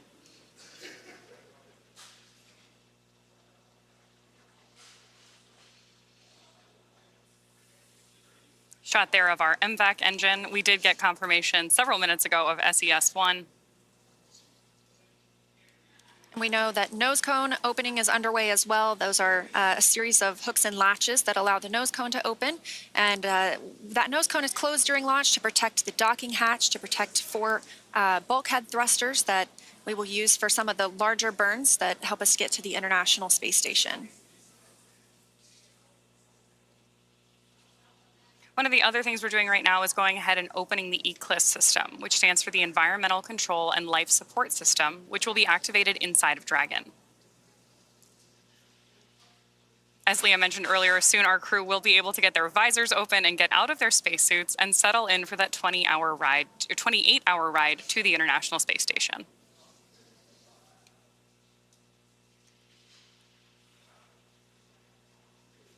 Good views there of the opening of Dragon's nose cone on the left-hand side of your screen. Coming up on 19 minutes since liftoff today, the crew, again, had a good orbital insertion, and that actually puts 14 people currently in low Earth orbit. That includes the those living on the International Space Station right now, as well as those living on the Chinese space station. So a total of 14 humans are now not off the planet, but rather orbiting around it.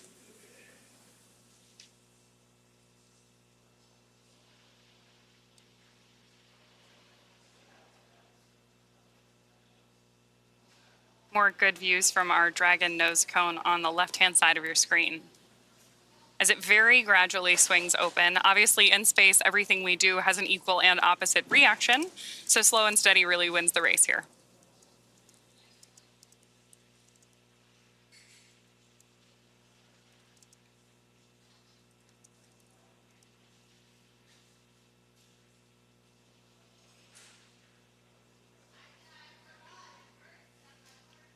Again, now 20 minutes since liftoff today. Dragon is flying free from the second stage, and it looks like they're about to enter an orbital nighttime. So now that they're at orbital velocity, that's 17,500 miles per hour, they are going to see 16 sunrises and sunsets a day. Again, it was an on-time liftoff at 1:17 p.m. Eastern Time from Cape Canaveral Space Force Station in Florida, and a clean ride uphill.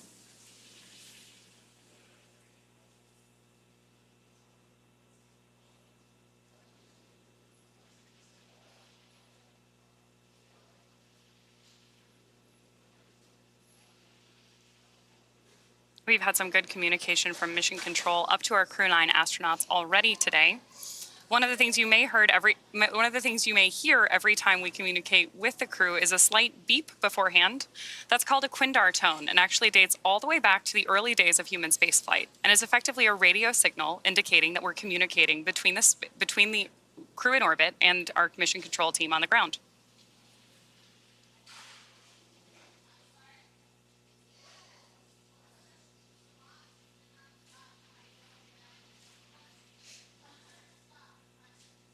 We now have views back inside the capsule. Dragon SpaceX, we had a nominal nose cone opening.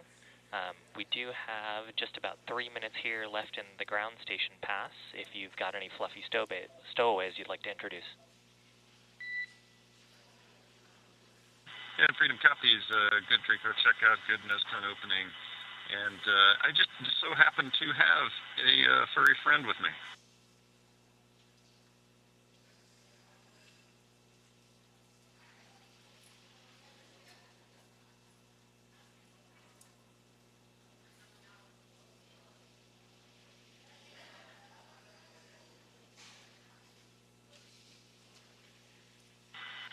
Yeah, SpaceX Freedom. So yeah, I've got a little Falcon here. I love the package of Falcon 9, Crew-9. Yeah, we've got a Falcon on board with us. This one's a multi-flyer though.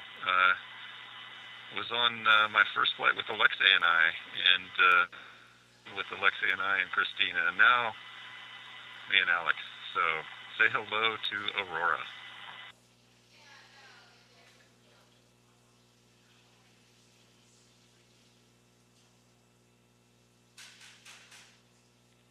And we see your Dragon. Actually, a good view right now because we're looking at the display cam.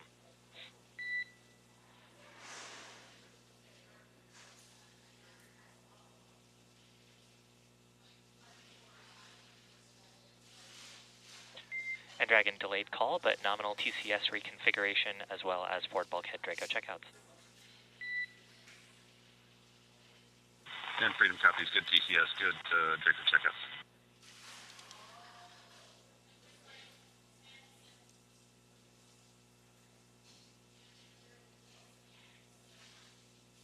Spectacular views of our Crew-9 astronauts and zero-G indicator up in orbit. Human spaceflight has come so far in the last 5 years with Dragon.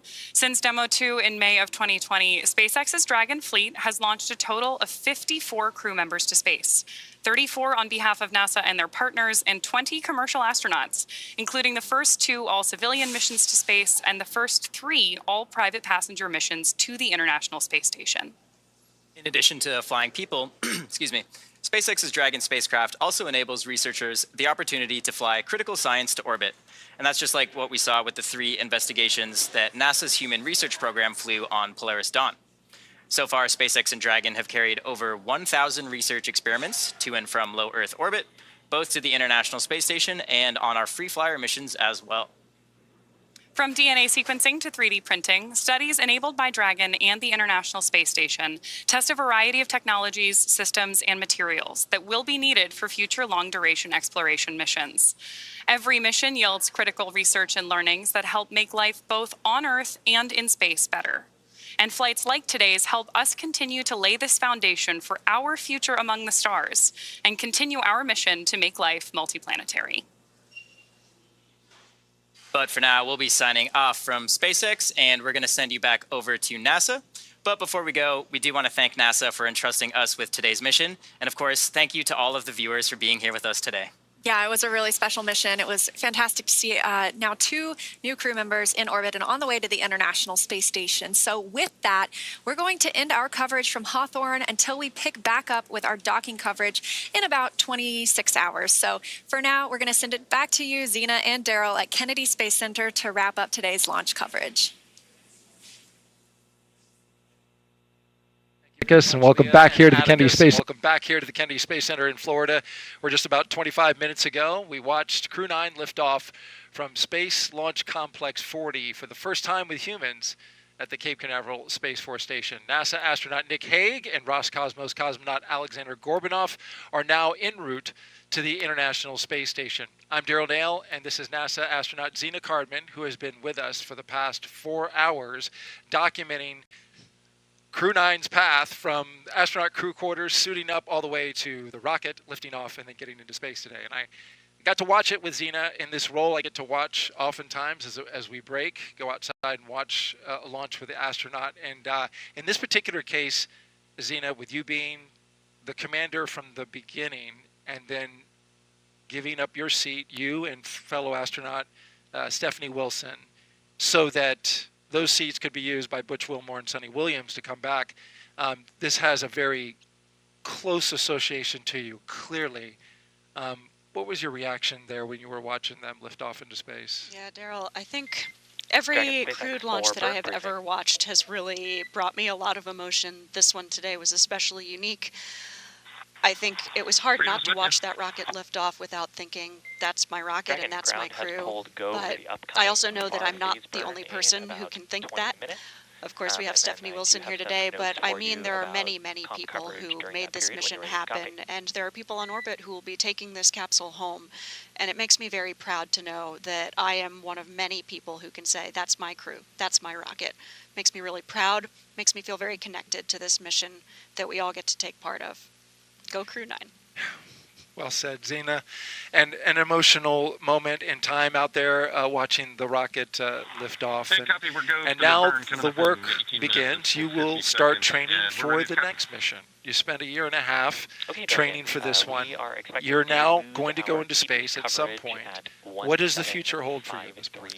Yeah, it's a little bit to be determined. We've got a lot of exciting things ahead. I'm looking forward to starting training again at some point. And in the meantime, I can't wait to watch Nick and Alexander and the entire Expedition 72 crew really get to work and execute that mission that we all have worked so hard to make possible. Yeah, Nick and Alexander will become part of Expedition 72 as you arrive on space station. NASA's Megan Cruz has joined us now with Jennifer Buckley, the chief scientist for the ISS program, with more about the science that's happening on board for Expedition 72. Megan. Yeah, it's great to have Jen here. And Jen, you know, obviously we saw some changes through the mission, most notably the change from a 4 to a 2-person crew. Did any changes affect the science? Well, the human research is specific to the crew member. So Butch and Sunny have their science complement that will stay with them. But other than that, we didn't have to adjust our science plans. Butch and Sunny are experienced crew members, so they jumped right in and have been helping us already with science on board, and we were able to keep our plan complement. Oh, that's fantastic. And I know Expedition 72, they're going to be responsible for making a repair on the NICER instrument on the space station. Can you tell us about that instrument, its significance? That's right. So NICER is an X-ray telescope that's mounted outside of the International Space Station, and it takes a look at neutron stars. Neutron stars are born from the cinders of a supernova event.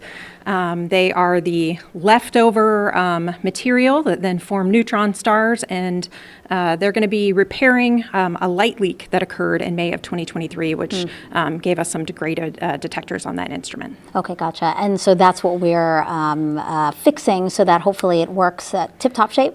That's right. So right now with the damage, we still get full data during darkness. However, during sunlight, it degrades the data that we're able to get. And so when they do that repair in December, we'll bring NICER back up to its full capability. Oh, perfect. Okay, well, obviously we as NASA look out into the universe, but also we look back at our own Earth. And for those who don't know, one way that we do that and look at our Earth is we have our astronauts take photos from the International Space Station. And I was told that more photos were taken from the ISS of Earth in the last 6 months than all of 2023. That's right. So in the first 6 months of 2024, they took over 330,000 photographs. Oh my gosh. So, you know, this photography, apart from being absolutely beautiful, is really important science imagery. As you mentioned before, this allows us to take a look at our planet, and we can see how it's changing over time, as well as any environmental impacts. We also support the Disaster Response Network. So we're able to look at natural disasters like wildfires or even hurricanes. So we were involved in taking some imagery of Hurricane Helene as well, and we support other government agencies and provide that data. Yeah, it's always so important to talk about, yes, the work that we do as we look out into the universe, but also as we reflect here on Earth and see what we can do to improve things for everyone. So Jen, thank you so much. Thanks for detailing the science for us. We'll send it back to our folks there. Thank you. All right, thank you very much, Megan, and good to be back with you here with NASA astronaut Zena Cardman. We are wrapping up our coverage for today after a successful launch of Crew-9. But before we do, I want to know if you take one more social question. Absolutely. Fantastic. Let's put it up for us. This is, let's see, Maya, age 10, asks, I want to know, because I want to work there, how is it to work at NASA? I want to be an aerospace engineer when I grow up. That is awesome. Maya, we can't wait to have you in the NASA family. It's an amazing place to work. I love working in spaceflight, human spaceflight especially, and there are so many different types of people with different backgrounds who work. I love that we can all come together for this common goal coming from such different backgrounds. So all you've got to do is apply, and we'll see you soon. As a young girl yourself, you probably never imagined that you would be here. I sure did not. And you made it happen as well. That's right. Myself, but most especially all of the mentors and family and friends who made me who I am. Takes a team. Well said, Zena. Now, as we wrap things up, we want to let you know that though our coverage is coming to a close, you can still follow along with Crew-9's entire journey to the station by listening to the mission real-time audio commentary. Just to do that, you can snap that QR code that you see on the screen there, or if you're watching us on your phone, just screen grab it and you can click on it later. Nick and Alexander are on course to arrive at the International Space Station around 5:30 p.m. Eastern Time on Sunday, September 29th. On-camera coverage of docking and arrival will resume about 2 hours before that happens on NASA Plus. And of course, that's always a big moment when the crew arrives, you know, especially not just for the people who are going there, that's their destination, but for the people who get to see them as well. Absolutely. It's a really joyful moment. I love few things more than I love watching astronauts fresh through that hatch, hugging each other and welcoming their new crewmates. It's an amazing thing to see. And there's 3 of them if you count this little guy right here, which you brought on board. That's right. This was the zero-G indicator. That's exactly right, and I absolutely love the history that this zero-G indicator has for Nick Hague specifically, and I'm sure Alexei Ovchinin will be happy to be reunited with that zero-G indicator as well. So getting the band back together. Seems like it's a good luck charm at this point. It seems that way. All right. Well, Zena, I want to thank you for co-hosting with me today. Yeah, I know it was a challenge. It was emotional at times, but thank you for sharing your insight, your experiences, your knowledge, but most of all, your heart. Appreciate you. Thank you, Daryl. Go Crew-9. Go Crew-9. All right, with that, we're going to wrap it up and wish you a great day. An important reminder, though, about an upcoming launch in a few weeks here at the Kennedy Space Center in Florida on October 10th at 12:31 p.m. Europa Clipper is scheduled to lift off aboard a SpaceX Falcon Heavy rocket on its 5.5-year journey to Jupiter's moon, Europa. You can watch it live right here on NASA Plus starting at 11:30 a.m. Again, huge thanks to all of our guests, for everyone who joined us today. But most importantly, we appreciate you for being here and watching. You can keep up with any Crew-9 updates to the mission using the online resources you see on your screen now. For everyone here at NASA and SpaceX, have a great rest of the day. We look forward to seeing you again soon, but we leave you now with a moment looking back at the highlights from suit up to liftoff.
Crew-9, go SpaceX, go Falcon, go NASA.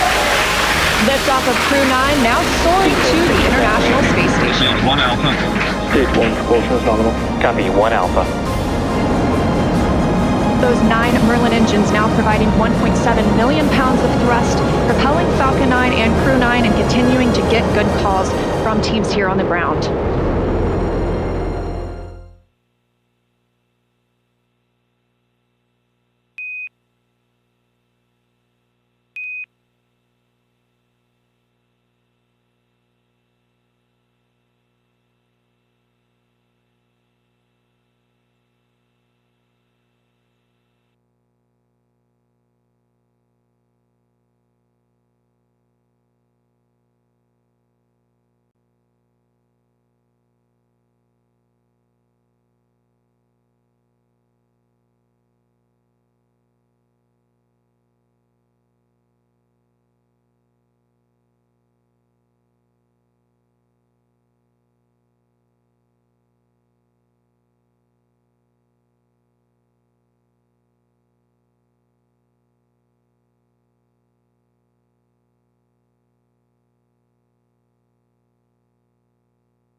Step into Wix Studio.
This is Mission Control Houston in the International Space Station's flight control room here at the Johnson Space Center.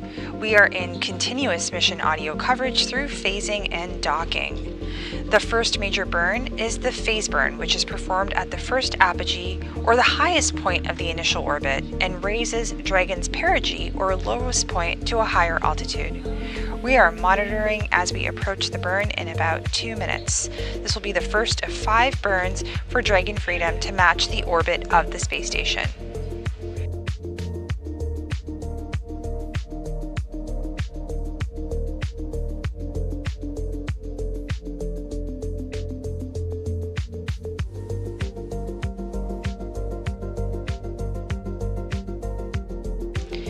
The crew is getting ready for a phase burn. This is where they will fire the engine for approximately 4 minutes and 3 seconds to increase Dragon Freedom's orbital rate by 22.3 meters per second. This will match the orbit of the International Space Station.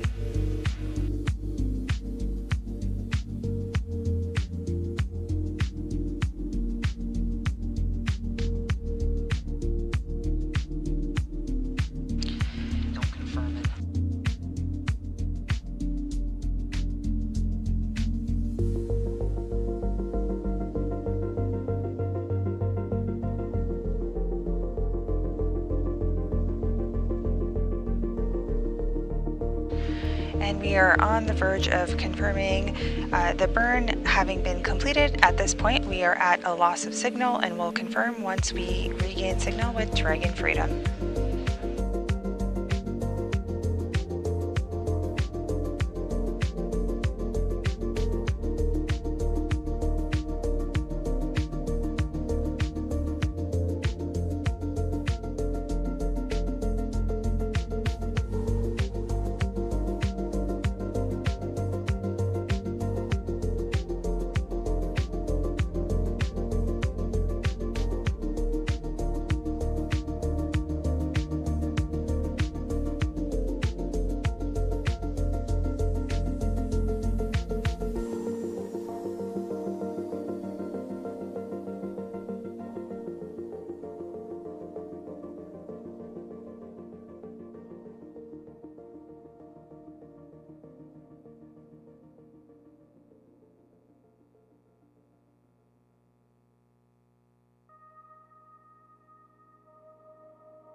We are about halfway through the expected burn.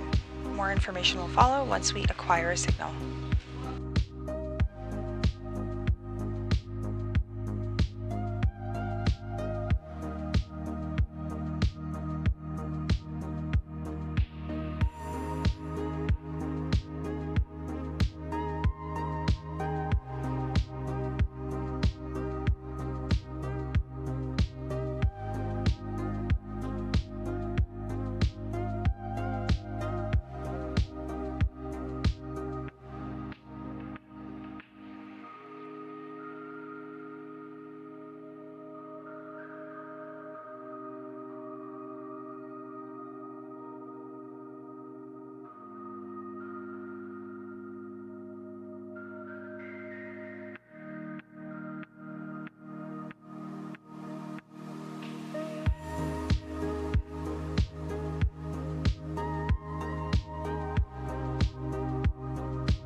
SpaceX Dragon, come check on the cabin mic.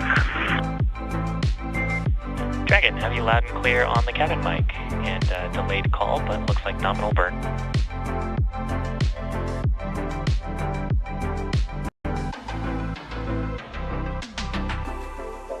Loud and clear too.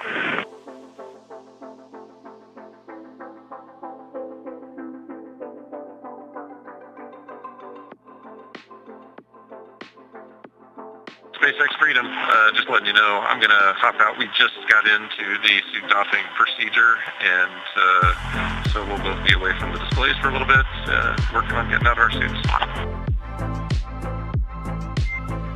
Core copies. You're working through 4.012, and I'll be your eyes on the display.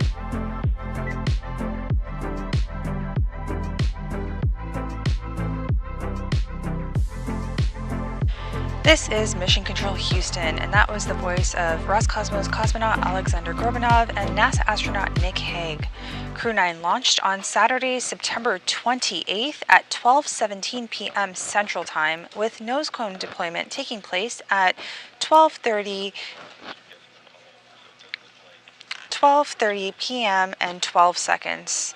The crew just confirmed that they have completed a phase burn. This is where they fired the engines for approximately 4 minutes and 3 seconds to increase Dragon Freedom's orbital rate by 22.3 meters per second to match the orbital rate of the International Space Station.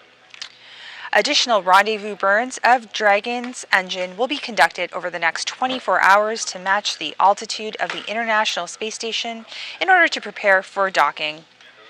NASA Plus coverage will resume on Sunday, September 29th at 2:30 p.m. Central Time, 3:30 p.m. Eastern Time, with an approximate docking time of 4:30 p.m. Central and 5:30 p.m. Eastern. Continuous mission audio will be covered through phasing and docking.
I know a lot of people will be excited when they hear the sonic boom. And these are going to provide quite a show because you're going to hear the sonic booms.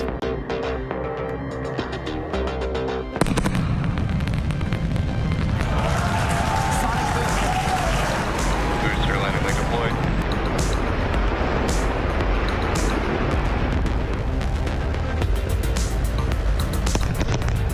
That sonic boom is great for us. That thunderclap broke the sound barrier.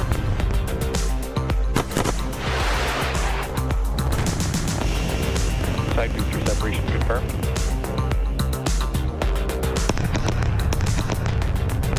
Just heard the two sonic booms here in the room. Booster landing confirmed.